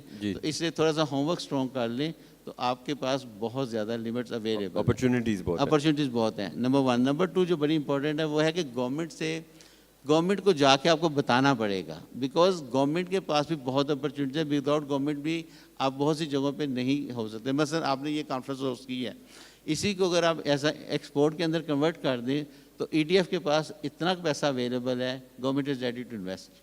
ٹھیک ہے, تو یہ کوئی اتنا بڑا ایشو نہیں ہے. کوئی برانڈ باہر جانا چاہتا ہے, کوئی آفس باہر بنانا چاہتا ہے, گورنمنٹ اس کو اسسٹ کرنے کے لیے تیار ہے, بشرطے کہ you should have some history. اور ایک آخری چیز جو بڑی امپورٹنٹ ہے, جو میں نے رشیا سے بھی سیکھی ہے, کہ چاہے کوئی ایکسپورٹ کر رہا ہے, he should not leave local market. وہ کم از کم 10-15% کا شیئر لوکل مارکیٹ میں لے, اور جو لوکل مارکیٹ کر رہا ہے وہ 10-15% اپنا ایکسپورٹ کے اندر ضرور جائے. یہ بہت ضروری ہے. بالکل صحیح, تھینک یو. تو جسٹ ٹو سمرائز دس, طارق بھائی آپ سے نو اوکے چلیں اوکے آف کورس یس. تو بس ایک کویشچن آیا تھا ہمارے اسپیشل گیسٹ سے میاں لطیف صاحب سے, اگر مائک پلیز ان کو دے دیں. Meanwhile I just summarize what وشیش Sahab said. There are a lot of opportunities, especially China, sort of the US market, want to move their supply away from China. That's one opportunity. The other opportunities are also in Russia, for example, and others. So I think there are definitely opportunities. Challenges are there, but the opportunities are also there. Sir, please. You have a question and then we'll conclude. Thank you. میں میاں محمد لطیف میرا نام ہے, Chenab textile Faisal آباد سے. میرا question صرف یہ ہے کہ جو ڈسکشن پینل میں ہوئی بڑی زبردست ہے سر, مائک اوپر کر دیجیے گا, لیکن دو چیزیں گڑبڑ ہو گئی ہیں. ایک تو ہے کہ اب پاکستانی برانڈ کی ایکسپورٹ, ایک ہے پاکستان کی ایکسپورٹ ہمارے پروڈکٹ کی. یہ دونوں ڈیفرنٹ ہے میرے پوائنٹ. مجھے بھی 40 ایئر ہو گئے ہیں ایکسپورٹ کرتے ہوئے, $200 ملین تک کی میں ایکسپورٹ کرتا. لیکن یہ ہے کہ جتنی ہماری ایکسپورٹ کی ڈیمانڈ ہے ہمارے کسٹمر کی, وہ ان کے برانڈ سے وہ ہم سے اپنے برانڈ سے بنواتے ہیں, چاہے وہ چھوٹے ہیں چاہے وہ بڑے سٹور ہیں. ان کے ان ہاؤس برانڈ ہیں یا ادر برانڈ جو ان کو اویلیبل ہے بڑے, تو وہ ان کی پروڈکٹ بناتے ہیں. تو ہمارا جو کویشچن ایک تو نو ڈاؤٹ ہے ہی ہے کہ ہماری ایکسپورٹ بڑھے, دیٹس پاکستان ایکسپورٹ. اب چائنا میں یا ویٹنام میں یا بنگلہ دیش میں یا انڈیا میں جو ان کی ایکسپورٹ ہو رہی ہے وہ بھی ہماری طرح ہی ہو رہی ہے کہ ان کے لوگ مطلب ان کے برانڈ ان سے آ کے سورسنگ کرتے ہیں. ہاں یہ ہے کہ چائنا میں بے شمار, کیونکہ ان کی کاسٹ آف پروڈکشن جب کم تھی, اب تو ہم سے بھی زیادہ ہو گئی ہے, جب وہ کم تھی تو ان کے بعض برانڈ نے آ کے وہاں پہ اپنی مینوفیکچرنگ سٹارٹ کر دی تھی, لیکن وہ یوز کرتے تھے ان کی فیسلٹی اپنے برانڈ کے لیے تاکہ ان کو چیپر پڑے. تو میرا یہ ہے کہ جو کویشچن ہمارا ہونا چاہیے اگر برانڈ کی نسبت سے ہے, تو how can we increase our export in our own brand. جی وہ میرے حساب سے یہی ہے کہ سوائے اس کے کہ ہم اپنے وہاں سٹور کھولیں اور اپنے برانڈ کو وہاں پہ انٹروڈیوس کریں, اس کے علاوہ مجھے تو کوئی اور مطلب نہیں نظر آتا ہے کوئی اور طریقہ ہے. جی لطیف صاحب, تھینک یو ویری مچ. آپ کے ساتھ میری ایک ملاقات ہوئی تھی اسٹیٹ بینک کے اندر, آپ کو یاد ہوگا, ٹھیک ہے, اور جہاں پہ وہ چیز ڈسکس ہوئی تھی تو کس طرح لوگوں نے بیٹھ کے کس طرح کے الٹے سیدھے وہ سجیشنز دیے تھے. تو I don't want to go into that detail, لیکن آپ کا پوائنٹ بالکل ٹھیک ہے. اگر آپ نے اپنے برانڈ کو باہر لے کے جانا ہے تو وہ ٹرکش ماڈل اویلیبل ہے. پورے رشیا کے اندر جتنی بھی اسٹیٹس ہیں وہ اپنے سٹور کھولتے ہیں اور اپنے نام سے مال بیچتے ہیں. یہ کوئی بہت ناممکن چیز نہیں ہے. تھوڑا سا اس میں آپ کو ہوم ورک کرنا پڑے گا, اور وہ ٹرکش ماڈل اویلیبل ہے جس کے اندر آپ اپنے برانڈ کو لے کے جا کے اپنی شاپ سے بیچیں. تو ویسے بھی ابھی گورنمنٹ جو ہمارے بزنس مین ہیں نا, ان کو گلوبلی سوچنا پڑے گا یہ, تاکہ آپ باہر تھوڑا سا نکل کے کھیلیں, وکٹ کے دوسری طرف بھی جا کے کھیلیں. اتنا مشکل نہیں ہے. آنیسٹلی اسپیکنگ ایک بندہ جو پاکستان میں کام کر سکتا ہے, پاکستان میں سکسیزفل ہو سکتا ہے, باہر جا کے آپ کو اتنی اسٹرگل نہیں کرنی پڑے گی, تو آپ بہت تیزی سے وہاں کوئکلی آپ چیزوں پہ اوور کم کر سکتے ہیں. تو میں 100% آپ سے ایگری کرتا ہوں کہ یہ جو خاص طور پہ آپ نے بڑا اچھا کیا پوائنٹ کہا گیا کہ یہ جتنے بھی لوگ ہیں یہ اپنی شاپس کھولنے کے لیے ہوم ورک کر لیں, تو یہ ٹرکش ماڈل ہے, اس کے اوپر اسٹڈی کر لیں اور آپ کامیاب ہو جائیں گے. بالکل ٹھیک ہے. نہیں, thank you very much. I think یہ بہت امپورٹنٹ پوائنٹ ہے کہ we should look at different opportunities. But جیسے میں نے شروع میں کہا تھا کہ ہمیں انٹرنیشنل ایک طریقے یا کسی نہ کسی طریقے سے انٹرنیشنل کام کرنا چاہیے. ایکسپورٹ ڈومیسٹک کر رہے ہیں, تھوڑا ایکسپورٹ کر لیں, ایکسپورٹ کریں, تھوڑا ڈومیسٹک بھی کریں چلیں, تاکہ وہ آپ کی انوویشن اور ویلیو ایڈیشن اور مارکیٹ کمپیٹیٹیونیس ہو. So I wanted to dive in a bit further, but I think we don't have any more time. But thank you everybody. Thank you to the panelists, Rafaela, Mubashir Saab, Tariq Saab, Arif Saab. Thank you all for joining us, and we'll move forward to the next part. Thank you. Assalamu alaikum.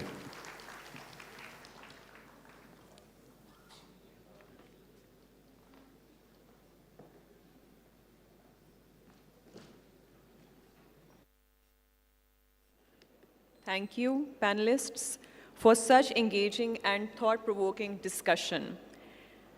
It is my honor to welcome our esteemed speaker, Engineer Khalid Usman, to the stage.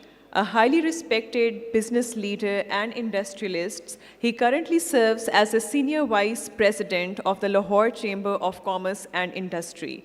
Today, he will be sharing his expert insights with us on business in Pakistan and analysis. Please join me in welcoming Engineer Khalid Usman.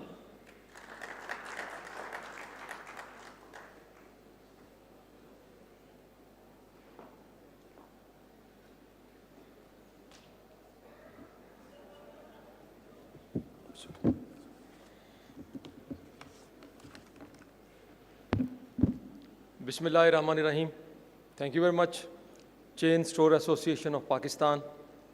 مجھے اتنی زبردست اور اتنی بہترین قسم کی conference میں مدعو کرنے پر ویسے تو بدقسمتی سے میں 600-700 لوگوں اور کھانے کے درمیان میں سینڈوچ ہو گیا ہوں، اور مجھے اندازہ ہے کہ جب اتنے سارے لوگوں میں اور سب لوگ تھکے بھی ہوں اور بہت سارے سپیکرز کو سنا ہو تو اپنی بات کرنا مجھے اندازہ ہے کہ اتنا آسان نہیں ہوگا.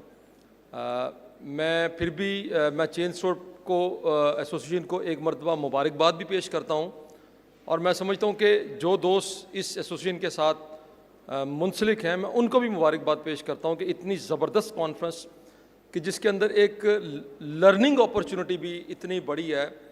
میں اکثر بات کرتا ہوں کہ ہماری جو ٹریڈ آرگنائزیشنز ہیں، ہمارے چیمبرز ہیں، ہم اس میں زیادہ تر فائر فائٹنگ پہ ہی بات کر رہے ہوتے ہیں اور زیادہ تر مسائل کی بات کر رہے ہوتے ہیں، حالانکہ یہ انفراسٹرکچر جو اتنا بڑا ہمارے پاس ہے اس کو لرننگ کے لیے بھی استعمال کیا جا سکتا ہے. لیکن بدقسمتی سے مجھے نہیں لگتا کہ آج تک کی تاریخ میں یہ اتنا بڑا انفراسٹرکچر ہم لرننگ کے لیے استعمال کر رہے ہیں. ایسے وقت کے اندر کہ جب یو اے ای کے ویزے بھی ہمارے لیے ایک پرابلم بن گئے ہیں، میں سمجھتا ہوں کہ اس طرح کی کانفرنس کا پاکستان کے اندر انعقاد کرنا میں زبردست مبارکباد پیش کرتا ہوں. آپ کی جو لیڈرشپ ہے، رانا طارق محبوب صاحب پیٹرن چیف، مسٹر احسن محمود صاحب، اسفن یار فروخ صاحب اور الطاف ہاشوانی صاحب کو، یہ کانفرنس کو دیکھ کر میں آپ لوگوں کو بڑی آسانی کے ساتھ کہہ سکتا ہوں کہ you are in a safe hands. آپ کی جو ایسوسیشن کے ذمہ داران ہیں، میں سمجھتا ہوں کہ ہیڈس آف ٹو دیم کہ اتنا شاندار پروگرام انہوں نے ارینج کیا. یہاں پر بات ہوئی کمپلائنس کی. اس سے پہلے کہ میں پاکستان میں بزنس پہ آؤں، میں اپنی بات کو مختصر ہی رکھوں گا، مجھے پتہ ہے کہ یہ مشکل وقت ہے. کمپلائنس میں بھی پچھلی 20-22 سال سے ان کمپلائنس کو کچھ مجھے سمجھنے کا اور دیکھنے کا موقع ملا اور دنیا کو بھی وزٹ کرنے کا موقع ملا. آج سے 20-22 سال پہلے جب یہ سبجیکٹ پاکستان کے اندر آیا اور ظاہر ہے ہمارے کسٹمرز کی طرف سے آیا تو یہ ایک نیا کانسیپٹ تھا، اور بہت ساری کمپنیز نے اس کا انکار کر دیا کہ جی یہ تو ہم کر نہیں سکتے، یہ تو پاسبل نہیں ہے، یہ تو ممکن نہیں ہے. لیکن میں نے دیکھا کہ کچھ کمپنیز ایسی تھی کہ جنہوں نے اس پہ کہا کہ نہیں ہم یہ کام کریں گے. آج 20-22 سال کے بعد جب میں ان کمپنیز کو دیکھتا ہوں کہ جنہوں نے یہ کہا کہ ہم ان کمپلائنس کو کریں گے، ہم وی کین ڈو اٹ، میں سمجھتا ہوں کہ جب میں دیکھتا ہوں کہ ان کے والیومز کو اور ان کمپنیز کو کہ جو اس وقت اس ساری بات سے انکاری تھے، تو میں دیکھتا ہوں کہ اتنا بڑا ہیوج ڈفرینس ان کے درمیان میں پیدا ہو گیا ہے کہ جو شاید وہ کبھی بھی پورا نہیں کر سکیں گے. یہ جس دنیا کے اندر ہم رہ رہے ہیں اور جس دنیا کے اندر ہم بزنس کرنا چاہتے ہیں، یہ اتنی ایور چینجنگ ورلڈ ہے کہ مثال کے طور پر اگر آپ نے صبح یہ کانفرنس 9 بجے شروع کی ہے اور اب تقریباً 2 بج رہے ہیں، تو اس دوران بھی دنیا کے اندر بے شمار تبدیلیاں رونما ہوئی ہیں. کسی بزنس گرو سے کسی نے پوچھا کہ which company will survive in the future, تو اس نے کہا کہ لوگوں نے پھر پوچھا اس سے کہ کیا وہ کمپنی جن کی پروڈکٹس بہت اچھی ہیں، بہت شاندار ہیں، وہ سروائیو کریں گی؟ انہوں نے کہا ضروری نہیں ہے. انہوں نے کہا اچھا پھر وہ کمپنیز جو بہت پروفٹ مارجنز بناتی ہیں وہ سروائیو کریں گے؟ انہوں نے کہا یہ بھی کوئی ضروری نہیں ہے. اچھا جو بہت بڑے برانڈز ہیں کیا وہ سروائیو کریں گے؟ انہوں نے کہا نہیں یہ بھی کوئی ضروری نہیں ہے. تو انہوں نے کہا اچھا پھر کون سی کمپنیز ایسی ہیں جو فیوچر میں سروائیو کریں گی؟ تو انہوں نے کہا کہ وہ کمپنیز کہ جن کے اندر اڈیپٹیبلٹی سب سے زیادہ ہوگی, جو بدلتی ہوئی صورتحال میں, بدلتی ہوئی سچویشنز کے اندر اپنے آپ کو بدلنے کے لیے تیار ہوں گی. اور میں یہ سمجھتا ہوں کہ ہمارے کلچر میں چونکہ جب بھی کوئی نئی چیز آتی ہے یہاں کلچر بہت امپورٹنٹ ہے, کیونکہ کلچرز جو ہوتے ہیں وہ اوور نائٹ چینج نہیں ہوتے, تبدیل نہیں ہوتے. ہمارے اندر ایک ریزسٹنس کا کلچر ہے. ہم سب سے پہلے ہم کسی چیز کو ہاں بھی کریں تو ہم کہتے ہیں نہیں لیکن آپ کی بات ٹھیک ہے. تو بیسیکلی چونکہ نہیں ہمارے منہ سے پہلے نکلتا ہے اور اس کے بعد ہم کہتے ہیں کہ آپ کی بات ٹھیک ہے. تو اس کلچر کی وجہ سے میں سمجھتا ہوں کہ ایک تو اس کلچر کو تھوڑا سا تبدیل کرنا پڑے گا, اور آپ کو چونکہ آپ کا کسٹمر آپ سے ڈیمانڈ کر رہا ہے اور وہ ڈیمانڈ آپ کو ہر صورت میں پوری کرنی پڑے گی.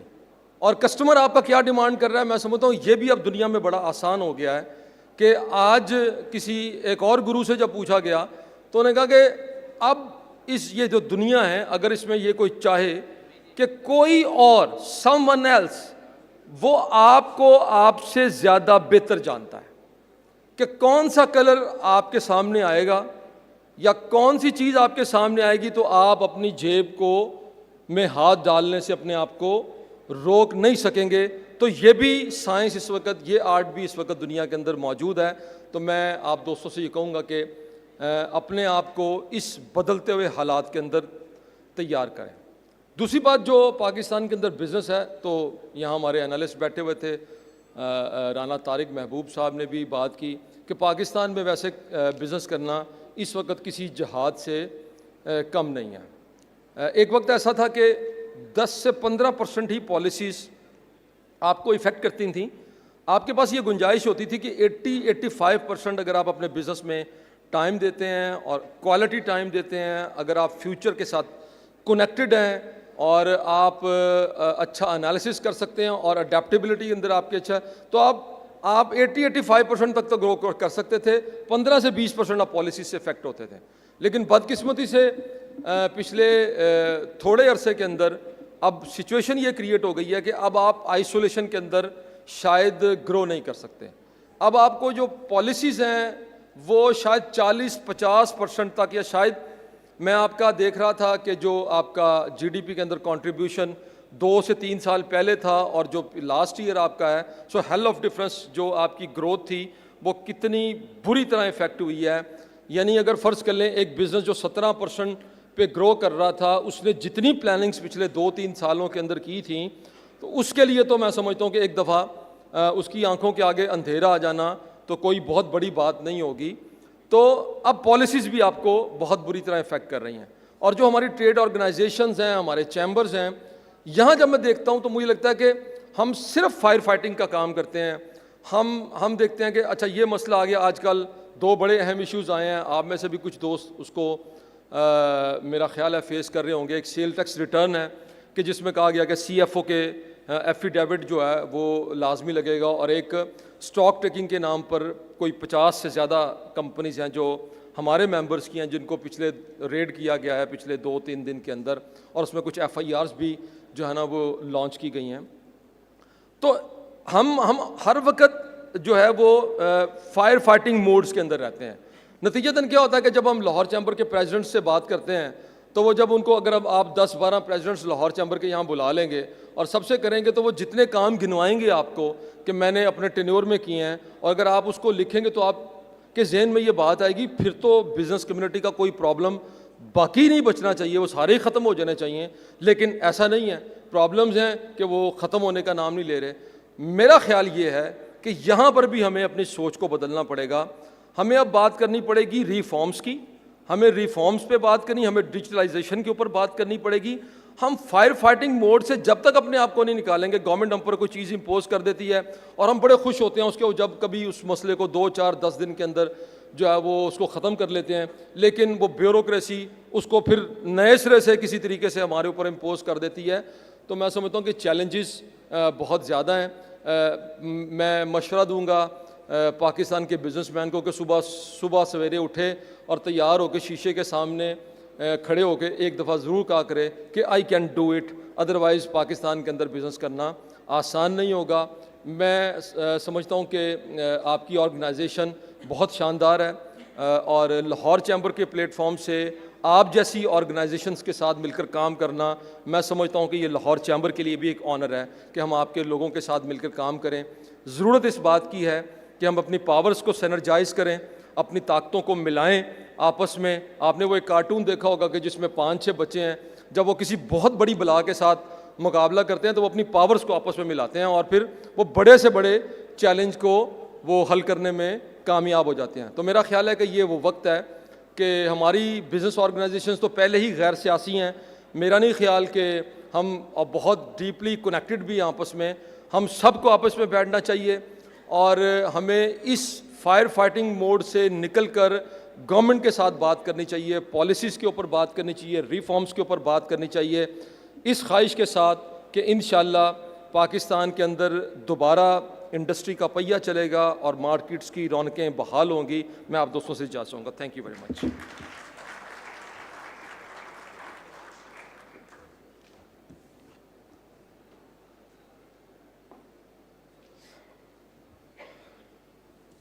Thank you so much, sir. I would now like to invite Mr. Asfan Yar Farooq, Mr. Rana Tariq, and Mr. Usman Khalid to the stage as well to present mementos to our esteemed speakers and panelists. Their contributions have been valuable to today's discussions, and we want to express our gratitude with these tokens of appreciation. Please step forward as your names are called. Mr. Mohammad Yahya Khan, Chief Digital Banking Officer, Bank Al Falah. Ms. Raffaella Campagnoli, Founder and Managing Director, Lira. Mr. Usman Khalid, Senior Vice President, Lahore Chamber of Commerce and Industry.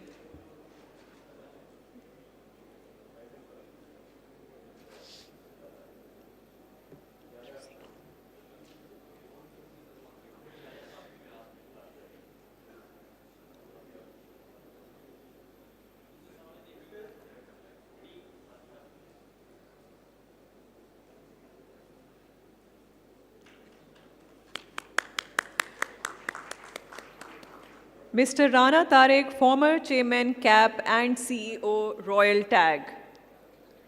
Mr. Arif Iqbal, co-founder, LAM. And Mr. Mubashir Bhatt, CEO, Body Media International.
The next segment is the most important one. We will now break for lunch and namaz. We will resume our next session at 2:45 in the same hall. You're also encouraged to please visit all exhibition stalls that we have set outside in the foyer. See you at 2:45 then.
Hello. Ladies and gentlemen, welcome back from the lunch. And we are sorry there was a slight delay because you see we have come up with a novel situation in which we are having two concurrent sessions. One is in this hall and we have partitioned the hall to have another session at the back. This session will be on the Voice of Customer program, building a Voice of Customer program. And it will be led by our international expert and consultant and trainer, Mr. Odysseus Tricolotis. He is the Global Experience Officer for Ipsos, and he has come in for the session exclusively and especially from the UAE. And he will be leading this 1-hour masterclass on building a Voice of Customer program. So I believe without waiting further, we are ready to start. And I would like to invite Mr. Odysseus. Please, you are welcome to start the session as you like. Thank you very much. Thank you. Good afternoon, everyone. Thank you for being here. Are you sure you are in the right session? This is customer experience. Strategy is that way, right? Everyone is in the right place. By the way, thank you for the promotion. You made me a global experience officer. I am not a global, I'm a regional, MENA region. It's a pleasure to be here. I don't know if you can guess by my name, but I'm from Greece. You know the country, right? Greece, yes? So about 2,300 years ago, Great Alexander was here, kicking the ass of the Indians. No, he killed King Porus. So he won. So actually it's my land. So please, I'm settling in. Just, you can go somewhere else. I'll just take this land, which is very in fashion now. Going back to this, I spent the day here with all of you, and there were two words that I didn't really hear the people talking about. One was customers, and the other was employees. So no one really talked about this. And I think it's very important to talk about customers. And it has become a very hot topic.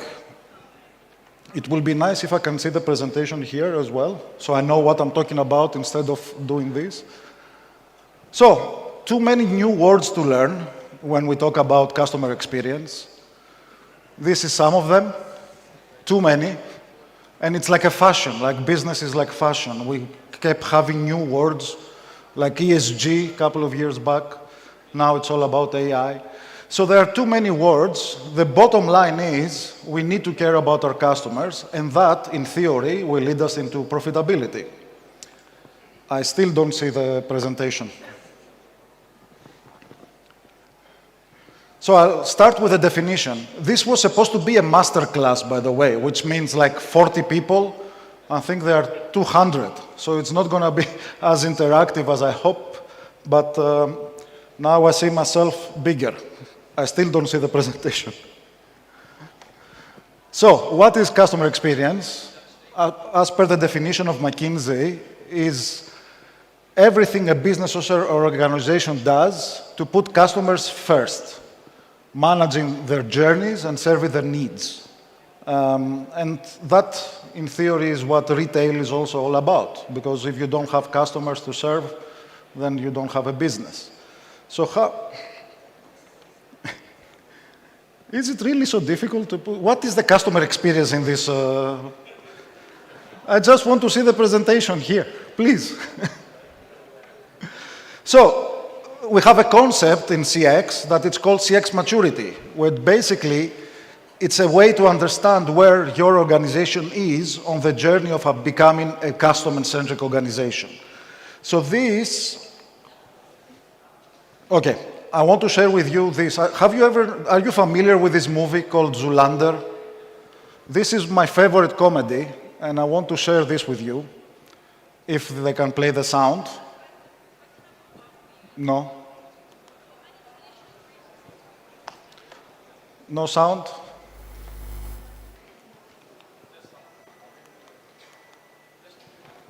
Okay. Technical problems, I'm sorry for this.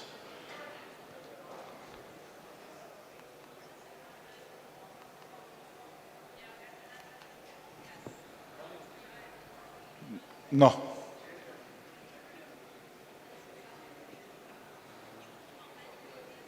While we're waiting, I will tell you another story.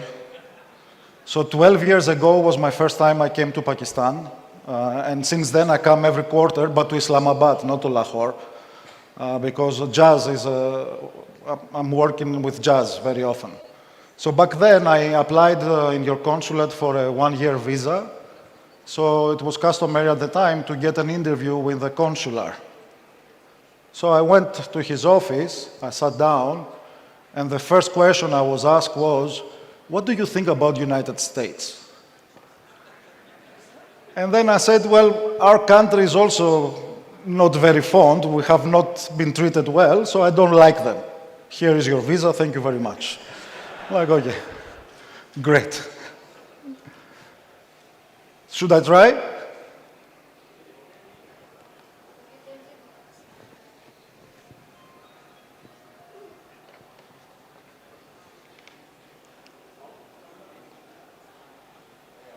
At least I can see my screen now. So we have made some progress.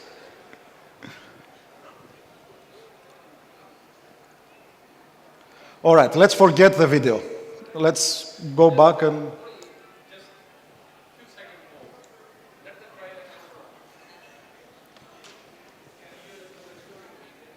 You want more stories?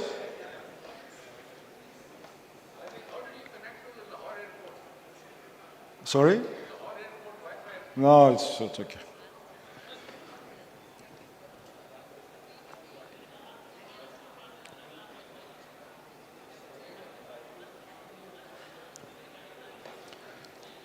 I think it's fine. Let's move to without the video.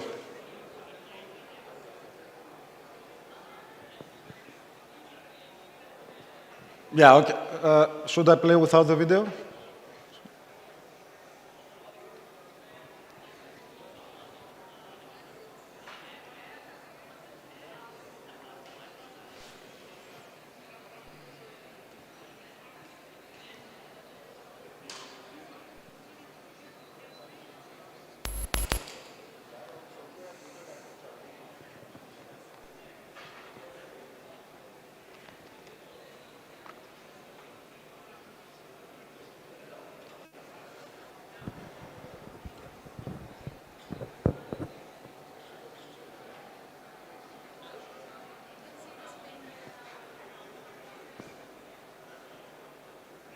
No sound.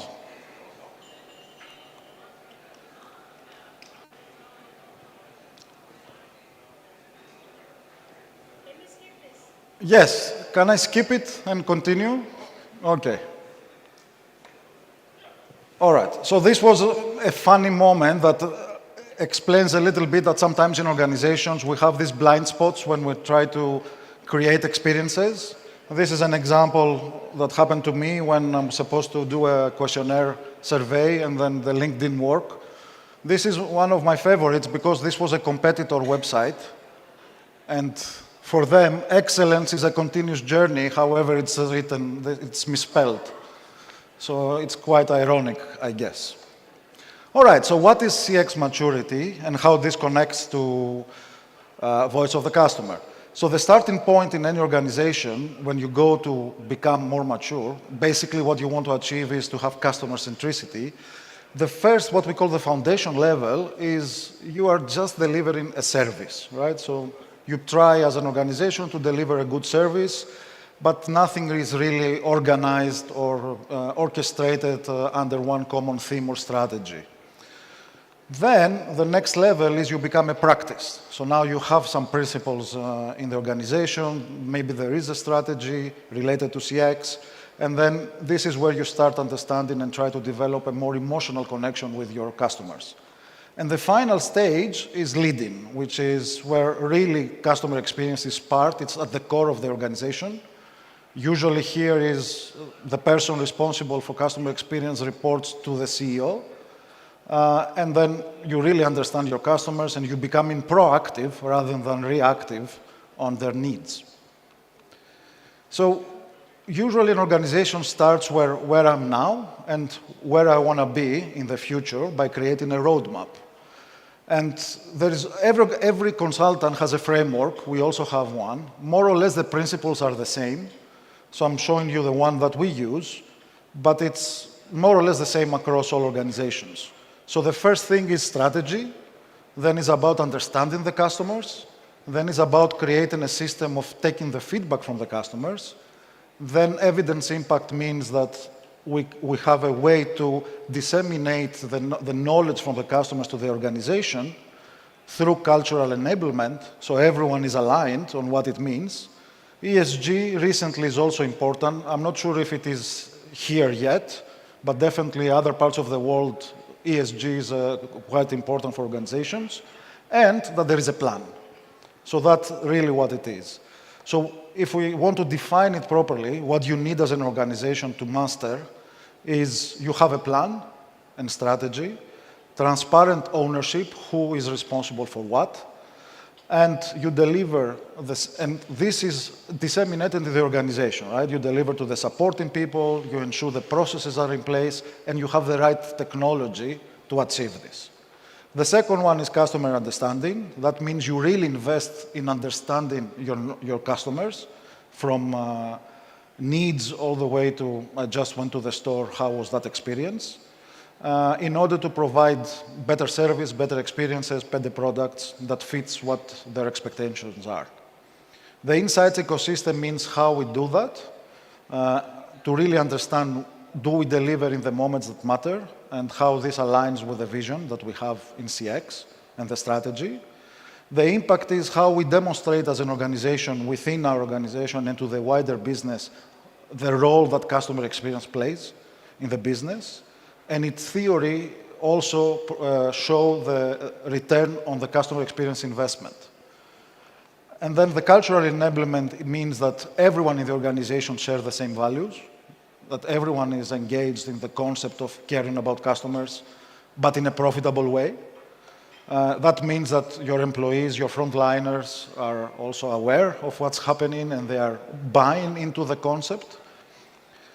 ESG, as I said, you need to have also, it's coming, if not there yet in Pakistan.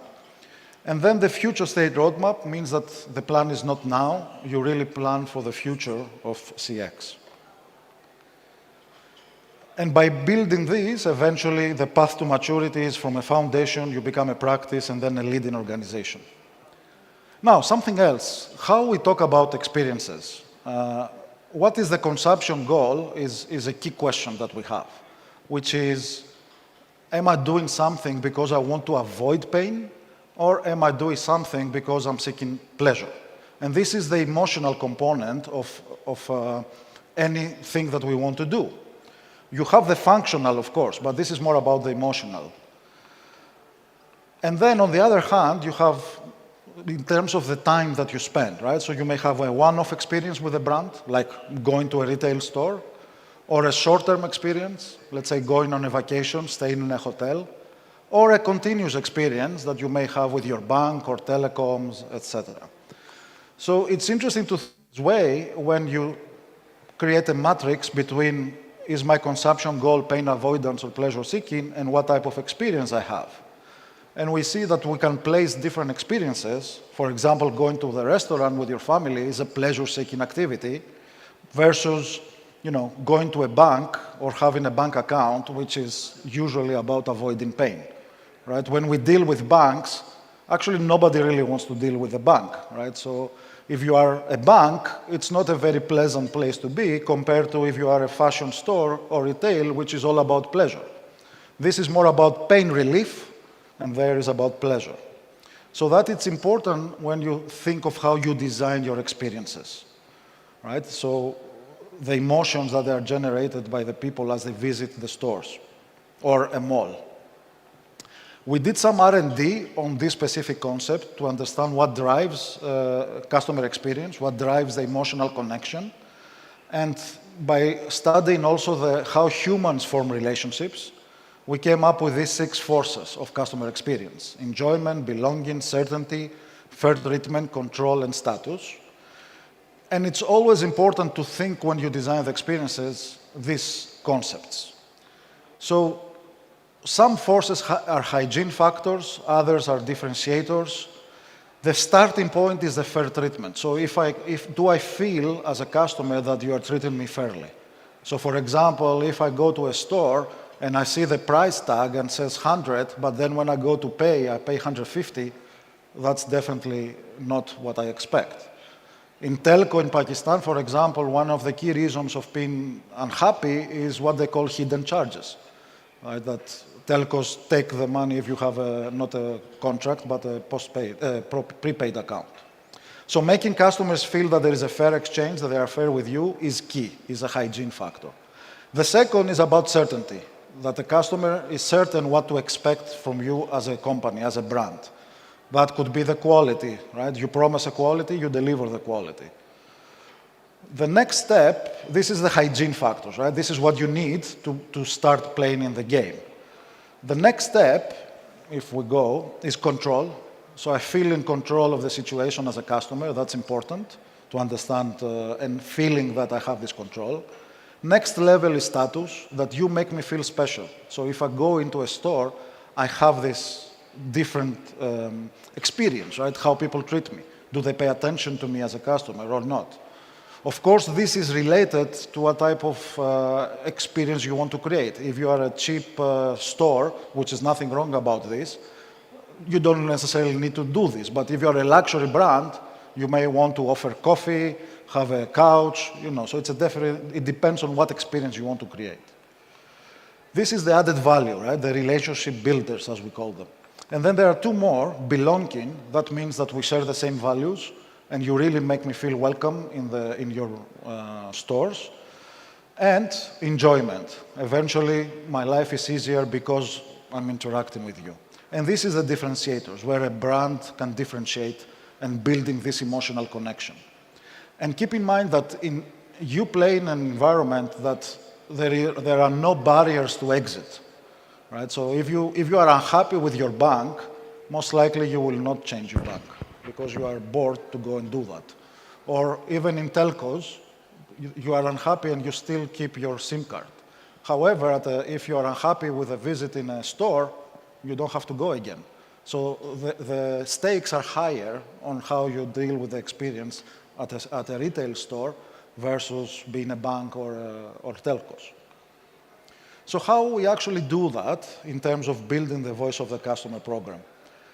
When we start this, it's important that it's not only the customers. We need to include employees. We need to ensure that the employees are equipped and committed to what it is to have a customer experience.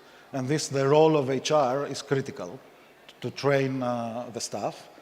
Then we have the internal metrics, the operational metrics, that I have seen many organizations collect the information but do nothing with it, right? So there is no analysis, no thinking about what does it mean and what are the next steps.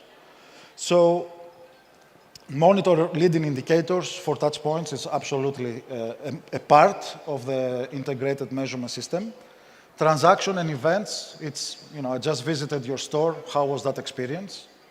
Journeys is when we have longer experiences. For example, I had to return also a product. That is a longer journey. Or I raised a complaint. And then relationship, which is the overall feeling I have for your brand. So, you ask me at some point in time how I feel about your brand versus competition, which one I prefer to use more or buy more. So that's, the strategic, let's say, metric. And then finally, all this should lead to the financial improvement and performance. That's the whole point. Now, the VOC program usually involves talking to customers, right, and understanding from different sources what they expect. Did we meet the expectations or not? So the way we go about it is first we think what is the level of action we want to take as an organization. Is it tactical or strategic? And then how often we should be receiving feedback from our customers. The most strategic piece of work that we believe an organization should do if you want to start really being customer-centric is to do what we call customer journey mapping exercise. That means you involve your customers and understand how they go about in purchasing, let's say, apparel And the starting point is not the store. The starting point is from the moment the need is generated. I have gone to many organizations and then I ask them, do you have a customer journey mapping? And they say yes. But what they share is actually the internal process map. I'm not talking about the internal process map. I'm talking about, from a point of view of customer, what are the steps I'm taking to go to complete my journey. This is often linked to a customer needs exploration. That means you really go out in the society and understand the needs of the people, depending, of course, on what you are selling. So if you are a shoe company and you are selling to women, it's important to understand what are the different reasons why women wear shoes and how you talk to them about it, right? So maybe it's a professional woman who wants to build a career, or a young woman who really wants to look, beautiful. So there are all these different things that with this type of research you can understand and start designing the experiences. UX research is critical, especially if you have an online store or you are building an app. A lot of organizations do it internally, and that's not the way. And internally means, someone creates the beta or the 0.1 version and then calls some other employees and say, can you test it? You are already biased because you know, right? It's much better to involve actual customers and ask them how they go about the journey. So that will help you design a much better experience online or on an app. The relationship feedback is what we call the strategic study. This is where ideally the CEO should have their KPI linked to the CX. This is where you go in the market and ask your customers if they are happy with you as a brand and how they feel about competition. And then we see how well you are doing versus your competitors. Other things that a complete VOC program includes is mystery shopping and competitive intelligence. Of course, I want to clarify that mystery shopping means measuring the compliance of your standards. It's not customer satisfaction, right? It's measuring your own standards and the performance of your own standards. And competitive intelligence, it's linked with mystery shopping because you can send shoppers to your competitors and understand how they operate. And then we have what we call transactional or episodic, and this is actually when someone visits the store. And then we can immediately, if we are, advanced and have the technology, we can immediately ask their feedback when they exit the store, right? And see, was that a good experience or not? And if they say no, we can even call them, apologize. So the technology exists to achieve that. It's also very important to talk to your employees, the frontliners, because they are the ones dealing with your customers day to day. So they are always a great source of information and ideas. So this is what we call EX-CX. Social media monitoring, it's there. But a lot of organizations use social media monitoring to see the effectiveness of your online campaigns. Here, we're focusing more on customer experience. So what people say about the experiences they had of the store. So usually, social media monitoring is managed by marketing. This is where we want to be managed by CX teams, not marketing. And action planning workshops, if you have issues, the best way to find the solutions is to involve everyone in the organization, different teams, create very good ideas, and action planning workshops actually work. So, you need the software. How many of you here, you have heard of the term CXM, Customer Experience Management Software? Very few. It's new, right? Have you heard companies like Medallia or Qualtrics? Is it something that you have heard? Again, very few. So it's very new, I guess, in Pakistan. Do you have CRMs in your business? CRM software? Yeah? How many have a CRM in your business? Okay, more hands, but still less than half. So then the starting point is to have a CRM software. A key challenge in retail is how do I collect information from my customers? Because I may come and you never know who I am. That's why it's important to have loyalty programs, for example, where you can link and collect customer information. And then you will know that they visit the store. The CRM software will absolutely help on this, right? And also you know how many times the customer came to your stores, what did they buy, who they are, and a lot of other important things. So you can tailor your campaigns to their behavior. So that's why you can use a CRM software. CXM software is linked to CRM, and it's a software that you can basically send out surveys, ask your customers if they're happy with the experience or not. And it allows, it's one software that allows multiple dashboards. So let's say the frontline team, you may have the call center team. You can use different data collection ways, like exit interviews, SMS, online, WhatsApp, all types of data collection. You can analyze the data on the platform and eventually do the closed loop feedback, which I guess this is also a new term, which basically means if I visited a store and then you send me a survey and I give you a score of 1 out of 5, that means I was not happy. Then a red alert is generated and goes back to the organization, and the organization may decide to call the customer, apologize, offer a discount, or whatever is the... And that's how you build the emotional connection with your customers. So yes, that's what the closed loop feedback is. The survey goes to the customer, they share their feedback. If they are dissatisfied, a red alert is raised in the organization. The team collects the information, you see what the customer has said, and then you can contact them, resolve or apologize depending on what the issue is, and then you record. And on the other hand, you collect this information, right? So that's something that when you do it for a period of time, gives you valuable insights of how to improve the experience with the customers. I'll just skip this. This is the data collection methodologies. Exit interviews is probably the best because it means you have an interviewer outside your store, so immediately you can capture what you want to understand. And that's also the only way to understand why people don't shop, right? Because if you have a loyalty program, then it's only those who have shopped from you, not those who didn't. However, it's an expensive methodology, so that is used, let's say, ad hoc basis. You can do telephone interviews, online email survey, SMS using survey links, or you can have QR codes in your store and do it self-completion. So there are many different ways that you can collect customer feedback. Have I convinced you that you need to collect customer feedback or not yet? Yes? Who said? Yes? Okay. However, there are some biases in methodologies. So for example, we know that in online the scores are always lower because the response rates are low. Telephone, they're a little bit higher. And then, of course, face-to-face, the scores are higher.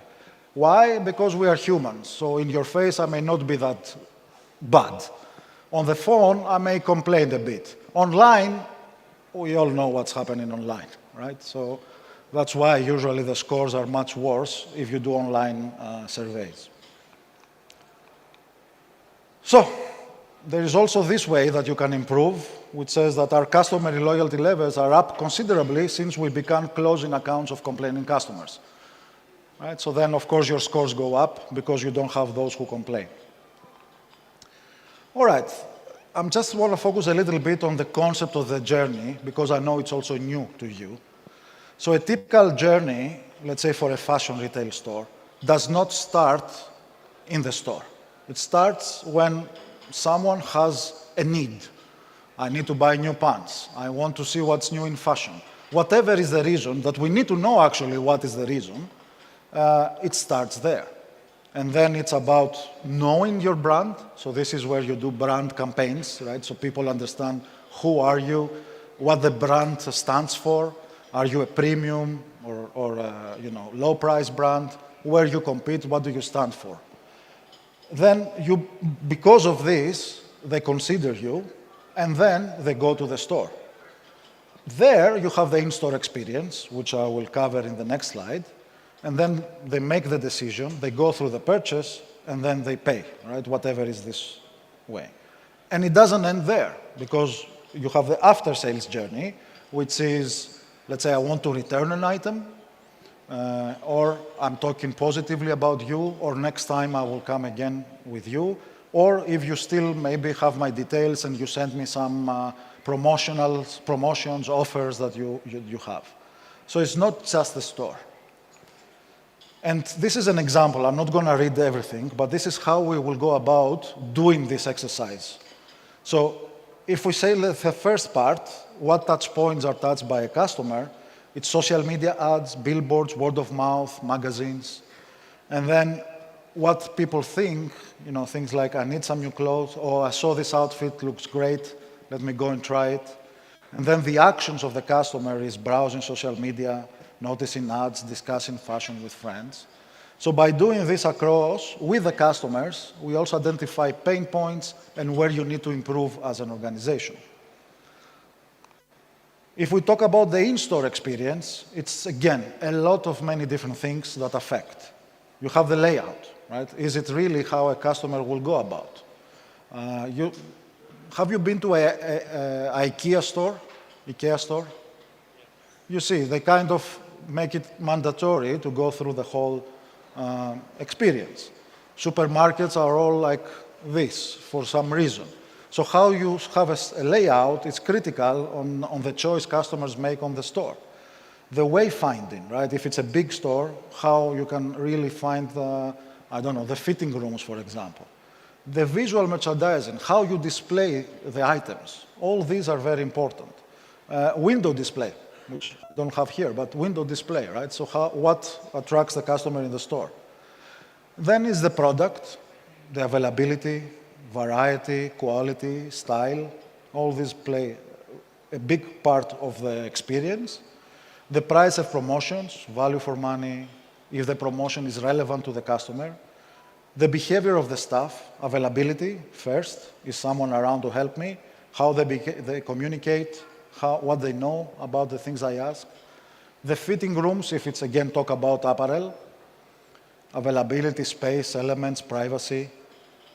We had a recent, last year we did a big program with one of the large brands, multi-brand companies in Saudi Arabia. And although I've been going to Saudi for many years, only last year I found out that in women's stores in Saudi, they had no fitting rooms. So if a woman buy clothes, they had to go into the mall, where is the prayer room, try the clothes. If they don't fit, they had to go and return them. So that's how it was, for example, in Saudi. Now it's not like this anymore. So how a fitting room is designed, right? Is it easy for me to change the clothes and see how I look with the clothes? Or is it too space, too small? All these play a very important role in the experience that you create. And then the checkout counter. Is it a huge line? Is it not a line? Do you have all opportunities for me to pay the way I want? How you handle the products? All of these, you see, it's not a simple thing. It's quite complicated to understand how you can improve in each step of the journey. We have done some work with these brands and some others in KSA and UAE, and we have identified what on average drives the satisfaction at the store. So the very basic is the product. So if, let's say, I loved something, I love the shoes, but you don't have my size, then I'm not, it didn't work. Then it's about the price of promotions, then the store layout, then the staff, the fitting rooms, and finally the checkout. So this is, let's say, the order of what matters to customers. The order, by the way, can change depending on what is your business, right? This is fashion apparel again. And then from an emotional point of view, what really came on top as the most important factor of satisfaction is making your customers feel special. And then being an joyous experience. Then is about certainty, fair treatment, and control is the list. So when you know these things, you can start thinking of how to train your employees, how to talk, to ensure that the experience is closer to how customers expect it to be. However, I want to give you this example, which, because what we say as well is that if you want to have 100% satisfied customers, you will go out of business, because it's really expensive to make everyone happy, right? So I want to give you this example. I don't know if it holds in Pakistan, but definitely this is a case in GCC. So in the past, if you wanted to go and service your car, if it wants to work, no. Can someone, okay. Oh, so let's say you need to service your car. So you go to the center, and your expectation is that they will service your car at the time they promised to do it. Now, when you go to collect your car, you see that they have washed it as well. Is that the case in Pakistan? If you go to service your cars, do they wash them also? No? Yes? He must have an expensive car. But it wasn't the case. Back in the day, it was not, you didn't expect that they will also wash the car. But, so now I'm happy, right? So my car is serviced on time and they also wash it. Ah, great. But then, this is something that it's very easy to copy, right? So now everyone does it. So that now it's not a delight factor, it's not something new. Now actually it has become an expectation. And now if the car is not washed properly, you are upset and unhappy, right? So basically what the industry has done, car wash becomes a hygiene factor, and now the cost is higher for everyone and nobody benefits. Because it's costly to have people washing cars, right? So it's important, you are looking at me, you get my point, right? That it's important to think what you are offering to stand out, because if easily copied, then you just increase everybody's cost, and you are back in square one. So, we have some, what time, do we have time? Only 10 minutes? Okay. All right. I'm gonna give you a case study, a quick case study, how we did it with an organization. This is actually an online gaming. I know that it's not allowed in this country, but please bear with me. I know that you love cricket, for example. Imagine if you could bet on it as well. Right? So this was a company that has online gaming. Now, today, they are in 16 countries. They are sponsors of big football, like UEFA, Euro, Champions League. They had about 13 million customers across 16 countries and about 2,300 employees. So as they were growing as an organization, they realized that they are growing so fast, basically they were opening business in 3 markets per year. That's how fast they will go. They realized that they don't really have a customer feedback system, right? So they asked, can you help us build it? So they were doing bits and pieces. So the way you do it, in this case, is first we understand the business, right? So how you are operating. We did interviews with the internal stakeholders to understand, first of all, the actual business, because it was also new for us, how online gaming works. And then we reviewed what they measure so far, and then we delivered a redesigned program. So the customer journey for them, high level, means that I want to register. I go online because it's online. They have also an app, so I need to complete a registration form. Then there is an OTP verification. Then I have to put money in the account. And then I need to upload KYC. Are you familiar with the term KYC? It's mandatory for banks. And for them, because of the regulation globally, this was the biggest pain point, and it was not their fault. Because you need to upload your ID, you need to show that you have money, it's a pain. And then there's the actual experience, right? So you play bets, you play casino. If you win, you can always withdraw your money from the account. Then they have promotions and offers. You can actually create your own bet. For example, okay, I will not say that. You can create your own bet, and then you can manage your account, change your address, etc. Finally, you have the support journey. So I have an issue, so I need your help, call centers, chats, web chats, etc. And finally, I'm leaving. So that was basically the business. And from understanding this, we identified where were the information gaps from them. So the only thing they were doing in the onboarding process, which for a business is very critical because that's where someone becomes your customer, right? You need to attract them. So they never had the feedback on that. They never really had the feedback on what was that experience from the customers. Also, they didn't know why customers will drop out. So they will not complete this process.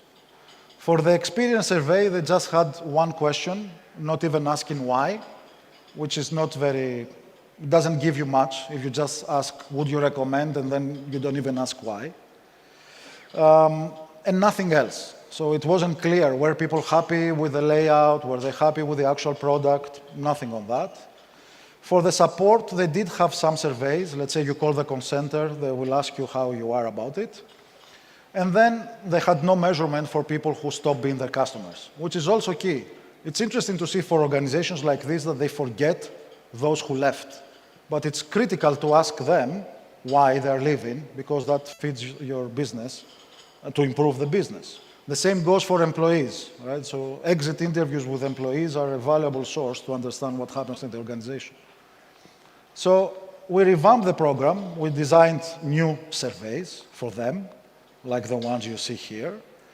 And then we said also, what is the strategic, who should be responsible, what are the key metrics, and what are the tactical journeys, and who should be responsible accordingly. This became, of course, part of the organization, right, of the structure. We summarized exactly what is the objective, what is the KPI, what is the reporting, and what is the actionability of each one. This is an example of how it works. So let's say you visited, you download, you didn't register, then you receive a survey. Or you didn't complete the registration form, again, you receive a survey. So that's how it works. This is an example of what we call a transactional. Let's say you call a call center, then there's a follow-up. Did you call us? For what reason? Did we manage to achieve the reason of your call, if you're happy or not? So that's basically how it's done. Now imagine in a much larger scale when we talk about the business that you manage. So this is a very funny cartoon that says, we need to do something so innovative that no brand has ever done anything like it.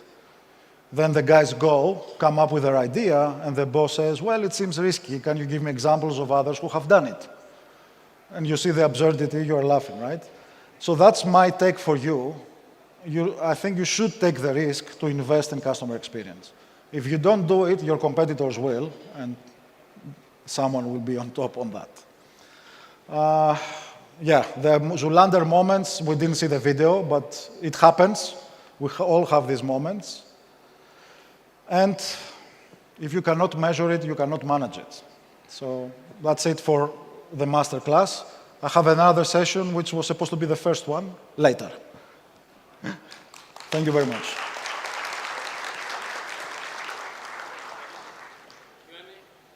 Questions? Sure.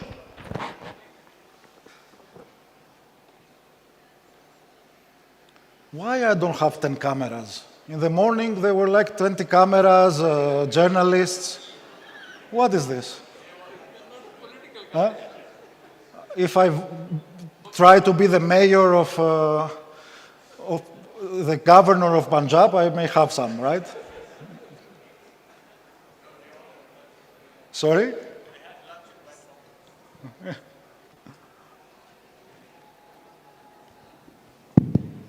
Thank you very much. It was very impressive, and there was a lot of learnings and insight.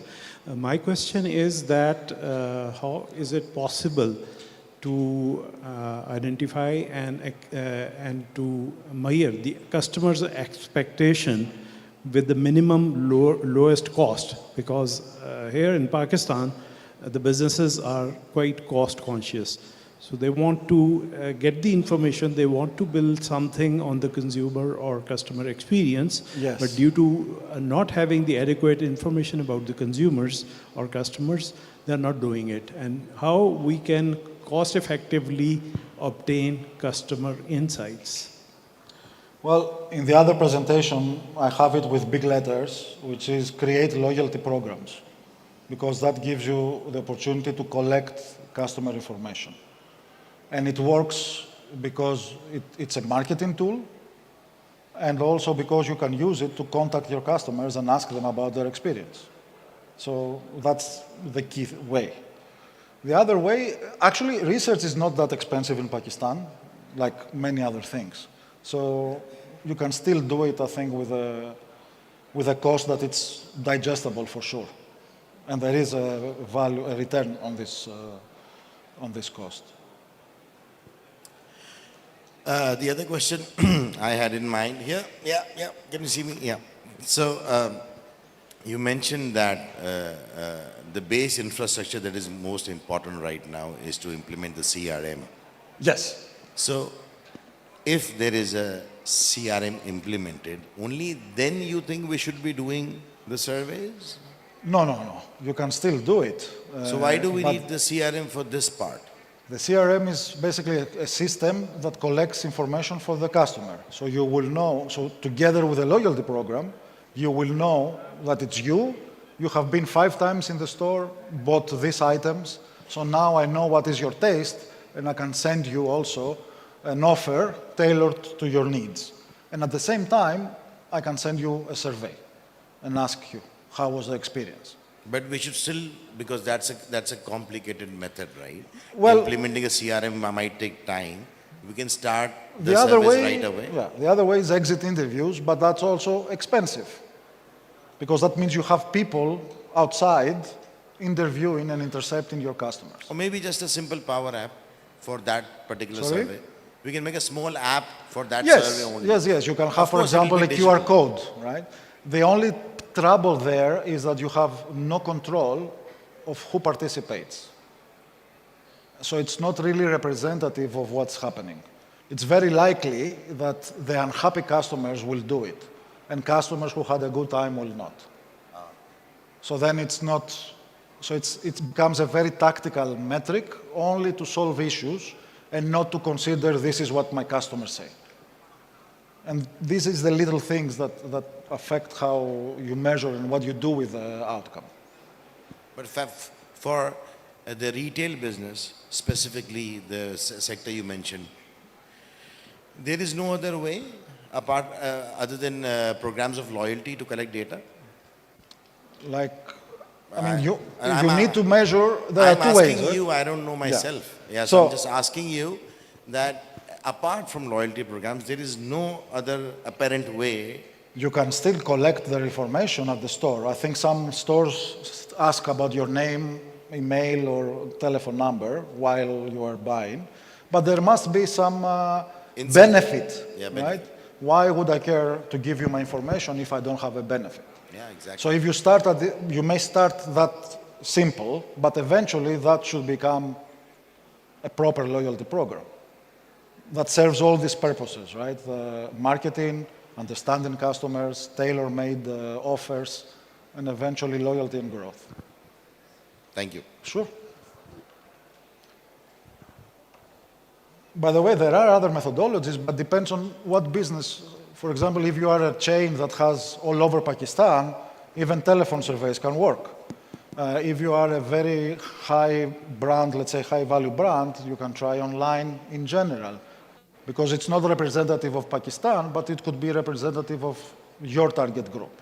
So there are other ways, but the objective is different.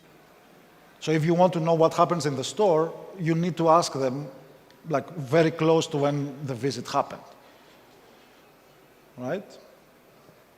Okay, good afternoon. I think it was a great presentation, and though we are experiencing this thing, the user experience, the customer experience here, but more into the, you can say a bit piece here and there, but you have given a more structured, a strategic aspect as well as the tactical and the formation. My question is about, from your personal experience of dealing with organizations in Middle East, in Asia, how do you see now in the last 5 years the KPIs of customer experience appearing with a heavy weightage in the top team of an organization? And when I say top team, like president and senior vice presidents, not the brand managers or that. is there a serious weightage towards that, or still they see this is an activity which is going to be managed by a marketing research company, and No. at the end of a year they will get a report and a tick in the box? No, no. I think the last 10 years, it has gained more and more growth. More and more organizations create these positions. And if you see the evolution, in the past we will call it service quality. Then it became customer service. Then we changed the name to customer care. And then it became customer experience. But customer experience is a strategic topic. Customer care is a tactical topic. So then the people who do that started going up the ladder. So most organizations right now, the CX team could be most likely under the CMO, Chief Marketing Officer, but the bigger ones, they have a CXO position, Chief Experience Officer, and they report directly to the CEO, separate from marketing. And their job is to ensure that the strategy of customer experience is performed and disseminated and absorbed across the organization. That's the role of customer experience team. Yeah, because when my personal experience in Pakistan, one of the maybe top 3 banks is that having a relationship with them for the last 15 years, but when I felt, you can say, customer experience, user experience breakdown on the floor of a branch, I asked for how to lodge some, not a complaint, but a suggestion to improve the service quality level. When I asked for, what's the method, first of all, there was no digital method. They say you can go to the website and lodge something over there. And if I said there is something over there, they brought a register which is being signed by the security guard of that, and there were complaints written with the ballpoint over there, which I think nobody reads. We call here the railway guard, the approach. And I'm talking about a top 3 banks. But then I've seen also smaller organizations, more onto the service side, they are even more conscious about customer user and the overall experience rather than the service in itself. Because service in itself you can differentiate to an extent. It can be copied, you know that. Sure. But that's the user experience sometimes is what is a skill which probably cannot be copied so easily, because that's where the human psychology and the whole attitude and experience comes. So this is my personal. Believe me, most organizations are still not getting it fully right. So the experience you have is not news to me. It's very common that systems don't work, they don't talk to each other, and therefore you have this type of experiences. But it's coming, right? It's part. It's like, for me, it's like saying 30 years ago, we don't need computers in our office. Thank you. Sure. Any other question? It's up to you. Thank you. Don't go away, I'll be back.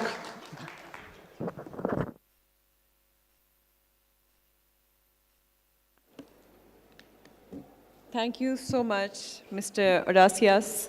It is my honor to introduce Mr. Usman Barkat, who will be sharing his insights on artificial intelligence for retail. As the head of operations at Algo in Pakistan, he is responsible for overseeing the technology, product strategy, roadmap, and life cycle of innovative solutions for the supply chain industry. With over 15 years of experience in merchandising, planning, operations, and systems, Mr. Usman is deeply passionate about digital transformation, technology architecture, and strategic development. His extensive global experience equips him with a unique perspective on how technology can revolutionize industries. Please join me in welcoming Mr. Usman Barkat to the stage as he shares his thoughts on the transformative power of artificial intelligence.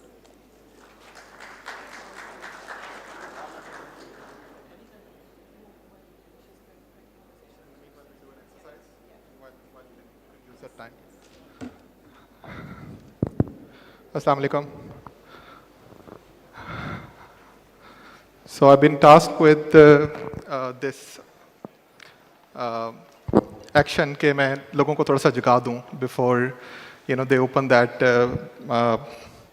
they open that partition, and then everybody's in this hall. So we can use that time to do 2 exercises, right? So Farhan, if you're with me, I would encourage everybody in the room to take their phones out, everyone, without any exception. Take a screen, point it to your screen, take a snapshot of that QR code, and try and fill in. Let's see, what is the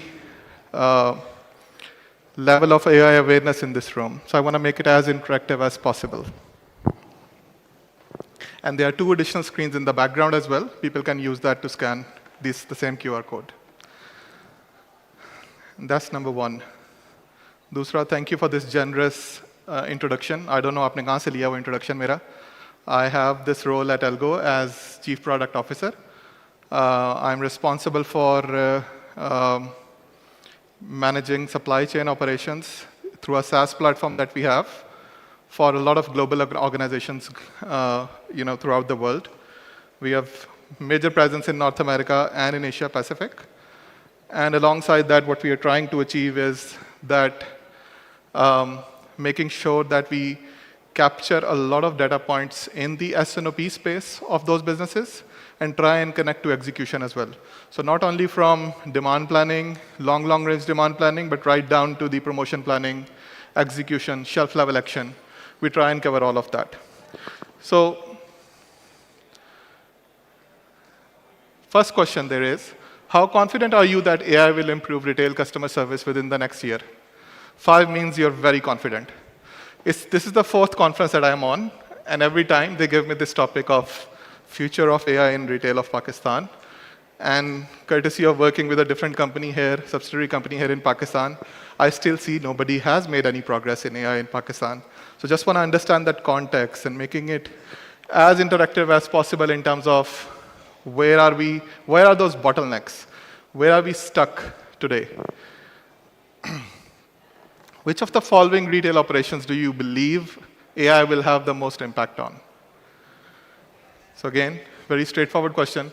I really want to understand audience because you are a representation of the retail industry vertical of Pakistan. कि कहाँ पे ज़रूरत है? Where can we make an impact through AI? And if that awareness exists today, then we can play a bigger role as an organization and other tech firms which are present in the hall to enable you in terms of, how do we bring that awareness to the organization and how do we enable those organizations through different ways. How much of retail decision making can be automated by AI?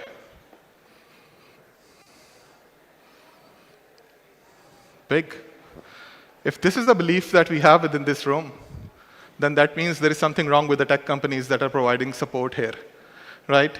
वो awareness, वो ecosystem नहीं provide कर पा रहे हम, so that you guys are enabled with the AI, or misconception है. So I want to break that misconception today in this session. Nothing fancy, nothing technical in nature, but we'll make sure we'll start off by explaining a lot of the basic fundamentals of AI and try and see those use cases in terms of, okay, वो use cases कौन से हैं, how are they classified? So while they're still figuring out how to remove that partition, let's do another exercise. So show of hands, अगर आप इस पूरे list में से, if you know that how many use cases out of this list you are actually implementing within your organization by AI or machine learning or any such form, or even through statistical optimization of any form. So if there are more than 2, if there are more than 1, then I want to see a show of hand. एक दफ़ा पढ़ लेते हैं. And if you want any explanation of this, I can spend a minute to explain that as well. तो फिर वो इतनी सारी awareness और passion था वो कहाँ है? Means वो सिर्फ वो, is it just limited to that we believe that it will change and we have not started that journey? I think then we need to unearth a different problem, which is why we are not starting on this journey. What's so difficult about it? Is it data that is holding us back? Is it people that is holding us back? Is it the knowledge base within the organization? Because awareness, you just shown me, there is a huge awareness within the organization कि AI ने दुनिया बदल देनी है. मगर I don't see a single show of hand where people, anyone कोई एक use case right now you're attempting in your organization out of this through AI?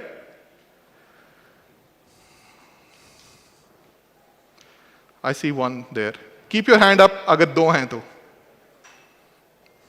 And keep your hand up अगर 3 use cases आप use कर रहे हैं तो. All of them are gone, right? So I wanted to bring this to you guys' attention. We talk about AI, it's a fancy word. Since after ChatGPT's inception, everybody wants to be on the bandwagon, everybody wants to talk about it, but nobody is really actually implementing it in their businesses. So that's the biggest problem today. And this list is in no specific order, absolutely none. So you see scenarios where you have things like basic data sanitation challenges within your organization. I know, with courtesy of working with most of the brands in Pakistan, I know there are challenges, and then there are people deployed, focused on, to minimize them, and there is no way to make sure that those flaws or errors don't creep back in. अगले column में कोई देखते हैं, we talk about segmentation and clustering.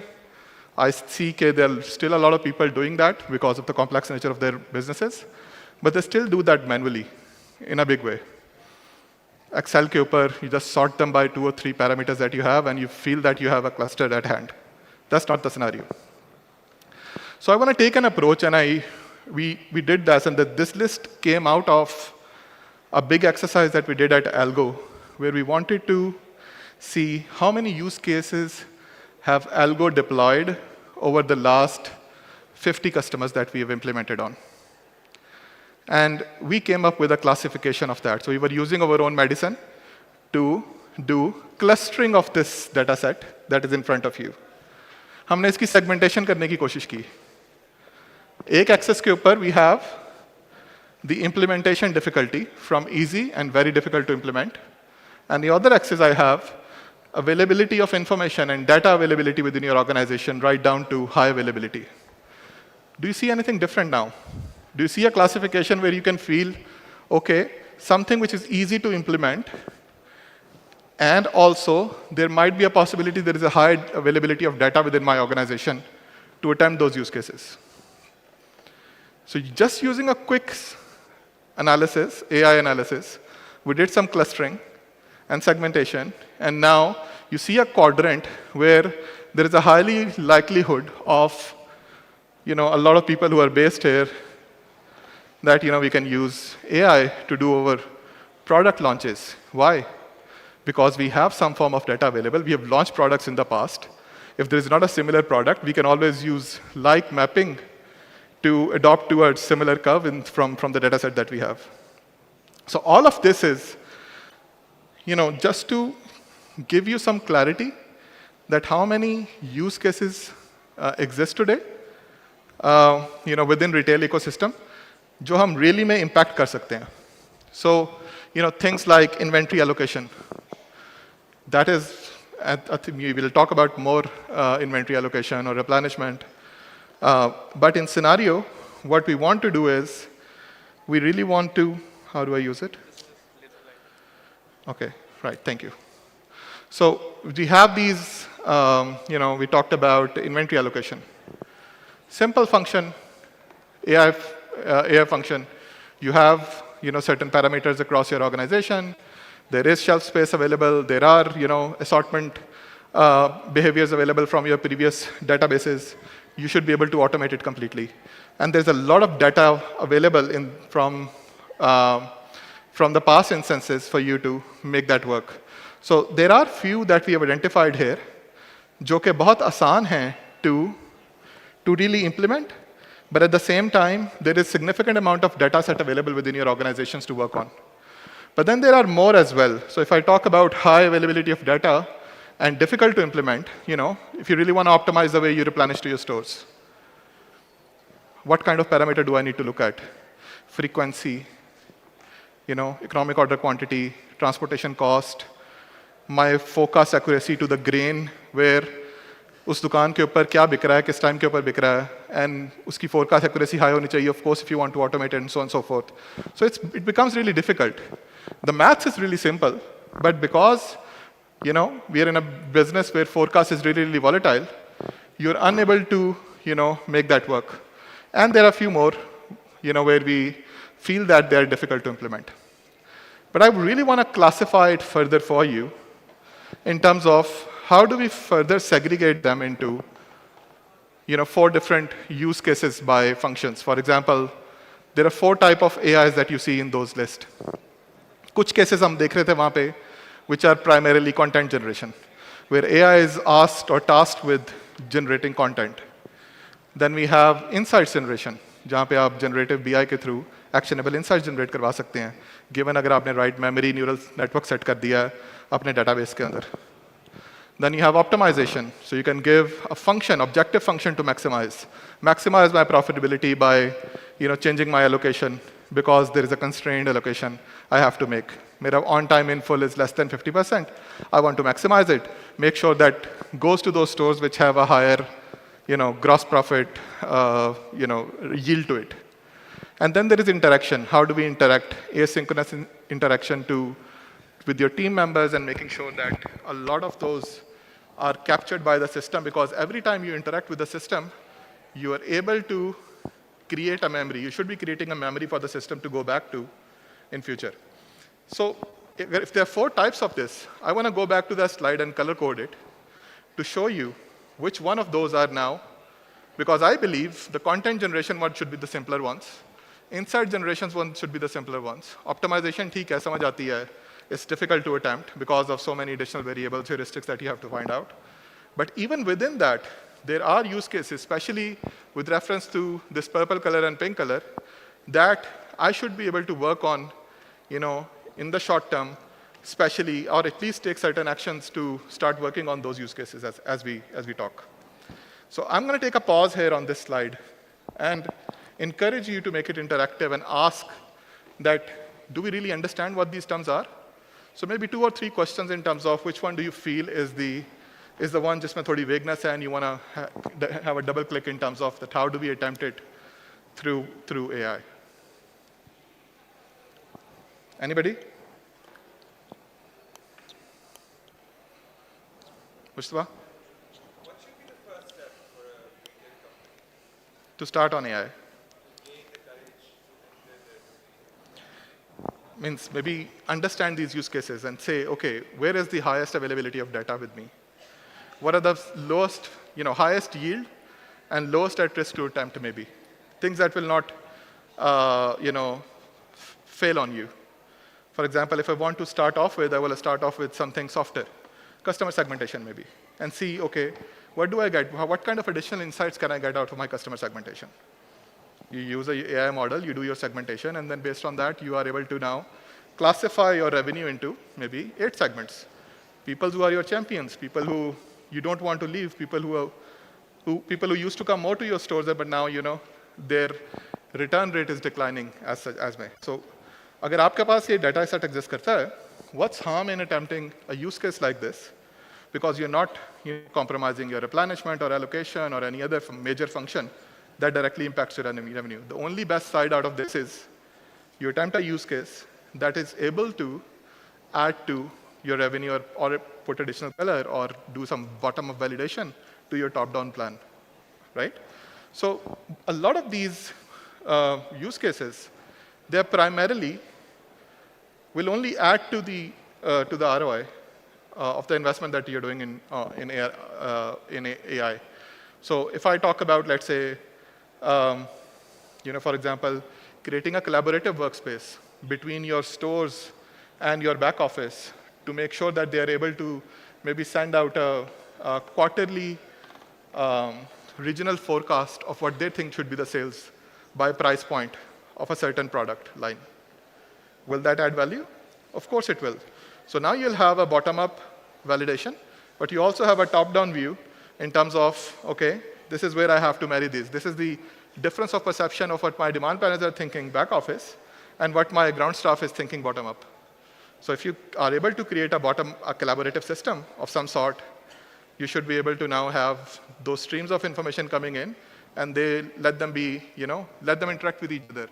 Come up with a consensus forecast maybe before you, launch your next PO run, and so on and so forth. So good question. Means simply by creating an ecosystem where you say, as part of my workflow, I want a bottom-up bet from my regional teams or my channel operations team or from my retail operations team, whatever you call them today.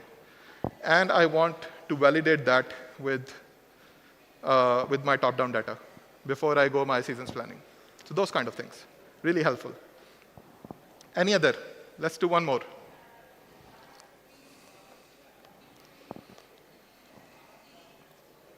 I'm not going to move unless we have another question. Please. Telemetry is user system use kaise kar rahe hain? Simple. How are they using the system today? So for example, if there is an analyst, there are two types of analysts in every organization.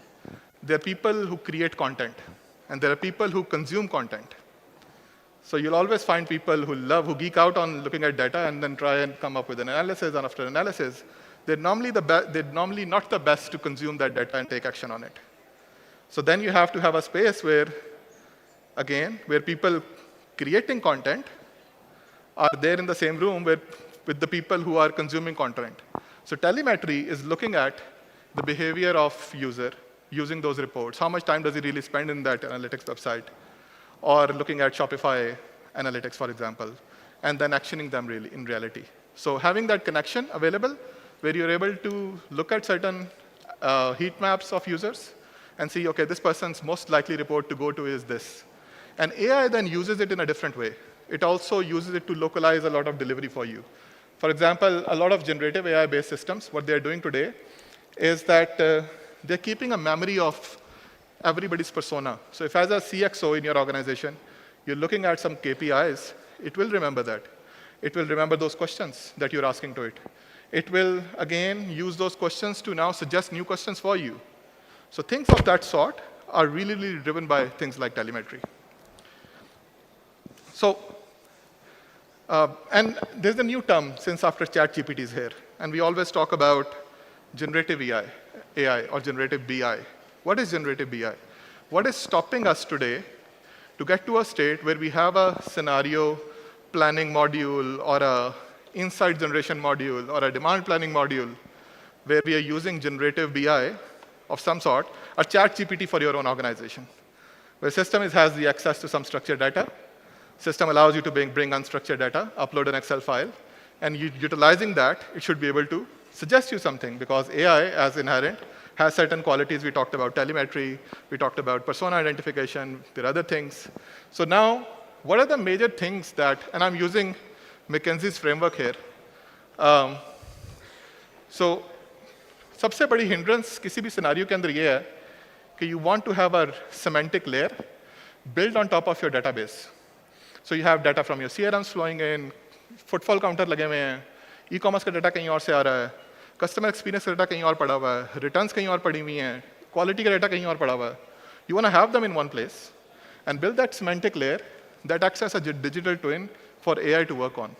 So I think this is the biggest hindrance today. Nobody takes that initiative कि मैं सारे ecosystem को इकट्ठा कर दूं एक जगह के ऊपर and try and build those relationships from one data table to another. Because in organizations we have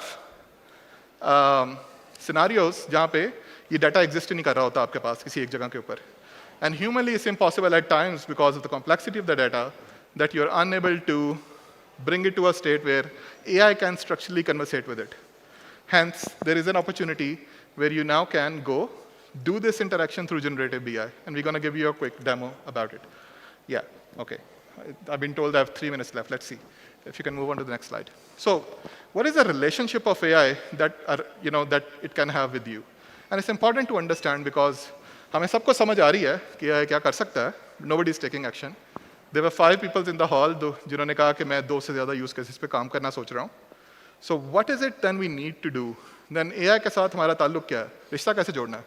Do you want it to augment what we are doing? Maybe that's a risk. AI take over करके लेना जाए हमारी company कहीं और. ये भी हो सकता है, possibility है. So हम वो relationship के terms agree कर लेते हैं. What do we want? Do we want augmentation relationship? Do we want a co-creator relationship? Do we want a replacement relationship? And I'm going to touch upon one use case each on all those 3 relationships to explain कि ये relationships कैसे flow करते हैं. Ron, if you can jump on to the next slide. I'm not going to go on each one of those slides. For example, in the before world than AI, Substitution, how is it done today? मेरे पास एक item खत्म हो गया, अब किस दुकान पे salesman ने रिकमेंड करना है कि इसका अल्टरनेटिव क्या है? It's purely his own knowledge, and there is no structure to it. Post AI, you should be able to have a system where it understands cannibalization, substitution behavior, when it was out of stock, what was the other item doing at that level? Was the item out of stock? Was the key item in my line, or was it bottom item of line? So, and again, brand affinity. If you're a national brand, Apple के AirPods खत्म हो गए हैं तो कोई आके Sony के AirPods नहीं मांगेगा. People want Apple Watch अगर वही खत्म हुई है तो. So brand affinity and the relationship of that would work. But now AI can figure that out, and it recommends substitution products instantly to augment your sales. And you can have handheld devices, you can have a screen in the store where person can simply go scan the barcode and say, okay, ये वाला item खत्म है, what should be the ideal most item should I recommend to that person? So this is like a augmentation. The other one is co-creation. Visual merchandising, for example. Neural network driven. So AI can, through neural network, you are able to design spaces now where you can have visual merchandising specifically, talking to your operations team in a way that you get the best out of your layouts, season by season. How many times do I need to change my VM? It should not be a calendar-driven thing. It should be a seasonality-driven thing, and so on and so forth. Agli slide pe jayega. The last one is replacement, replenishment. I have some inventory, I have some rules, and if I figure out how do I, those rules are captured in the system should be able to replenish without fail. At least 50% of my lines who have historical data available, and so on and so forth. So using AI, we can have a lot of those scenarios built in. So I'm going to use the last 2 minutes to give you an example of something that we have achieved in a generative BI kind of a platform, where you're able to interact with that platform just by prompting to it. People who have used Slack is like Slack and combination of Power BI, but a much more different genre of analytics. So with consent, I have an implementation in Australia with a company called IPA. And what we have done there is we have created a concept called Dataverse. So मेरे पास on time in full का data है, compliance. System is able to generate a compliance Dataverse where you are able to see, okay, if you click there, a complete semantic layer of what was in that table. So you don't need any data engineer to know or tell you कि उस data में था क्या. And there are like 50 tables available. System should be able to make those combination and mappings on its own and provide you with that comfort that, okay, I figured I'm 90% of the way there. Start asking questions and learn more along the way. So the data layer is generated. If you go back to a channel, and we have created collaboration environment within that, and start asking questions. So if there is a data available within the system, for example, on product master, location master, and I want to understand, Farhan, let's say ask a question about compliance on, let's ask for an analysis for compliance by store, by manufacturer, for example. And feel free to ask any question. In less than 30 seconds, since that semantic layer and Dataverse is available, system should go in, figure out those correlations, and come back with an enterprise-ready dashboard in less than 30 seconds. I'm not normally a big fan of live demos, but let's see if it returns back the answer in less than 30 seconds. And it does. So if you click on it and expand it, first of all, expand it. It is showing you that it's 90% of the way. It has found some key findings. It has given you some additional questions to ask as well, a different way of asking the same question, maybe. And it will provide you, and if you can go back and click on another question, any other question that we've asked earlier, for example, and expand it, you'll get a complete dashboard available for you to look at in less than 30 seconds. That's telling you what is the compliance trend by product category. And now you're not dependent upon anybody's help, any technical team's help, to get to this point. You're prompting, and it's providing you with an answer in less than 30 seconds. So we call this state as democratization of actionable insights. So within 30 seconds, if you have designers within your organization who are timid by asking technical questions, they should not be timid anymore. Now, you can create a channel, let's say, design and demand planning department, co-space. They ask their questions before they design their next season. And system is now learning by understanding persona of each of those designers, that what have they done in the past, what was the actual performance of the items that they've produced in the past, and so on and so forth. So AI, we can start anywhere you want to. But again, I encourage everyone before the next 5th Future of Retail, that at least one of us, at least the big retailers in Pakistan, at least choose one use case to start with, and we can start that journey. Thank you very much. I think Mavish has a question.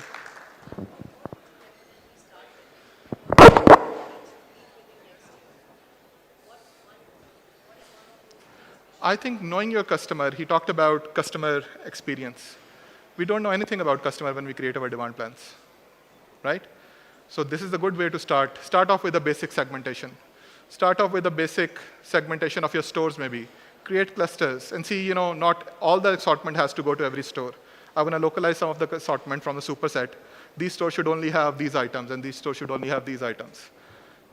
What will it impact? It will only impact your working capital, right? In a positive way. So things like that where you can experiment and retract back quickly and then do something else as well. So I'll make sure that this is published on the Future of Retail site so that you guys have access to the list that we talked about. Really appreciate your time. Thank you very much.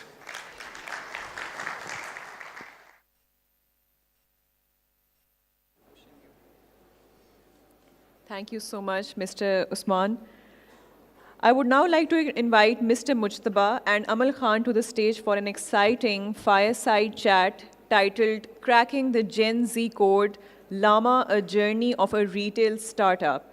As the pioneers behind the success story of Llama, they founded this high street brand in 2020 with a vision to combine functional, sustainable design with popular fashion, catering to a diverse audience across various ages and lifestyles.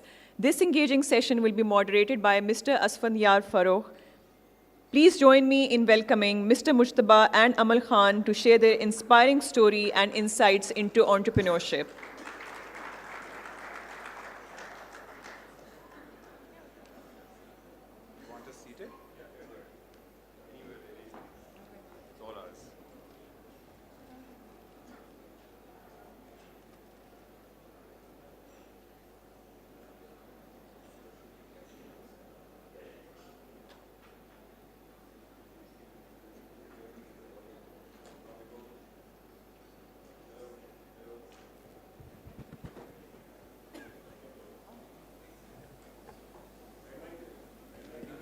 Hello? Yeah. Hello, आवाज आ रही है सबको? मेरी आ रही है? Great, thank you. Just we're getting a couple of hand mics. So I'm really excited today that we have the dynamic duo behind Llama with us. I think it's fair to say that we're seeing disruption happening in retail in general. But these guys are, I think, disrupting retail as well as we know it. We're seeing it in different locations. We're seeing it online. We're seeing a good, very good feedback from customers, being customers also. So I think I wanted to get behind sort of their journey from where they started. I think 2020.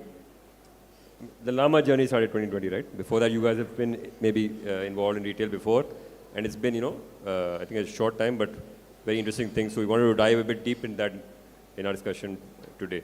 So welcome to both of you. Thank you. First Thank of you. all. It's a great honor to be here amongst such great people from our industry and to be able to be on stage. It's nothing less than a dream come true for me to be able to speak to my fellow retailers, my mentors, people who've guided me, held my hand, including yourself. Almost everybody in the audience. I know a lot of faces here who've, through those tough baby steps, have helped me and my co-founders get to a place where we can start talking about the passion of fashion retail and how bullish we are about the Pakistani market. Great.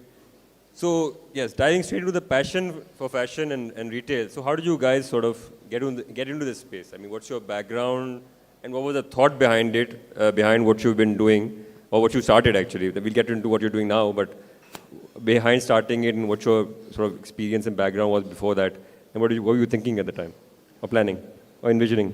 थोड़ी ancient history से हम शुरू करेंगे ये story, क्योंकि ये interesting तभी है अगर आप बिल्कुल 30 years back चले जाएं. And I'm going to let Mujtaba take this one because I think he's much more relevant. His story is more relevant. His past is more relevant to retail. Maybe I will be more in charge of the future. I don't know. But I was hoping you will tell my story. So she's our storyteller in many ways. ये कपड़े बेचता है और मैं कहानियाँ. I was born in 1987, and my mom at that point was a mom, and she had a hidden entrepreneur inside her.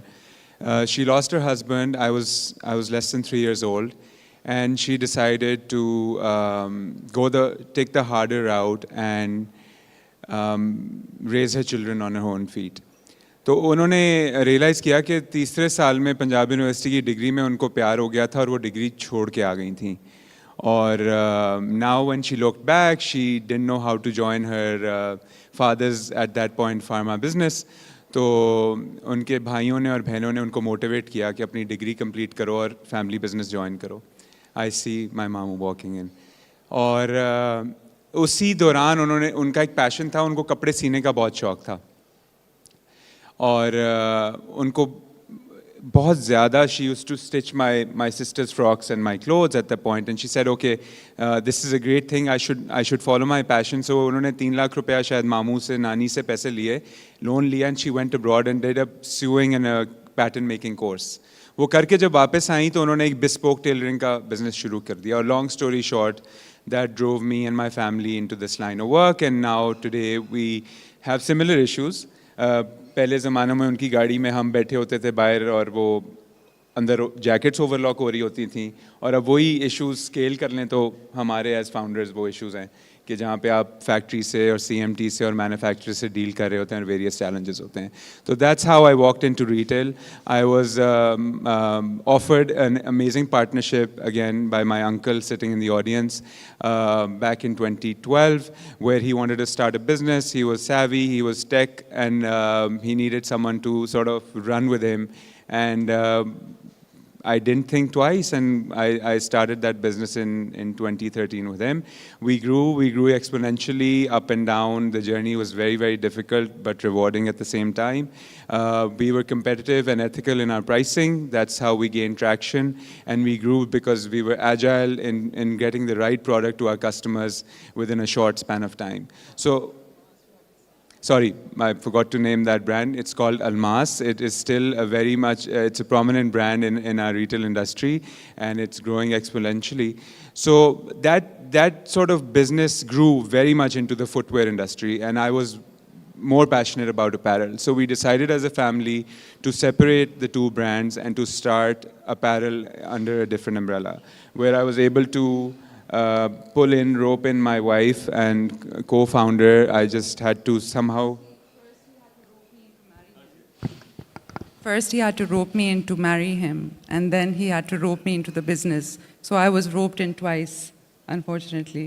I don't want to take too long to give the background of how this has happened, but I've successfully achieved it, and luckily, I have a creative director who has to really think that's hard before quitting. Yeah, that's the important part. So, you've achieved it. Yeah, and we have historically in our retail business and our landscape, we have historically couples doing retail together, yes. which I think a lot of that message should be taken home, that partnerships and collaborations really drive you to the finish line. Yeah. So long story short, 2020 में हमने separate किया. I took some funds out of my older business.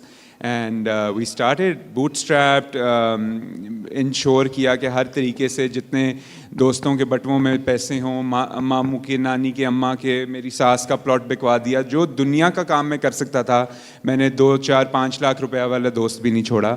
और मैंने bootstrap करते करते 2020 से लेके 2021 और 22 तक गुजारा चलाया. And when I realized after opening our second store that इस तरह कारोबार आगे नहीं चलेगा. Which leads me to my second and I think most important part of this conversation is access to capital, which is so scarce in a country like Pakistan. Sorry. No, I'm seeing how far he goes, and then maybe I'll go very far away. Okay, So let's back up. access to Okay, capital पे रोकते हैं और आपके पास वापस आते हैं. Okay, good. Thank you, Amal, for the guidance. So let's stop there for a second. Let me get a word in. तो ये जो आपने पहले थोड़ा पीछे जाना चाहूँगा कि ठीक है, ये आपने स्टार्टअप किया, आपने बूटस्ट्रैप भी किया, but Llama आपने कहा कि you did it because you wanted to get into clothing primarily and not go in the footwear direction as much, right? But we still see, you know, a distinct sort of aesthetic, right? And a certain, you know, maybe also is targeting, maybe, I'm not sure, but from a generation perspective, I'll have to ask you that question. So what is sort of the vision behind, from a retail perspective, from a commercial perspective, what you guys started with Llama, and how has that progressed also? Then we'll come to the funding part. So I believe the topic of this chat is demystifying Gen Z or something. Partially, yeah. Right? When we started Llama, we weren't pitching to Gen Z. Gen Z के बारे में बहुत कम पता था. अभी भी I feel like we don't really understand what we're talking about. Gen Z is actually older than we think they are. Many of them have kids of their own. Maybe many of you are Gen Z. You know, the older Gen Zs are now touching 30 years old, which is round about the time when we started the brand. We identify as millennials, you know, having grown up with millennial fashion. But we never wanted to restrict the marketing or the storytelling to one age group. The idea was to have a brand that appealed to everybody because it's selling basics that anyone can wear, whether you're 70 or 13, you still might want a pair of black trousers in your closet. And black trousers is kind of the most cliche example. बहुत सारी ऐसी चीज़ें हैं, comfortable pair of loafers, a blazer, t-shirts की एक इंतहा की collection. There are universal clothes जो सब पहनना चाहते हैं. So that was the thinking behind the brand, a brand that is authentic enough to appeal to all ages, and that's what happened, interestingly. Right, and would you say the aesthetic, I understand now from a customer perspective, but aesthetically, was it something that you guys liked, or you wanted to make clothes like that, or was it something else that drove you to follow a certain design aesthetic? What do you mean when you say aesthetic? What aesthetic are we? I think maybe they can answer. I don't know. Okay, let's ask somebody here. My probably description would be minimalist, a bit minimalist. Okay.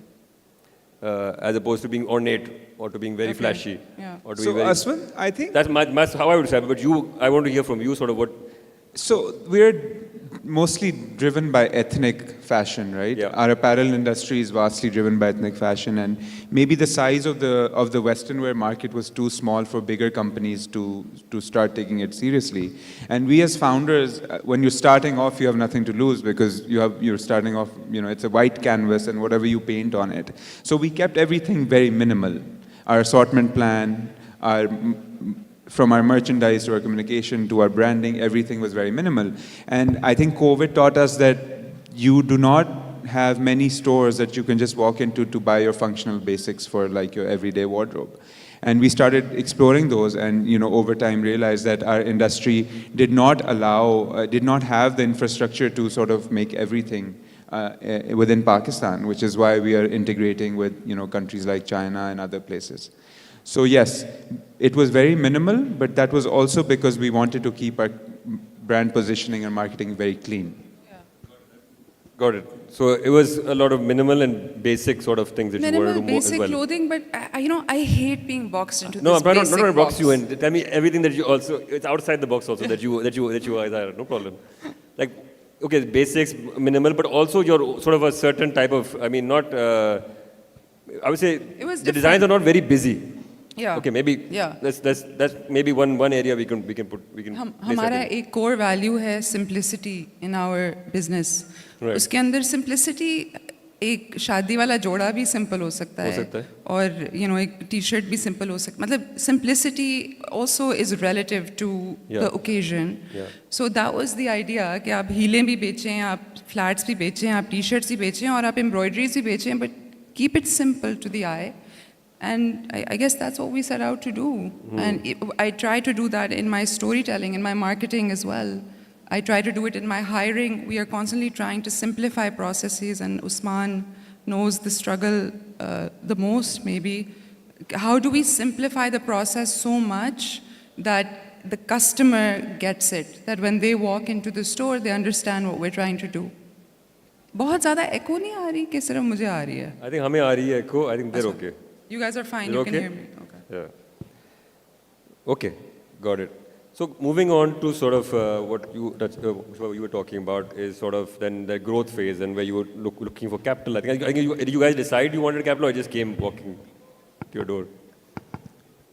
The kind of capital I aspire to raise still, I don't think that exists in sort of the local landscape, because access to foreign currency is like a scarce, there's a lot of scarcity around that, and the venture play doesn't really fit the conventional businesses. So we did end up talking to a couple of VCs, and they're like, what? 20 years ROIs? What are you talking about out of the door? So then I realized that we often forget to leverage our own socio-economic circles. So I started looking around and I said, okay, I came to you back in 2020. I've been to everyone, most people here, in how to fix this problem.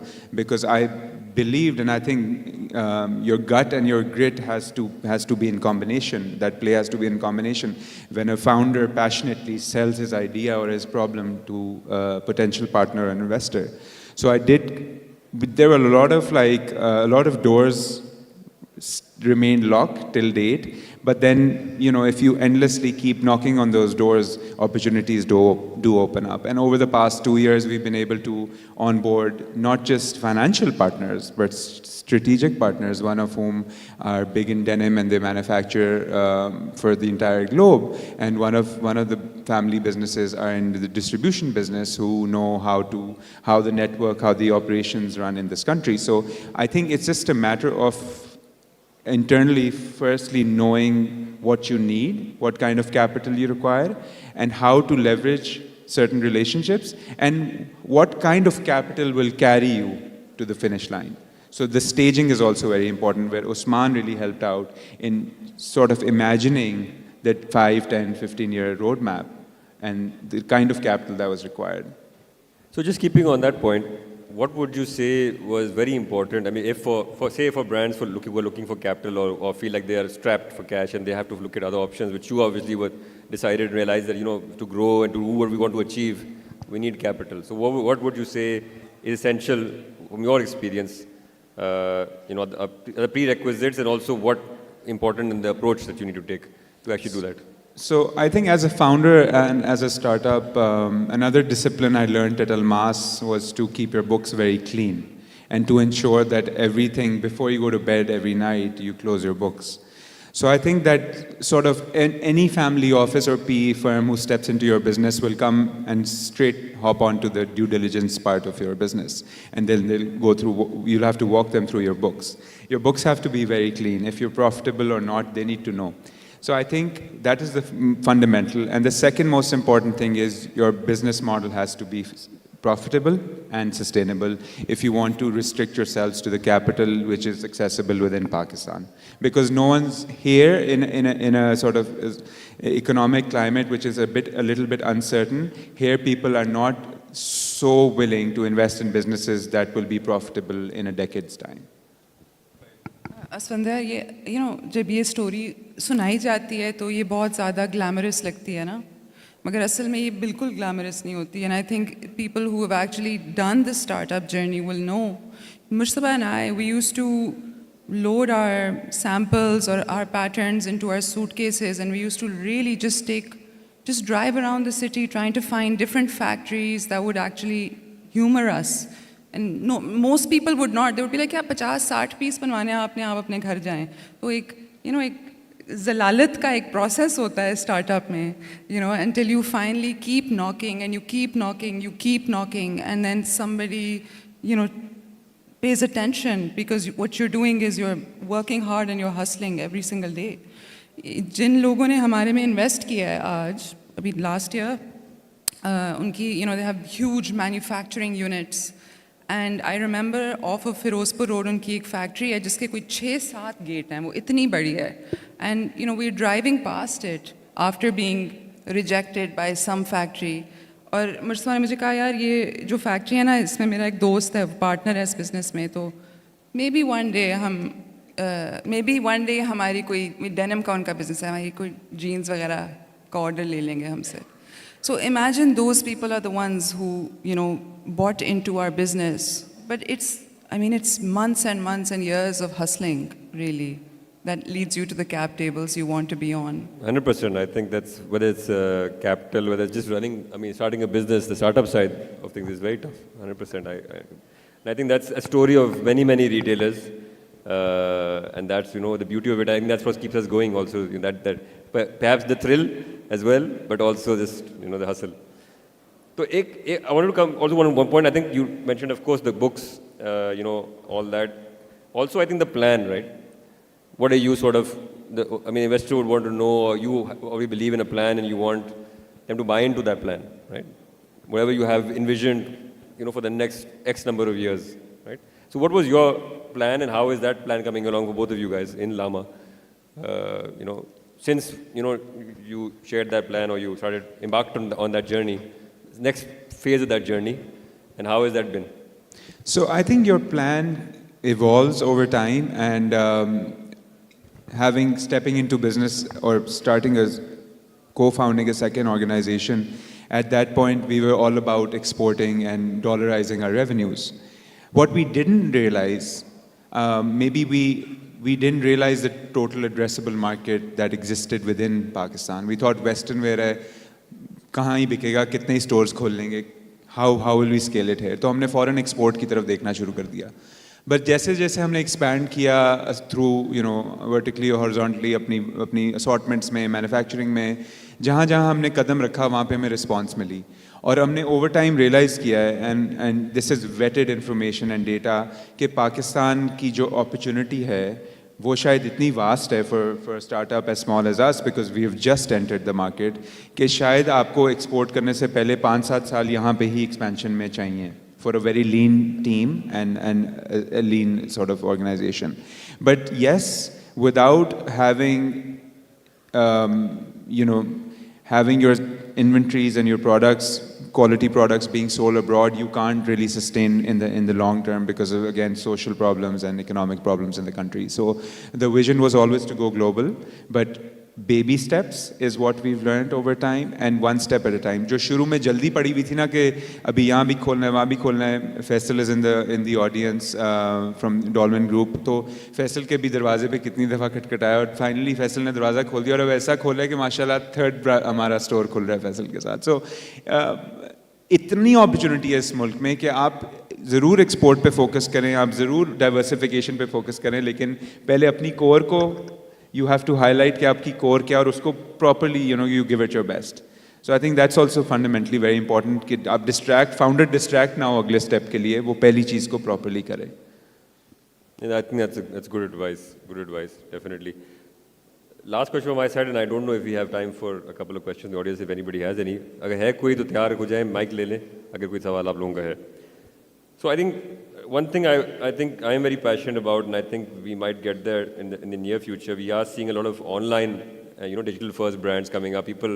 Young people becoming entrepreneurs, going in the fashion space, doing a lot of good things. So especially when we come to online, to काफी, I think purely online brands, so काफी बन गए a lot of them.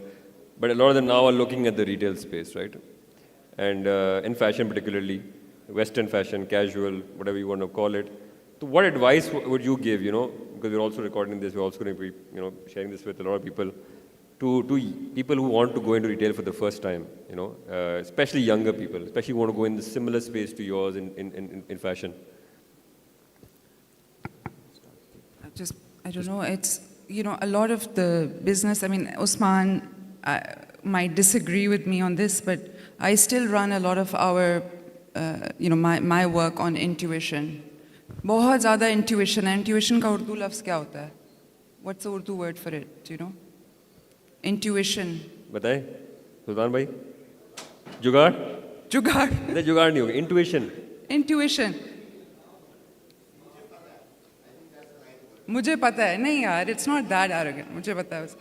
It's a lot of what we do because we're in fashion. यकीन ही हुआ. Well, anyway. हाँ. तो intuition को please sideline ना करें. Data plays a massive part two guide your intuition, but जो एक ह्यूमन एलिमेंट है इंट्यूशन का फैशन में, it's important. It's so important that it's the only thing that's humanizing a commercial enterprise like a retailer for younger people who want to feel like they're part of a community in everything. We don't realize that Gen Z is also the generation जो सबसे ज़्यादा stories के साथ बड़ी हुई है. They have Netflix in their bedroom since they were kids. They're the ones who grew up in the digital generation. Millennials didn't. So they enjoy storytelling, they enjoy beauty. Yes. Andaza? Intuition का अंदाजा. Would it be अंदाजे चलते हैं ना? अंदाजे से चलते हैं. I guess. I think that ये बहुत ये गलत Close लफ्ज़ enough. Close enough for now. Ilham. Ilham. I love how this is becoming Somewhere interactive. in the middle of the I love two. how this is becoming interactive on कि ये अंग्रेजी का लफ्ज़ का उर्दू में क्या मायने हैं? Somewhere in the middle of कोई सवाल ही Andaza बता दें. and Ilham. सवाल ही बता दे कुछ. False intuition. Thank you. It's somewhere in the middle of the two. It's very fluid, you know, it's quick, you understand, because you have your pulse on what your customer wants. So I think sorry Marsa, I'll let you take this in a second, but just the only thing that I would recommend to young people would be know why you are doing this. Know why you're doing Yeah, this. ask yourself and put it on paper. ठीक है. Mushtaba, anything to add? मैंने पिछले 10 साल में realise किया है कि रात को सोना बहुत ज़रूरी है यंग लोगों के लिए ना, कुछ भी सुबह उठ के करने के लिए. तो मेरा पैगाम ये, I would always go to sleep late, wake up late. By the time I would wake up, my mamu would be done with his day. 9:30 बजे WeChat पे कि दुनिया में चाइना ख़त्म, काम ख़त्म करके वो he would be moving on to breakfast and I would just be waking up. So my point here is just look after yourselves, get your 7 hours of sleep. Try to sleep on time. These are the fundamentals of getting anywhere in business. और वो सारा passion वैशन जो है ना अश्विन भाई, वो बाद में आता है. पहले अपने आप को सीधा करना और अपनी फिजिकल और मेंटल हेल्थ पे फोकस करना है. बिकॉज जो यंगर जनरेशन्स है ना, वो आप जब बर्न के मोड में होते हो ना, और जब आप भाग रहे होते हो तो आप भाग रहे होते हो और आपको you're trying to go for that 100 meter or that 200 meter race.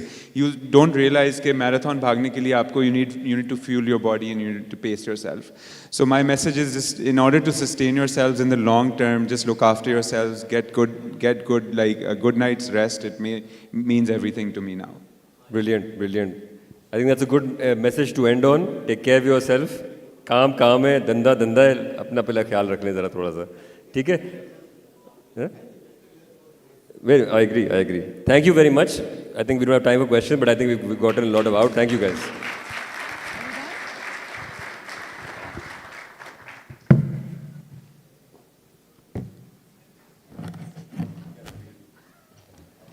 What an interesting discussion. Thank you so much, Amal, and thank you so much, Mr. Mujtaba. Thank you so much, Mr. Asfandiyar. Our next speaker is Mr. Sultan Hamdani, a leading name in technology consulting.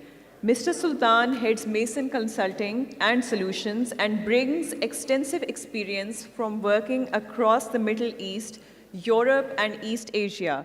I will request him to take center stage for his insightful presentation on how efficient can technology make your retail business.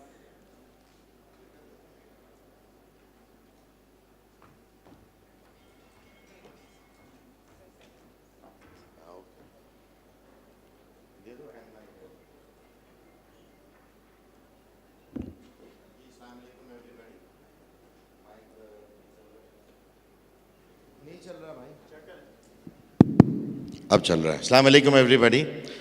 My name is, बहुत अच्छा introduction दे दिया इन्होंने.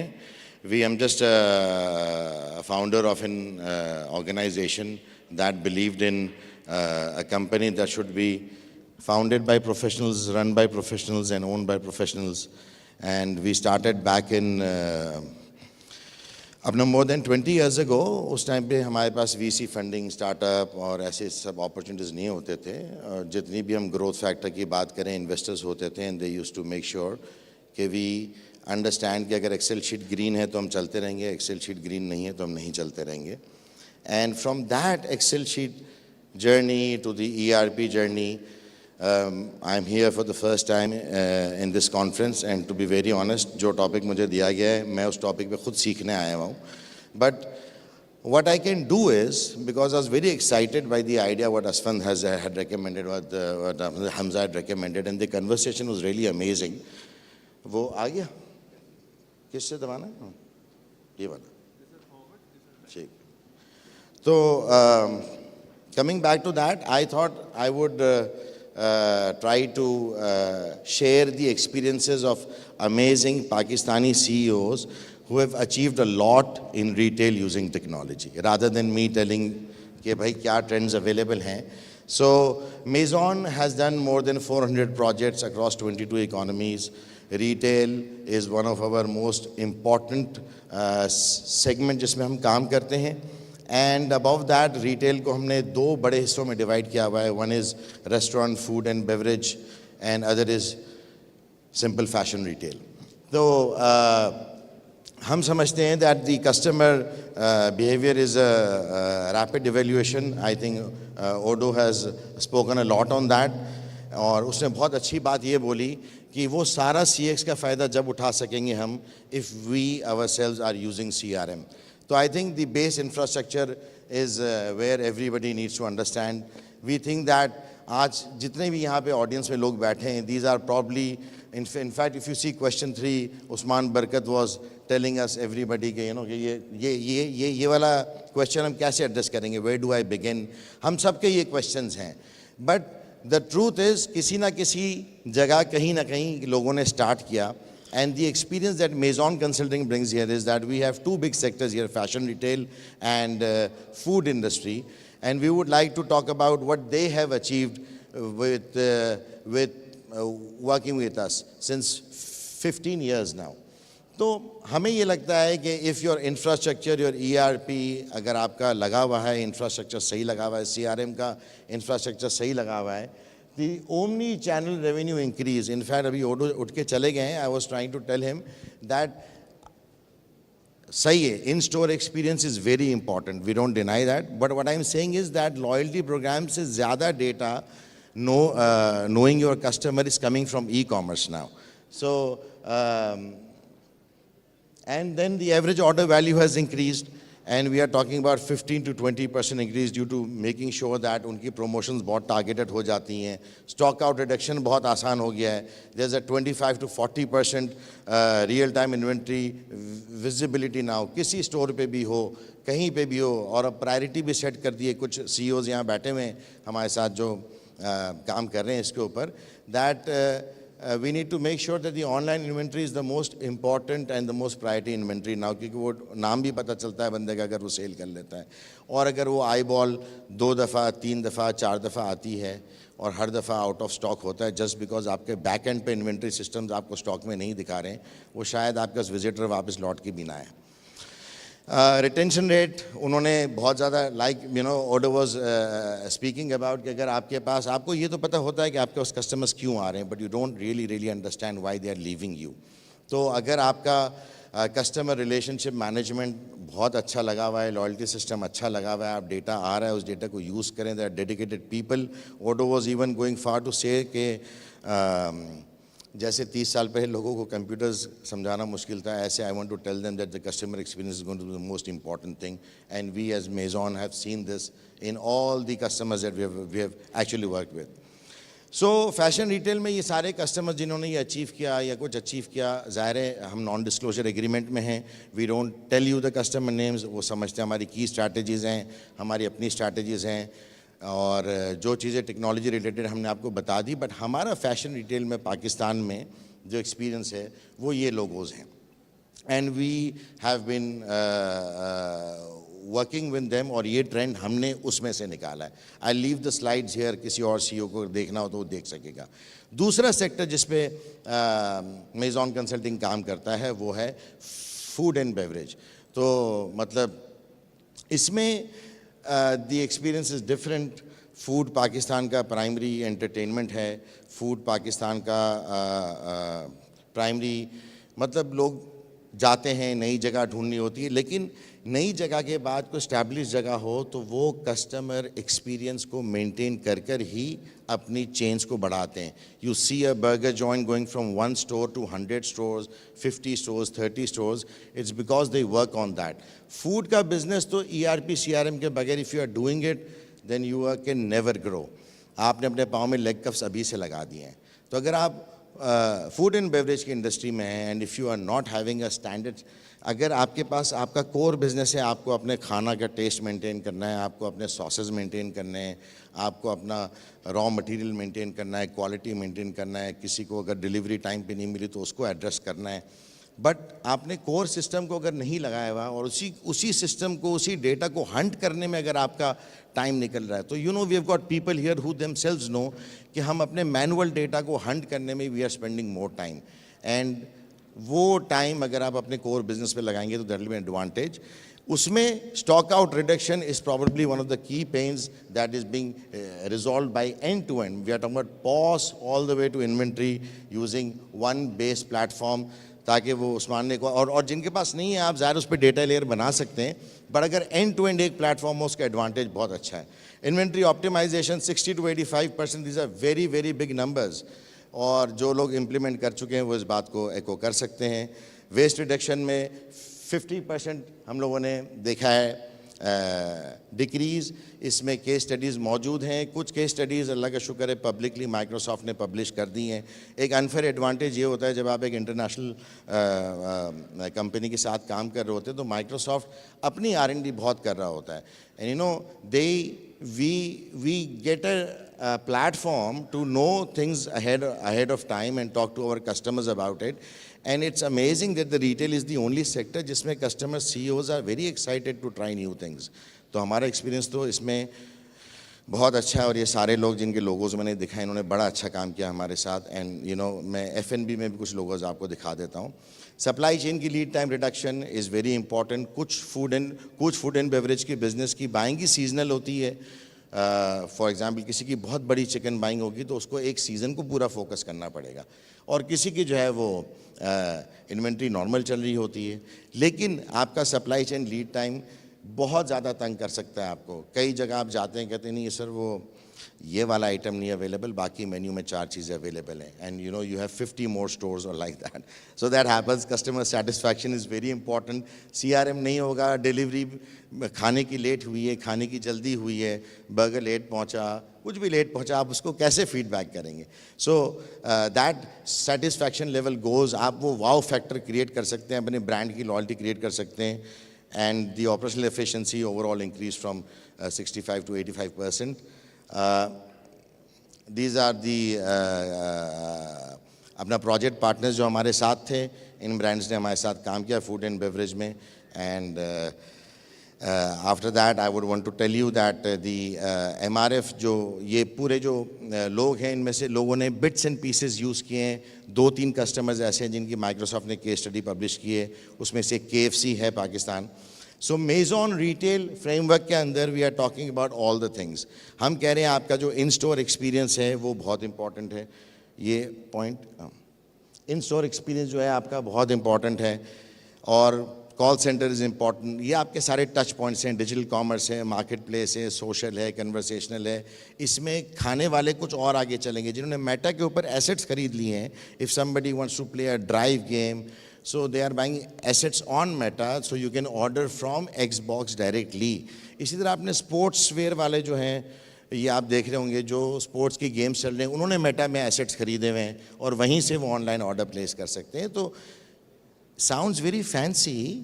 Sounds کی کیسے ہوگا, اس کا آسان جواب یہ کہ اسٹارٹنگ پوائنٹ یہ کہ ہمارا بیسک ڈیجیٹل ٹرانسفارمیشن کا انفراسٹرکچر صحیح ہونا چاہیے, which is having an industry standard ERP and CRM. پھر ہم اسٹور کلرک کی بات کریں, کنزیومر, شاپر, ساری جتنی ابھی تک باتیں ہوئی ہیں اس کو ریکارڈ کیسے کریں گے آپ؟ How will you store it, how will you reuse it, how will you use it to your benefit. For that you need a basic digital infrastructure, and that's where we really help. اچھا پھر ہم AI کی بات کر رہے تھے. I think the easiest point to start on AI is to use bots. اگر آپ باٹس یوز کر لیتے ہیں تو آپ کو ریئلائز ہو جائے گا خود ہی کہ یار دس از ریئلی امیزنگ किसी को, क्योंकि I could understand that we had some other presenters here, they were talking really nice things, but audience was probably not technical enough. So bas, you have to start one use case. Like he said, before the 5th FOR, एक use case हमारे पास हो, तो I think I really echo what he's saying. Acha, with that, I want to tell you that the public case study that Microsoft has published, it's already there. आप Microsoft.com पे जा सकते हैं. This is 130 stores का network.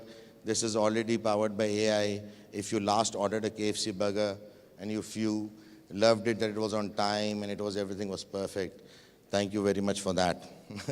And last but not least, I am not here to take any questions, but the timer says I have been well in time, alhamdulillah. I have got more than 90 seconds left.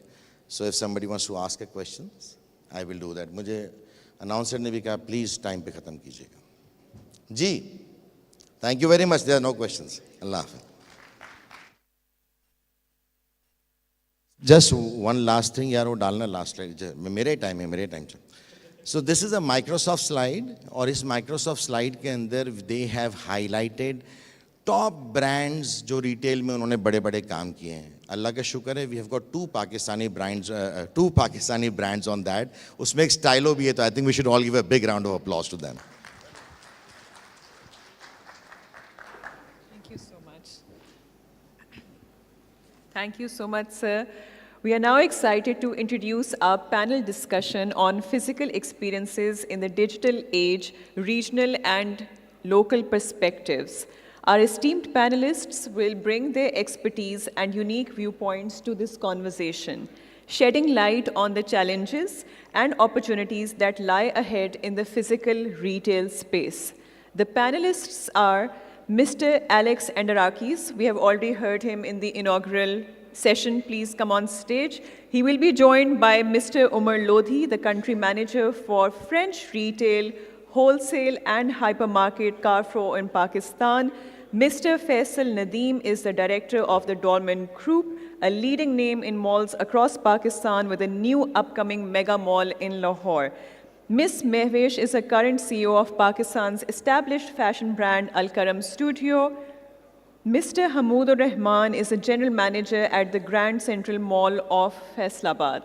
This session will be moderated by Mr. Altaf Hashwani, managing partner for our well-known fashion brand Sana Safinas. We look forward to an enlightening exchange that will help us better understand the dynamic interplay between physical and digital retail experiences. Let's dive into this discussion. Sir, 15 minutes only. Thank you. Thank you.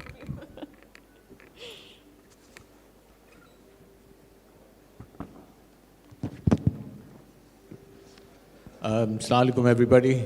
And I know it's been a long day, so we're going to try and wrap it up as soon as possible. I'll try and make the questions really nice, brief, and to the point. Alex, we'll start with you. Sorry, can you guys hear me? You want me to use this one?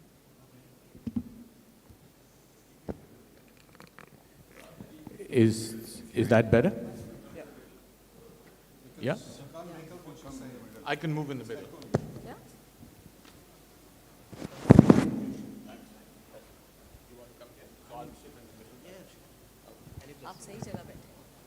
Okay. Sorry about that. Is this better? Can you all hear me now? Yes. Okay. Alex, so we'll start with you. Since you've had great success with, setting up malls as destinations for people to come and spend the day. What do you think is relevant for Pakistan, and sort of, how can one, what would be your recommendations for mall owners or developers who are looking at starting? Can we reduce the echo? This one? Question for me? Yep, that was for you. So this is on destinations of malls? Yep. So it was basically on the malls. Since you have been in the MENA region, developed great malls, which are more destinations for people to not only come in for shopping, but you have created other entertainment avenues. How do you see that transforming into Pakistan, and what can be done in Pakistan? Sure. I think one of the things that we really look at is environments, placemaking, weather conditions. So when I look at a place like the UAE, or I look at places like Riyadh or Jeddah in the Middle East, one of the reasons why the malls play such a huge role is that for 6 months of the year, it's very hard to walk outside for more than 3 minutes. Yeah? And one of the things, that we rarely say, or we often say actually, is that, in the Middle East, there's normally 2 seasons, hot and damn hot, right? So malls become, like I said earlier in the day, it's definitely well beyond shopping. Shopping is just the beginning. It's the place you go to spend your leisure time. It's the place you go for entertainment. It's the place you go to meet friends and family. It's actually, for many, many people, it's actually where they go for Friday prayer, right? You look at it, and a lot of the malls have got very smart because they open way before. The shops open at 10 o'clock. The restaurants open at around 8:30, but the mall opens at 8 o'clock because people come and walk around the mall like it's a gym, right? So all of a sudden, the malls take on a much, much stronger role in society, if that's the right term, and they become destinations very much in their own right. So whether they are a super regional destination mall, like something that you would expect, what you call a landmark mall like Dubai Mall, or whether it becomes a super regional landmark mall like Mall of Emirates, or becomes a community regional mall like Dira City Centre, or if it became a community mall, all the way down to something very close to where I live. In the Emirates Hills area, we created something called the Spring Souk, which you look at that thing today and it's always full. But it's got restaurants, it's got coffee shops, it's got cinema, it's got a Carrefour in there, right? A Carrefour Express in there. It has pharmacy, it has anything that you would want is there, including education facilities, after school, healthcare clinic, dental clinic, gymnasium. So it becomes, for that particular community, that becomes their everyday outlet. Then the community mall may become their every week outlet, and then the super malls may become the once every fortnight. So I think it's really understand what role is that particular shopping environment going to be, or the mall environment going to be for you? How do you design that mall to deliver against the requirements of those people in that catchment area? Great, thank you. Faisal, continuing with what Alex said, how do you see, you guys have developed malls for now over 20 years, I guess. So, you'll understand what the demographics are and what people require over here in Pakistan. There have been numerous malls that have come in and have failed. What do you think are the main pain points that mall developers do not take into account when building malls here in Pakistan? So I think it's not a question of demand. What we've seen and what we've discussed with a lot of retailers, there is a very big requirement in terms of mall retail space. And in good quality malls, there is actually shortage of good retail space for development. I think the challenge lies more in the general ecosystem. So firstly, we don't have very good infrastructure available in the country. So anything the mall develops, it has to do almost on its own, or almost as if they're fighting against the elements. So it's something which adds a lot of expense to the overall development. Secondly, there is and I think Mujtaba from Lama brought that point up as well, that the matter of finance and finance management is a big challenge because one, raising capital, especially with our interest rates or any other factors, the cost of equity is very high, cost of leveraging is very high, and there is no potential exits or easy exits available for shopping mall finance, for financing, except maybe trying to sell off a few of the outlets. So as you know, shopping mall is normally, it's better built on a rental model with the long-term return, which comes over a period of time. So as long as there is no, there is no exit strategy or exits available, it will be a challenge for any developer to be able to finance and to sustain the easy or the difficult times and to manage through that process. So we've tried to do that a bit with the REITs coming in now and providing some of the options, but I think there's still a long way to go there. But finally, I think one of the most important factors is, of course, the developer's learning curve, because it's still something which people are learning on how to operate. There's a lot of copy-pasting in the market. There's a lot of developers who are trying to move from building houses to building shopping malls, and you can't really sell off a place and expect it to make it work. It's a very costly affair because it's not only the developer who's losing money, but the retailers who's investing into the stock and the fit-outs, when they also lose money in the same process. So I think those 2 or 3 factors are actually what's really affecting the ecosystem.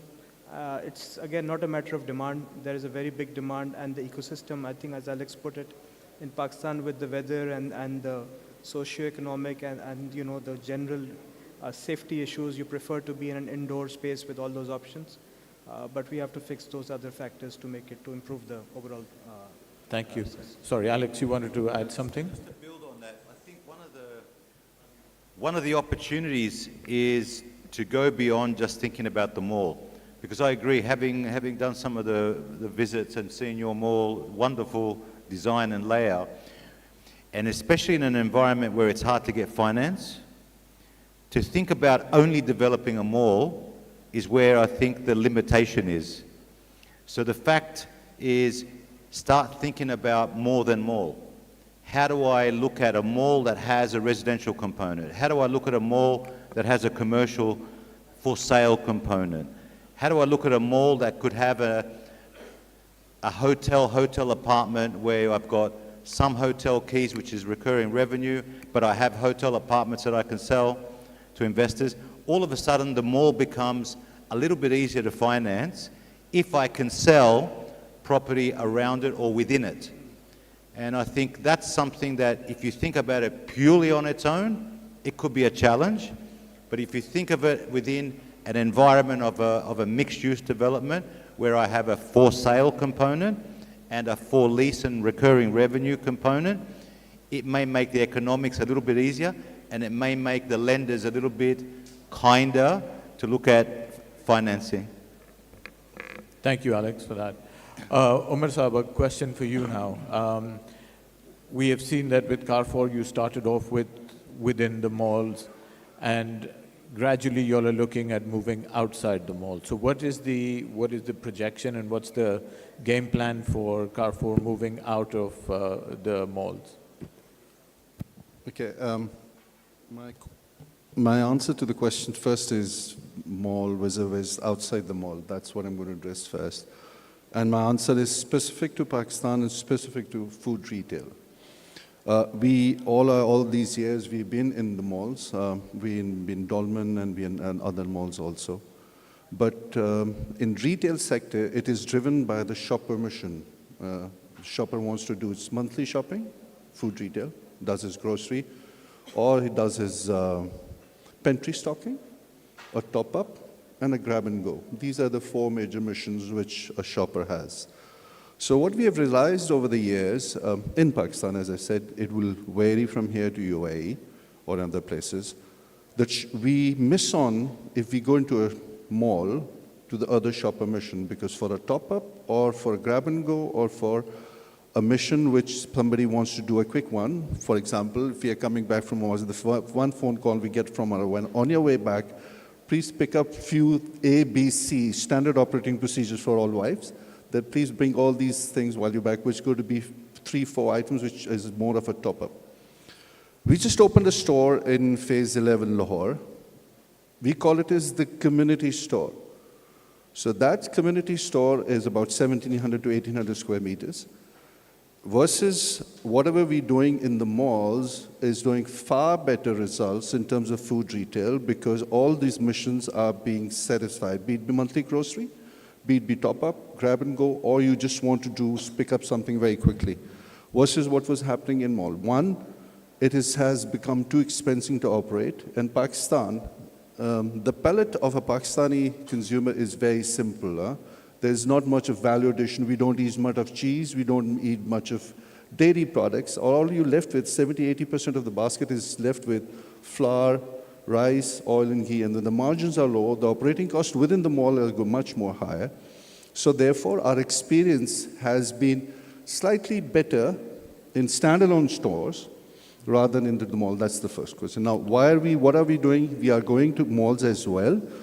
But what we are preferring in a Pakistani environment, we are air-conditioned, we provide that atmosphere, but we are shopper mission-specific stores. That's what we're opening. And that is what is doing much better for us rather than staying in the mall and leave those other shopper mission, which are more in frequency because your monthly basket is once, whereas your top-up or a pantry stocking is frequent. We want our customers to come more frequently to our stores, buy little more than what they require, and therefore, the more mission to more visits to your store would fetch you more customers, and therefore, better loyalty and better turnover. So that's how that means that we will see a lot more Carrefour Expresses coming up in neighborhoods. Would that be the general direction? That's absolutely right. We already have opened 5. We're opening in January 1 more store again. It is partly mall, but there's going to be 1 more which is going to be outside the mall. Because here you're dependent, in Pakistani environment, you're dependent on the traffic of the mall, any environment. But then you have a conversion from a mall to you. So at 100 people coming in, on averagely, your conversion takes about 20 to 22%. Okay. So you anyway chop there, but if you're standalone, people can easily come and park, quickly get their things and go in. So that's the culture here. So yes, there'll be more stores which will be coming as standalone rather than more in the malls for Carrefour. Good. Thank you. Pleasure. Mavish, coming to you.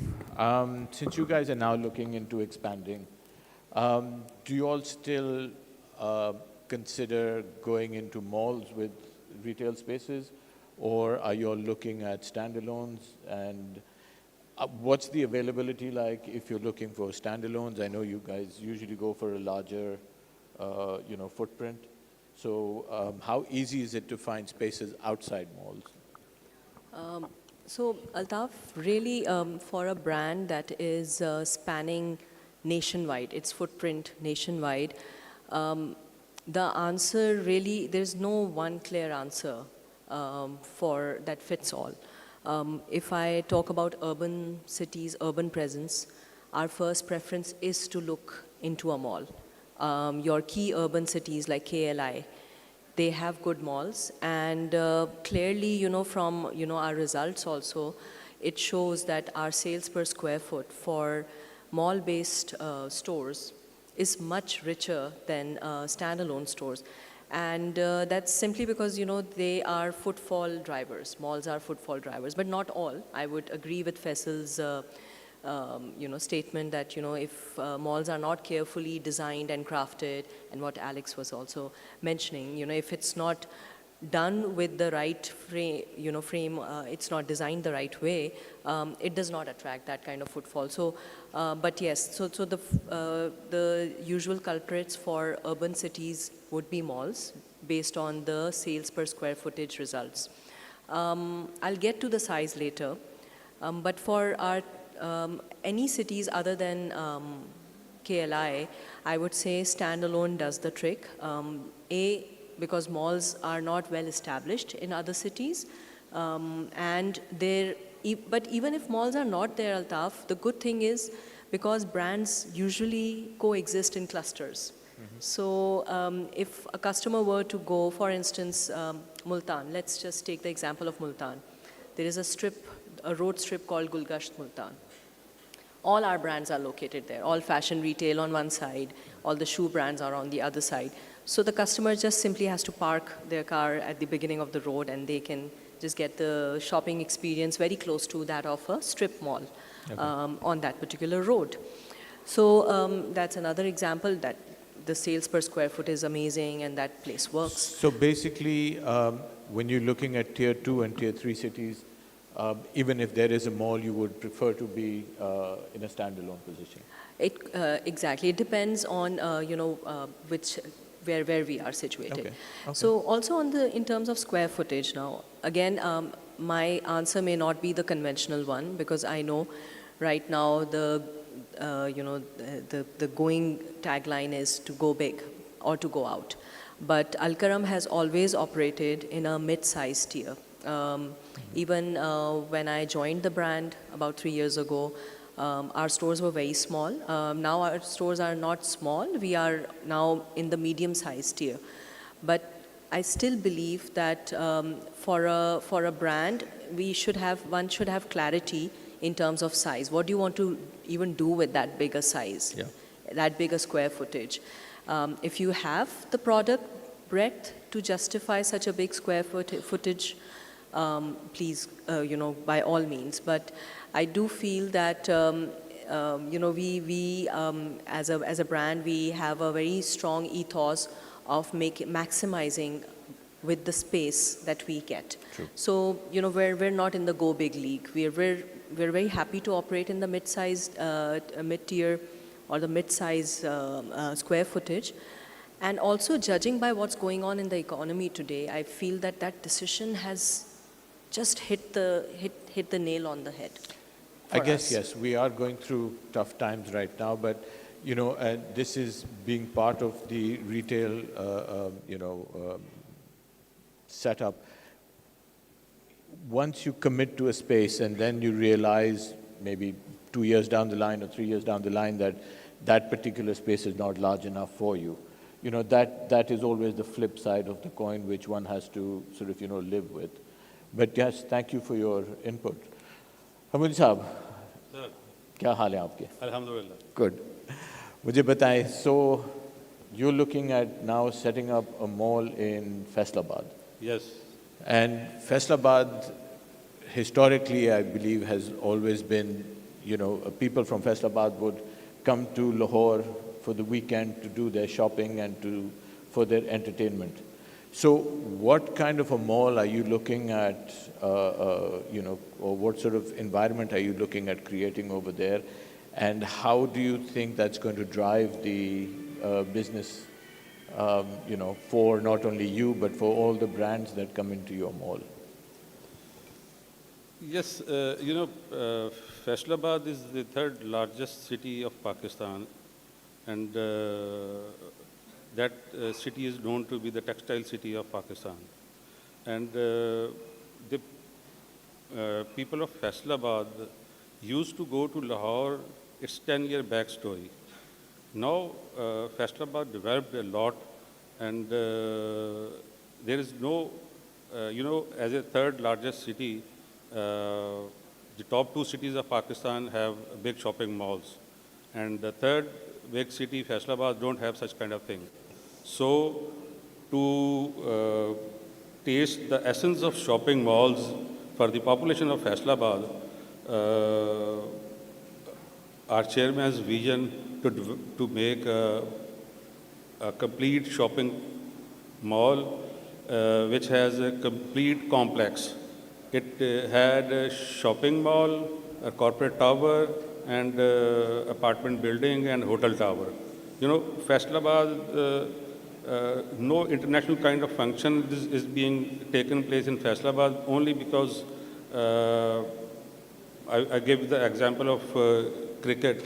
No international team came to Faisalabad because they don't have a facility to accommodate them for the stay. So we are building a hotel as well. So this mall is around 2.1 million square feet, is the largest in Punjab. Okay. So and that would be pure retail, or would that be including the hotel and all of the other amenities that you're adding in? Our commercial place is 2.1 million square feet. Overall, it's 3.2 million square feet. Wow. So, first 5 floors are for the commercial purpose. Lower ground, first, second, these are for retail. and fourth one is for the food court, and fifth for the complete entertainment. It will be a complete iconic store for the Faisalabadi population, and it will also target for the surrounding small cities. They don't have tasted the environment of shopping malls like the other cities in Lahore and Karachi. So very good. We wish you all the best with that. Alex, so coming back to what your point was, so you think in a city like Faisalabad, a hotel and sort of, going with the mall would obviously help the, the operators at least? I just think based on what I've heard, and when we talk about limitations for financing, when we hear limitations on what else we can do, the more you create a general asset with multiple uses, then you've got greater flexibility, right? You have the ability to implement, because again, let's go back. You do a development model purely on a mall. That's a recurring revenue lease model only, right? But the other way around, you give yourself a for sale and a lease option, right? Depending on what you like. And I think that just gives greater flexibility and allows for these type of concepts to come together. Let's not forget, some of the earliest, again, I go back to my experience, whether it's in UAE or even in Saudi Arabia today, some of the malls that are now the most famous, they were mixed use, right? They were car showrooms. Okay, let's go back, and I mean, you talk about Carrefour, and before Carrefour, we had the French brand that came in back in the Continent, yeah, back in the 90s, right? There was Continent, there was the Toyota showroom inside the mall, right? There was a hotel, and there were offices, right? At a time when you're building a portfolio of a new experience in a mall, try to reduce your risk, right? So people came to see an IKEA and what have you. So there's always those type of options that the more you provide flexibility, alternative use, different operating models, different revenue models, you give yourself a greater chance. Thank you. We've run out of time, otherwise I would have opened the floor to questions. I'd like to thank everybody for taking out their time and sort of, coming over here. Thank you very much for your patience and, thank you.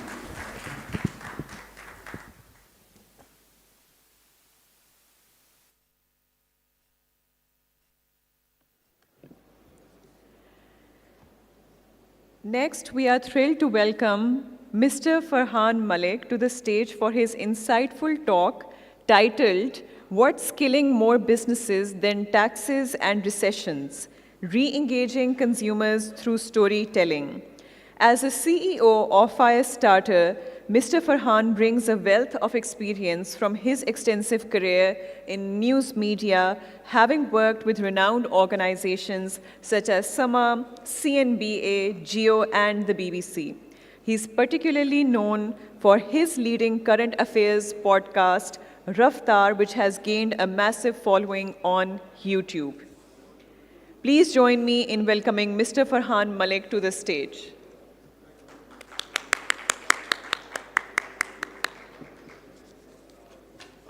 Should speak here, or It's entirely up to you.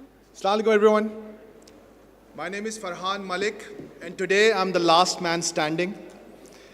इन्होंने मेरा बहुत सारा तारुफ कराया है, वैसे तो journalist भी हूँ, ये भी हूँ, वो भी हूँ, लेकिन सच ये है कि मैं भी बहुत अजीब हूँ, इतना अजीब हूँ कि बस खुद को तबाह कर लिया और मलाल भी नहीं।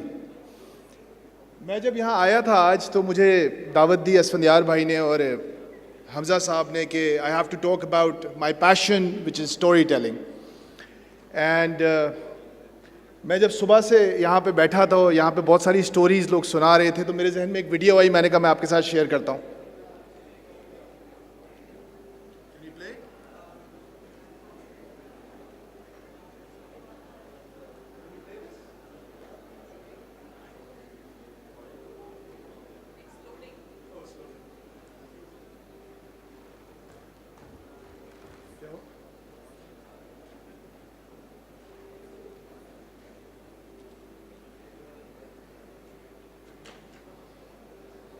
It's not running?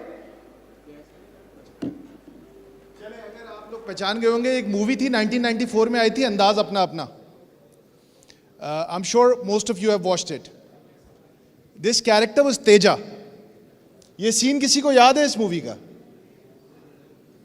याद है ना? इस मूवी के सीन में तेजा प्लान बना रहा है. तेजा प्लान बनाता है कि मेरा मुर्गियों का फार्म होगा, उसमें से अंडे निकलेंगे, अंडे बच्चे देंगे, बच्चों से कहानियां बनाएंगे. तो लेकिन फैक्ट ये है कि ये तेजा नहीं है, हम सब में एक Teja, we all have a Teja inside of us. And how I am gonna just show you, if you can move to the next slide.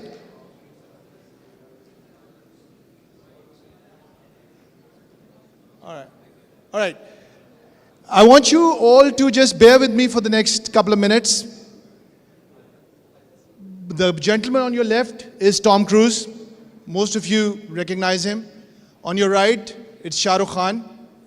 Correct? I want you all to pick one of them. कोई एक को pick कर लें आप लोग. Which one do you want to pick? Tom Cruise? The ladies want to pick Tom Cruise. Guys, आप सहमत हैं?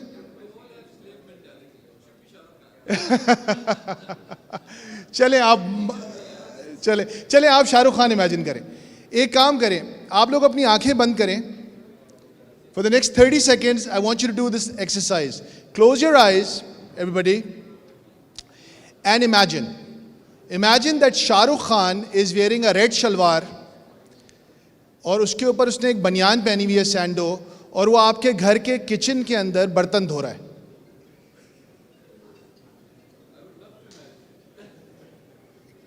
Did you imagine it? Did you see it? You did? Fantastic. Now that's something only humans are capable of doing. Humans have the superpower of imagination. No other makhluk on this planet has the power of imagining whatever the hell we want.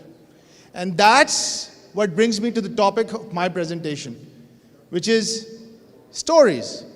Now it is because of this DNA of human nature that हम लोग एक दिन में 3000 day dreams देखते हैं. अभी हम यहाँ बैठे हुए थे, बहुत सारे हम में से लोग किसी प्रेजेंटेशन के दौरान जोन आउट कर गए होंगे.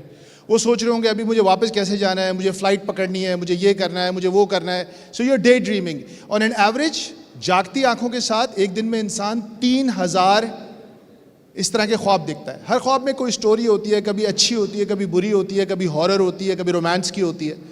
But there are stories. We naturally consume stories. That's why whether it's the Quran, whether it's the Torah, whether it's the Bible, whether it's the Bhagavad Gita, whether it's any scripture, मतलब आप Iliad को ले लें. मैं 2 साल पहले एहराम मिस्र गया, तो वहाँ पे एहराम मिस्र के सामने कुछ टेम्पल्स हैं. उन टेम्पल्स के अंदर दीवारों के ऊपर ड्राइंग्स बनी हुई थी. मैंने उनसे पूछा ये क्या ड्राइंग्स है, तो उन्होंने कहा कि these are stories of that time. People did not have a formal language, so they used to just draw things so that they could relate their experiences.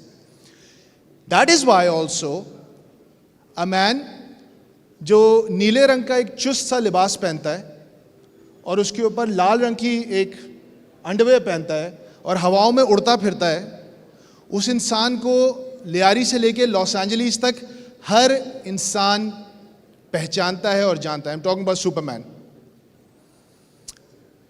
So we have a natural tendency to consume stories. अभी वो लामा के जो लोग आए हुए थे उन्होंने कहा था स्टोरी टेलिंग की बात बहुत कर रहे थे.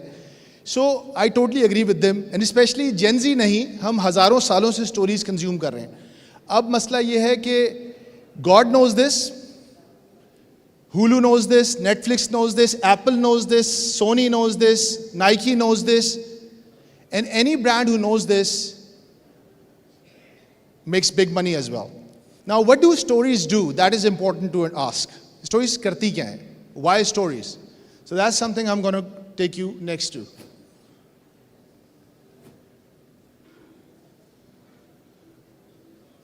Is this video running?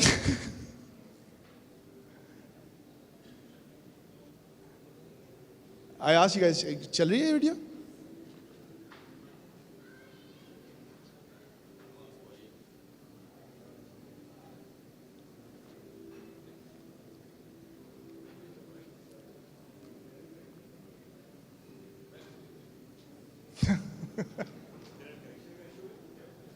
I don't know.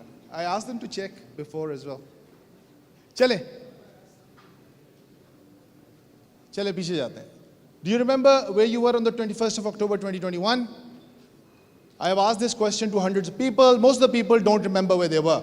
But when I show them this video, which in an ideal world should be running right now, these are the 2 wickets of Shaheen Shah Afridi, and Nasser Hussain goes, they just cannot play him. Both openers are gone, they cannot play him. And as I show people this video, they remember everything about that day. They remember what they were wearing, where they were sitting, what they were doing, us din khane mein kya khaya tha. They remember everything about that day.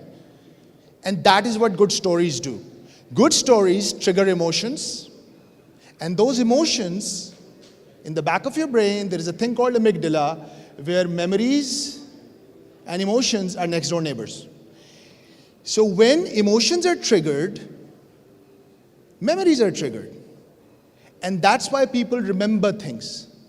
That's what good stories do. I'll give you an example from another world. And thank God this time it's not a video.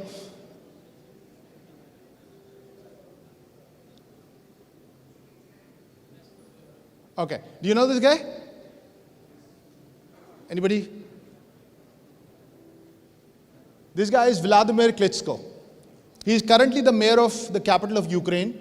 But that's not what he's known for. What he's known for is, okay, he held the world boxing heavyweight title for 12 years. He had a better win rate. Iske knockouts zyada the compared to who?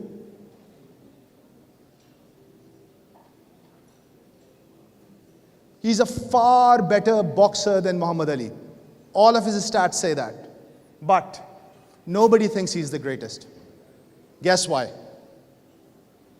Because Vladimir has the stats, but Ali, he had the story. You see that all the time in your life. Google phone has a far better memory, has a much cheaper price, has a better software, better camera, better battery life. Acha? Give it 30 seconds. We're getting it. Then I think we've moved on. Koi masla nahi. Arey, we had.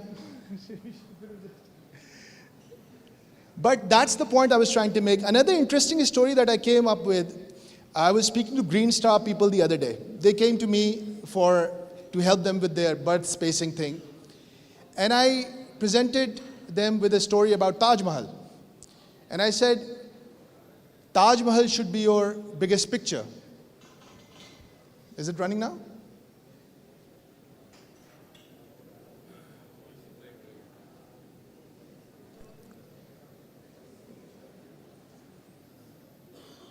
Guys, it's all right. I think we've moved on. Nayan, that's fine.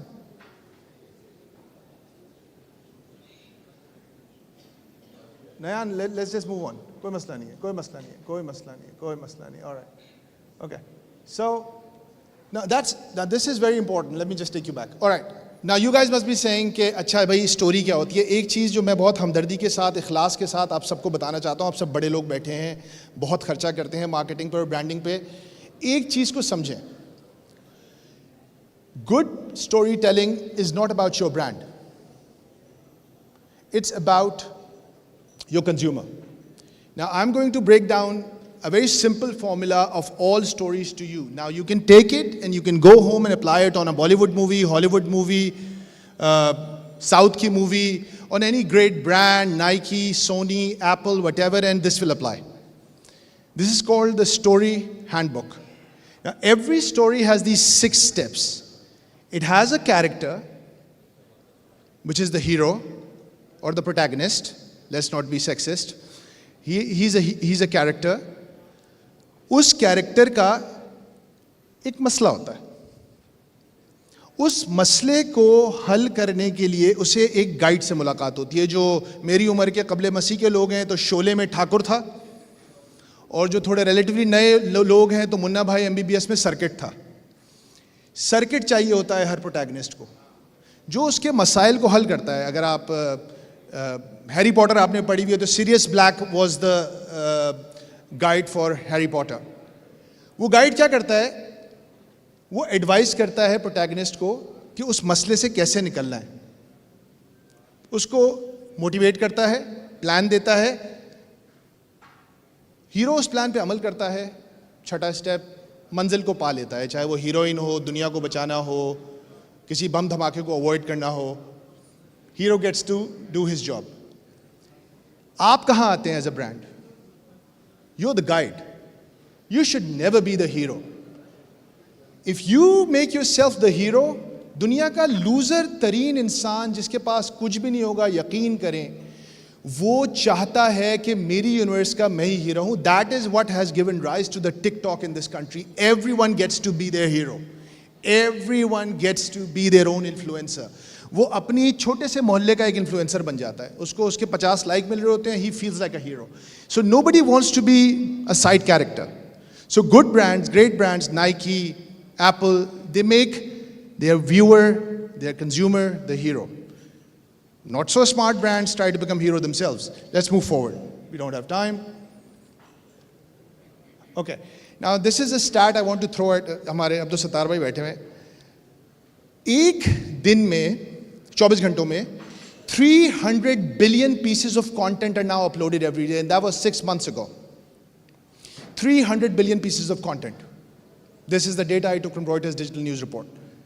That's unfathomable. That's like in 1 minute, that's 40 crore units of data of content. जिसमें text messages हैं, WhatsApp messages हैं, Instagram posts हैं, stories हैं, you know, all kinds of things that go online. उसकी breakdown यहाँ पे है आपके 300 billion pieces.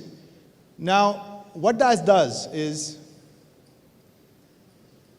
again, there was a video, I think that's why it stuck. That's a lot of noise for you. And that noise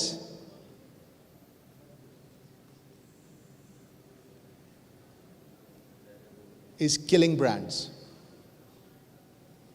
हर किसी ने अपना YouTube का page बनाया हुआ है, Instagram अकाउंट बनाया हुआ है, चीज़ें बनाई हुई हैं, ज़ीरो एंगेजमेंट है, बॉट खरीद के सोशल मीडिया का डिपार्टमेंट देता है. एक बहुत बड़ा फैड चल रहा है कि सोशल मीडिया मार्केटिंग कोई चीज़ है. सोशल मीडिया मार्केटिंग कोई चीज़ नहीं है, ये एक धोखा है जो लोगों ने आपको दिया है. The only SEO is good content. You make good content, the algorithms automatically promote you. If people like what you're producing, they automatically push you forward. There is no magic hashtag. You put in a lousy, boring content and it goes viral. It will never go viral. Why I know that? I'll share with you. So,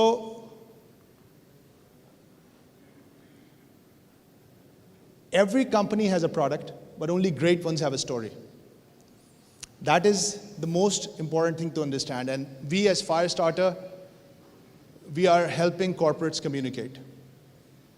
We don't have big budgets, we don't have a big office, but what we are doing right now is we're just helping corporates communicate through the power of storytelling. Why would you would ask कि भाई आपको कैसे आता है ये? तो इसका एक proof of performance भी है हमारे पास, और वो है ये. I also happen to be the founder of Raftar. Now, Raftar is right now the fastest growing digital platform in the country. We have around 600,000 subscribers on YouTube, but that's not the key. The key is that our average view duration is over 15 minutes. That's better than Hum TV, that's better than Geo Entertainment. And we don't tell fiction. We tell real stories and people watch it. The head of Google Pakistan, YouTube Pakistan, Wali Tirmizi, he's from the city, came to visit us, and the first question he asked, वो हमारे कराची में एक hotel है, प्याला hotel, उसके बारे में मशहूर है कि वो अपने चाय में अफीम मिला के लोगों को पिलाता था. That's why people used to love his tea. He came to me and said, Farhan bhai, what are you mixing in your content that people are watching this content for 15, 16, 17 minutes? My answer is just simple. We know how to tell stories.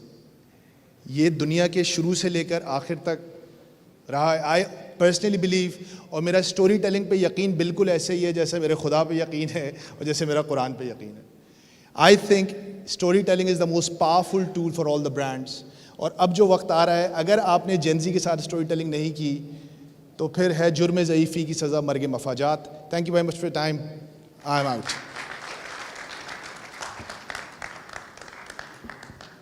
अगर कोई, मेरे ख्याल से time तो है ही नहीं सवाल. Thank you so much. Thank you.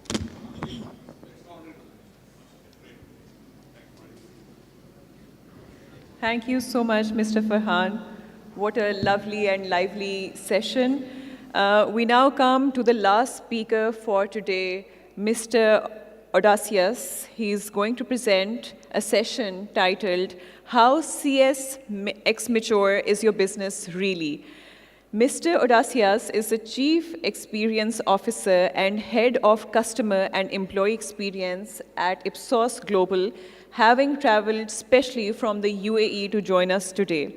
As a master of data analytics, he plays a crucial role in helping organizations define and enhance their customer experience strategies and CX measurement. Please join me in welcoming Mr. Audacious to the stage. Thank you. I don't have the clicker. And I hope this time you have the presentation there. Good. Thank you. Good to see you again. I'll try to be very fast. Can you please also make this 16:9 because it's not a 4:3? Because it doesn't look correctly? Okay, at least there are few people. You are waiting for the traffic to go away, apparently, and then go home. Thank you. Thank you for being here, for staying long. I already spoke a little bit about maturity earlier in the half of the room. So now, first of all, let's see if this was fixed.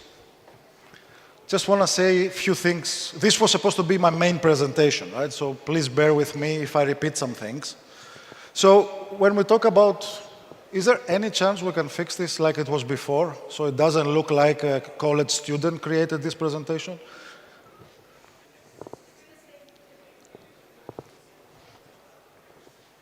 Anyway. So this is a slide that I created in 2018, and 8 years later it's still relevant, because this is where the world is now. We're going digital, we have apps, we have technology which help us to automate processes, and at the same time, we have thousands of data points that we don't really know what to do with it. From the other side, customer expectations have increased. I was discussing yesterday that the expectations of Pakistani people in terms of telcos have increased a lot in the last 10 years compared to with the advent of the 4G.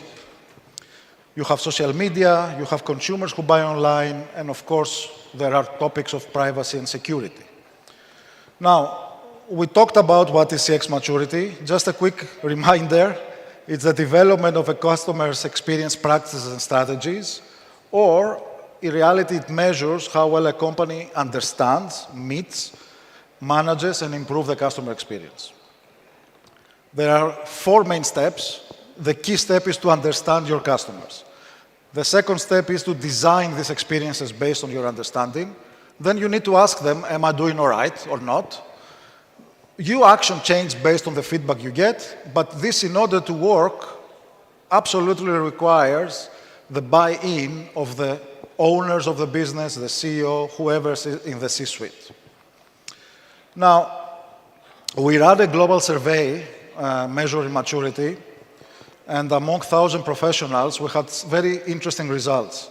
Most companies tell themselves that they recognize the value of CX.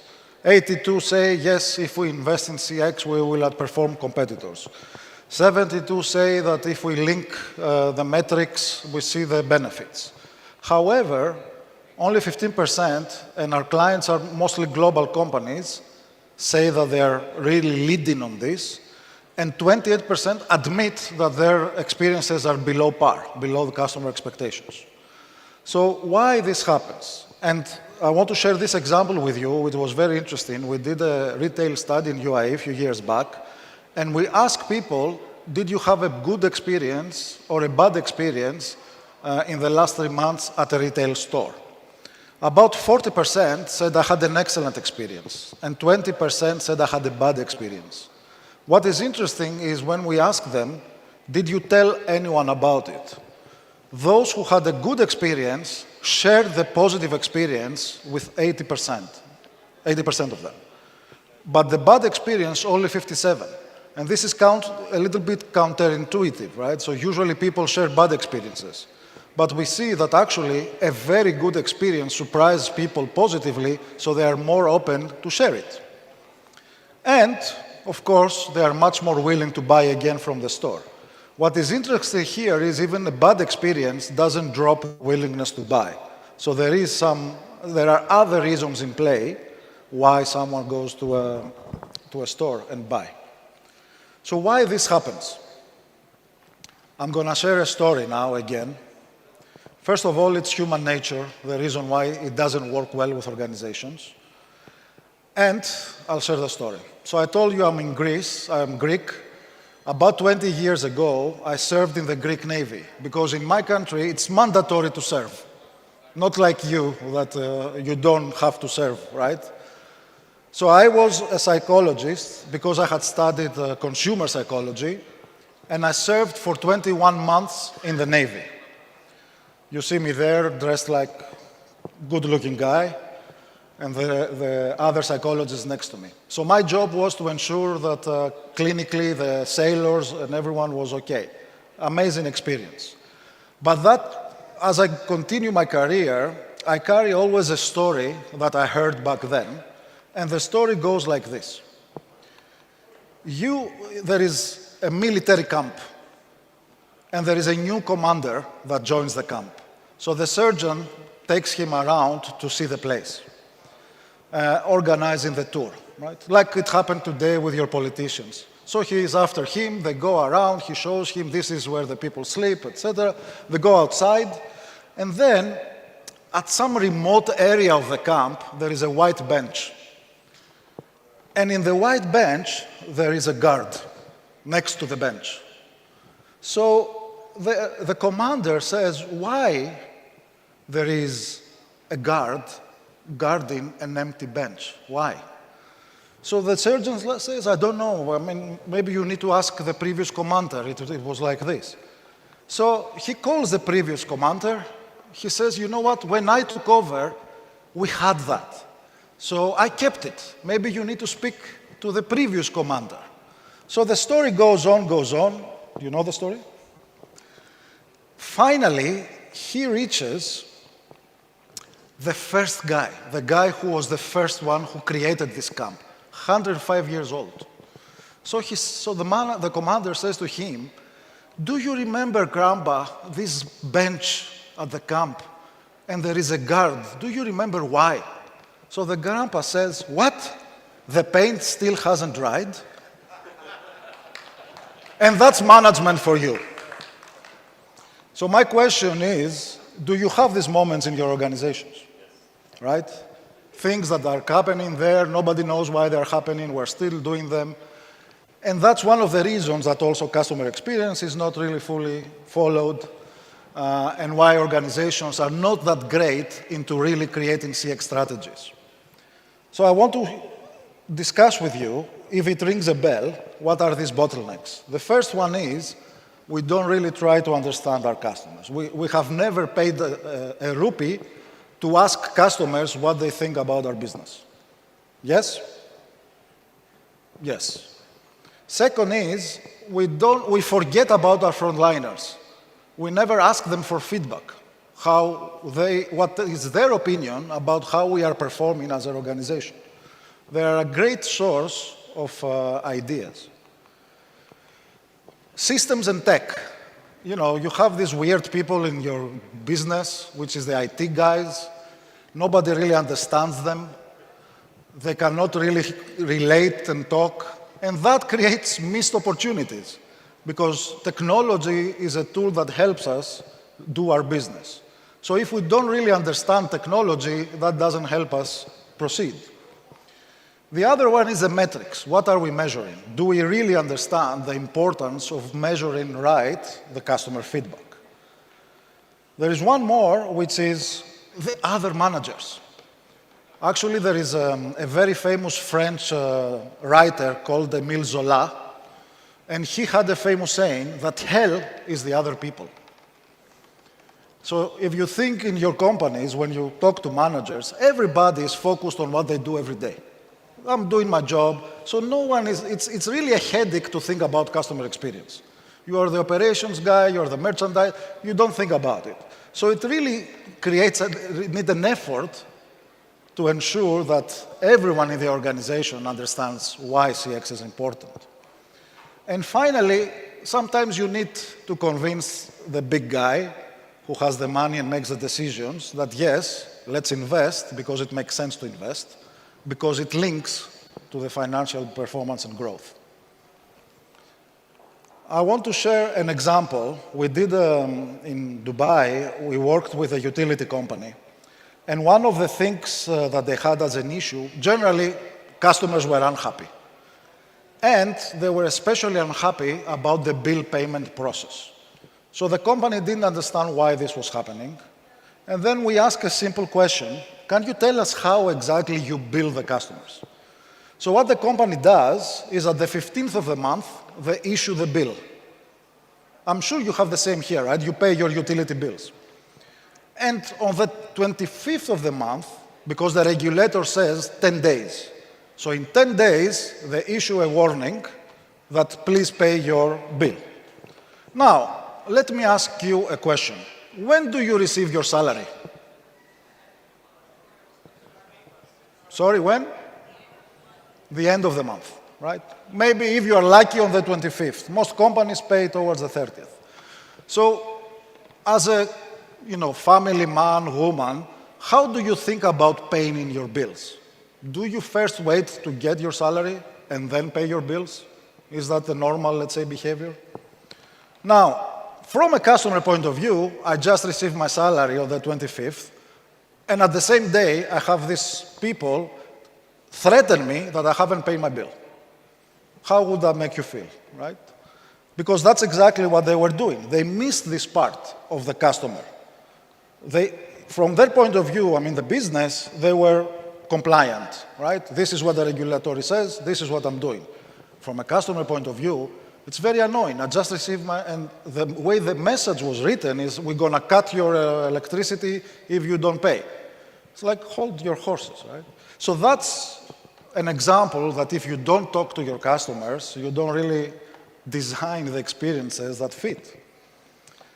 Frontline staff, I insist on this. We did a very interesting study, project, where we did workshops with frontline staff and with the managers. The frontline staff produced 2 times ideas that they were implementable to improve customer experience compared to managers, because they are there. They are a valuable source of information. As a Greek, I have to refer to Greek. This is Diogenes, who was one of the most famous philosophers, and he was very famous because he would go around holding a light, like you see here, saying, I'm looking for an honest man. He couldn't find one. And for me, it's the same. When I go to organizations, I still haven't found one company that says we have 0 issues with our IT and our systems. And this is crucial. You go to a telco, they have maybe more than 60 systems, different systems that they don't talk to each other. And that is critical for CX, because you want to have systems that you know who is your customer, what did they do, how often they buy from you. So what is usually the case? Too many systems that they don't really talk to each other. Sometimes there are no systems. Other times, you have a call center, but you don't know that the customer called the call center because it's not linked, I don't know, to your CRM system, etc. So that does not really help create a unified approach to talk to your customers. Sometimes even the information is wrong, the phone number, the name. It's very common. No presentation is worth if you don't have Bill Gates' photo. And this guy, supposedly, I don't know, right? Maybe he said this, that your most unhappy customers are your greatest source of learning. Amazing quote. However, it's also this. You receive this, how likely are you to recommend Windows? And then people say, I need you to understand that people don't go about recommending operating systems to one another, right? So Yes, you have to ask the right questions as well at the right time. So, this is another example of how companies don't get it. So, this is a survey. I don't even understand the question, right? I have sold my car to sell any car. I don't know. And then, if you select this, let your friends know about how unhappy you are, right? Someone doesn't connect the systems.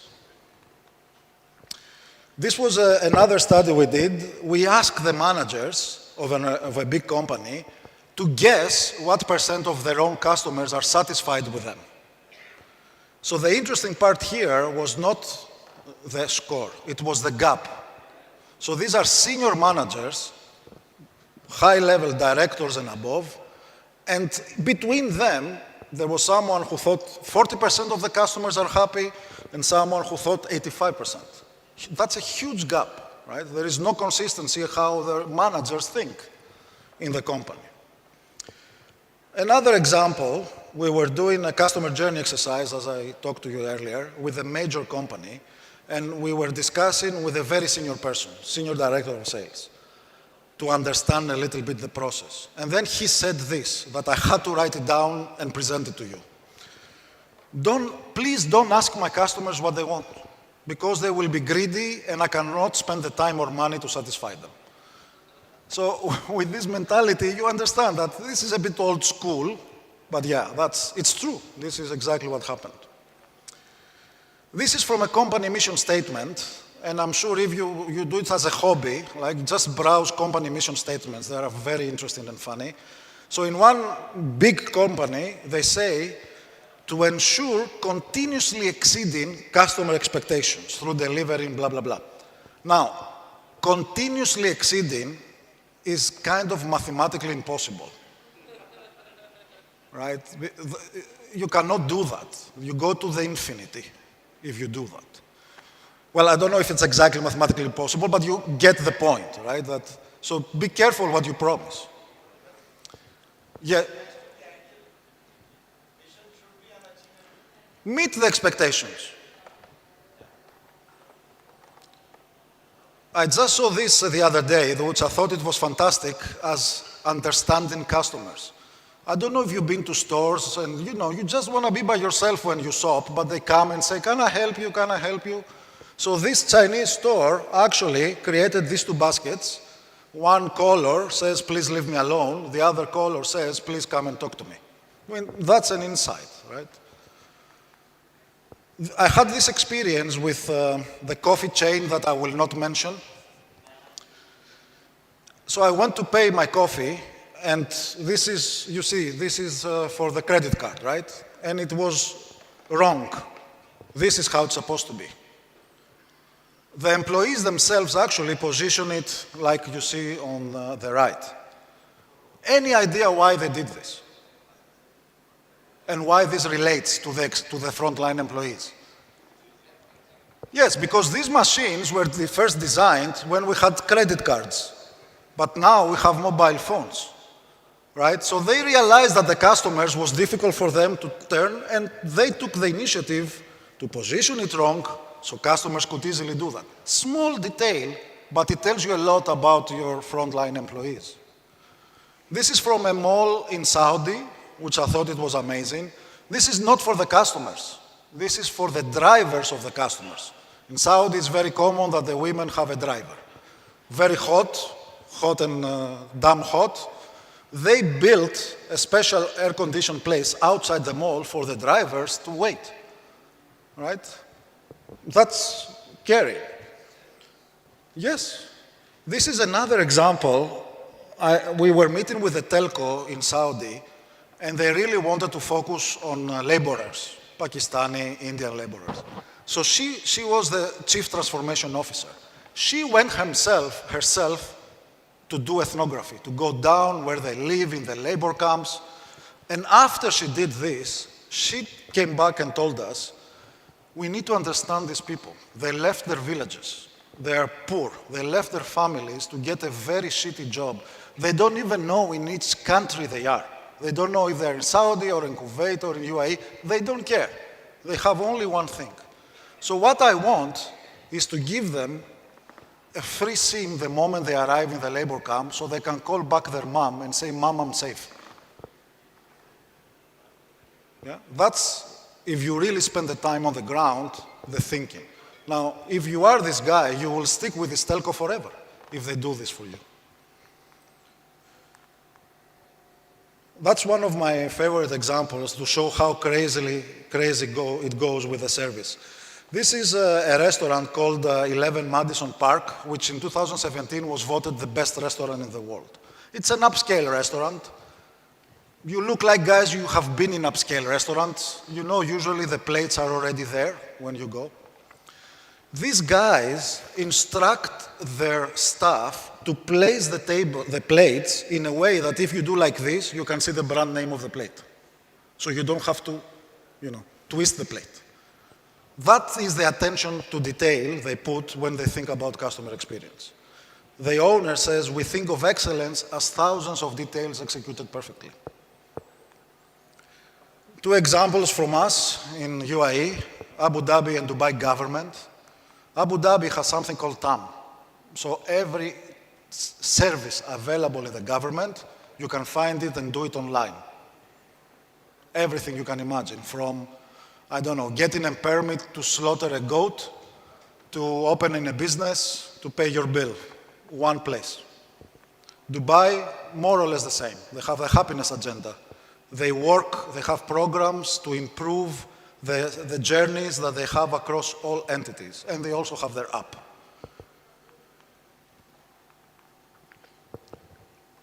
I'm not going to talk about AI. I just wanted to see the fear in your face.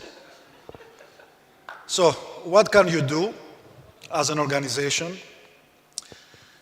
I want you to think this way. First of all, what kind of experiences you want to create, what your brand stands for. And I'll show you different levels. The first level is, I went to a store, I saw this amazing shirt, it's not in my size, it's out of stock. So the person says, sorry, we don't have your size. See you. The next level is, sorry, this item is out of stock, let me check if it is available in another store, and you can go and buy it there. Now it's a little bit better experience and care about the customer. Third level is, let me check if it's available in another store and I will bring it here for you, right? And you can come and buy it from here. The fourth level is, we can bring it to your home. And then the future will be, I already know who you are, I know your size, before you even ask, I have suggested this for you, and I can send it to your home or wherever you are, right? So where do you want to play as a brand? That's where CX becomes more and more important, if that makes sense. So, 5 more slides and we're done. When it goes to customers, the concept of personas, it seems that it's not something that you have heard before, but it's really good for managers and marketing to think of your people, your customers, as personas. Like I am, I don't know, Fatima, that I am 25, I have a young child, and I'm working, right? That's one persona. And what are my needs? Or I am a guy that is 50 and I want to retire. By doing this, you can also visualize and create the journeys for your customers. Ensure that you have the customer journey mapping that we talked in the previous session as part of your strategy. And please use actual consumers and users when you do UX testing, when you test your apps and online stores. Again, frontliners, I really believe in this.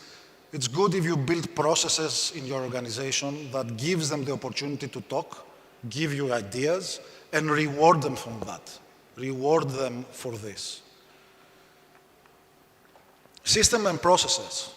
Build the CX department. I hope you understood the urgency of having someone who will be responsible for doing all this in the organization. Build a loyalty program, and I'll explain this in a second, and a voice of the customer program with the help of professionals. Loyalty. We discussed earlier why it's important. The challenge with retail is that you don't have access to the customers. You don't know who they are because they come to the store, buy and go, or they don't buy and you never see them. With a loyalty card, you can collect this information, right? So you have access to who they are. You can send them tailored offers, so it helps your business, and you can ask them questions and get their feedback. So you can increase sales, you can increase loyalty. It's an investment, but it's worth the risk. Focus on the rest of the business, your managers, right? Ensure that they understand why CX is important. Ask them to spend a day selling in the store. Make it part of your program. Every manager should spend at least a day in the field. Or also make them to be your own mystery shoppers, to order online or try to buy something. And finally, focus on accountability. Ensure that these metrics are in the scorecards and in the objectives of everyone in the organization, proportionally, of course. And what I have observed is that everyone wants dashboards, so you have the dashboards. But after a while, dashboards become like a second nature. Nobody really sees them and stops following them. Meetings where you sit down, you say, what happened this quarter, what happened this month, what are you going to do about it? That keeps everyone energized. And I'll close with this quote. This is Maya Angelou, one of famous American poet, and she said, I've learned that people will forget what you said, people will forget what you did, but people will never forget how you made them feel. And with that, I thank you very much.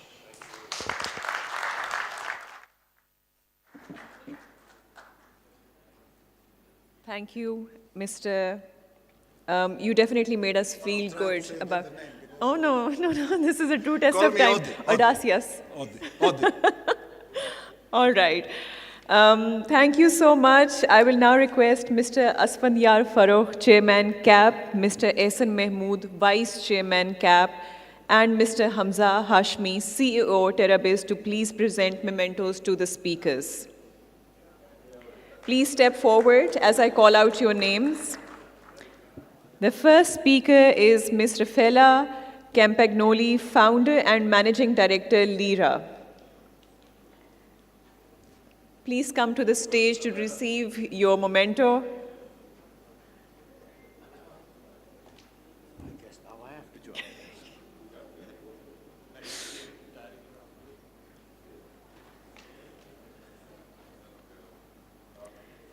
The next speaker is Mr. Audacious, CXO, Ipsos. You're next, great.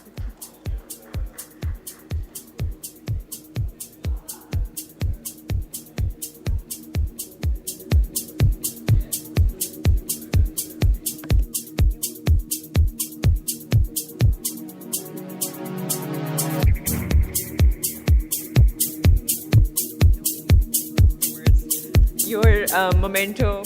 Please go receive your memento. Mr. Audacious, you're next.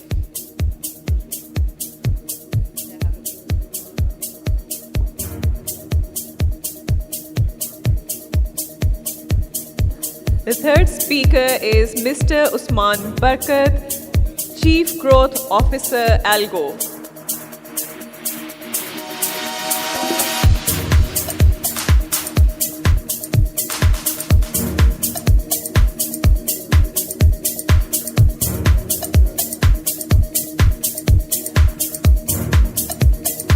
Mr. Umar Lodhi, Country Manager, Carrefour, Pakistan.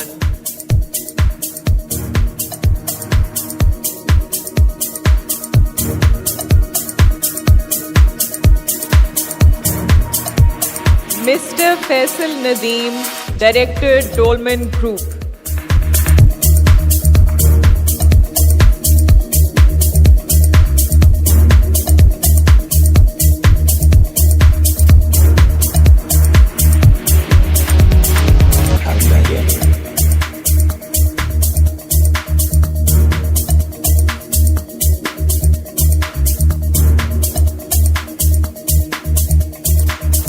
Up next, we have Ms. Mehvesh Valayani, CEO, Al Karam Retail.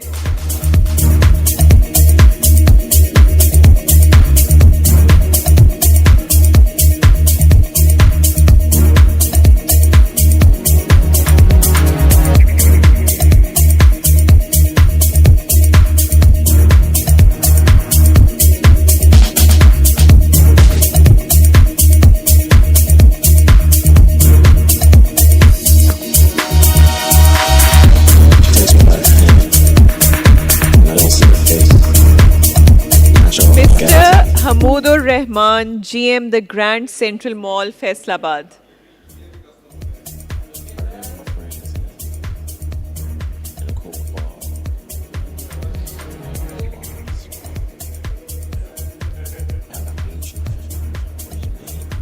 Check. Hello. Mr. Hamoodur Rahman, GM, the Grand Central Mall, Faisalabad.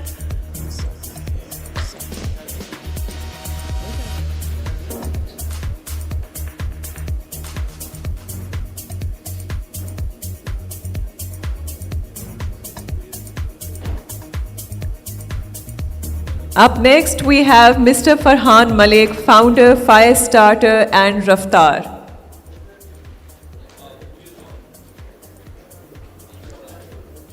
Vote of thanks. Thank you so much, gentlemen. Alex, please come on the stage as well.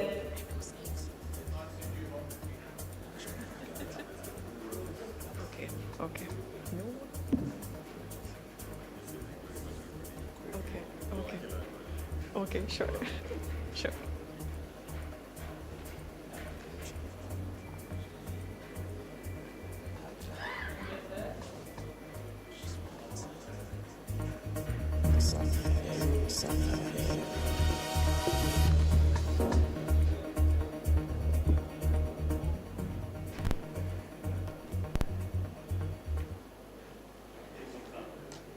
And now, vote of thanks by CAB Chairman, Mr. Asfandiyar Farooq, to give the closing remarks.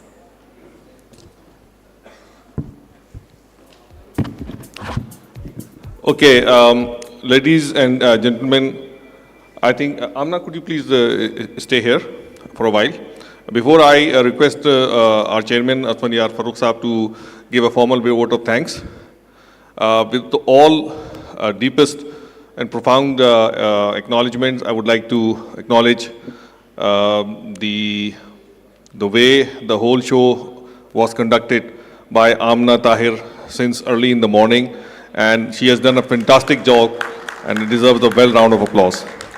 So on behalf of CAP and TerraBiz, we would like to present her a small token of appreciation. Thank you. Please, Amna, join. Thank you. Wow, surprises, surprises.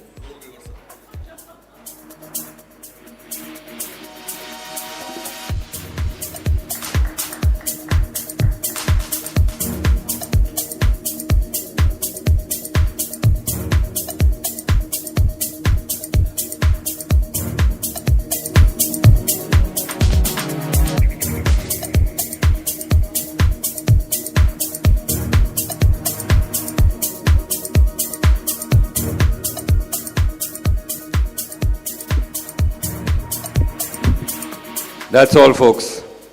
Thank you very much.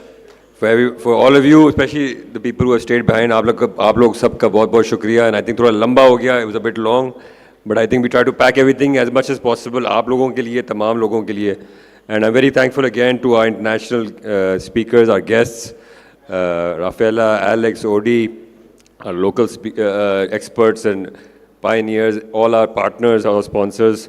Everyone has contributed a lot, and I'm extra happy for these guys, and they've come and they've taken out time, taken out a lot of things, been very patient with glitches, ups and down, hiccups, and we're working on things, but thanks a lot. I think it means a lot to us. Thank you for everybody. Thank you. Assalamu alaikum. Khuda Hafiz.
So we have arranged tea in the Emerald Hall for you guys.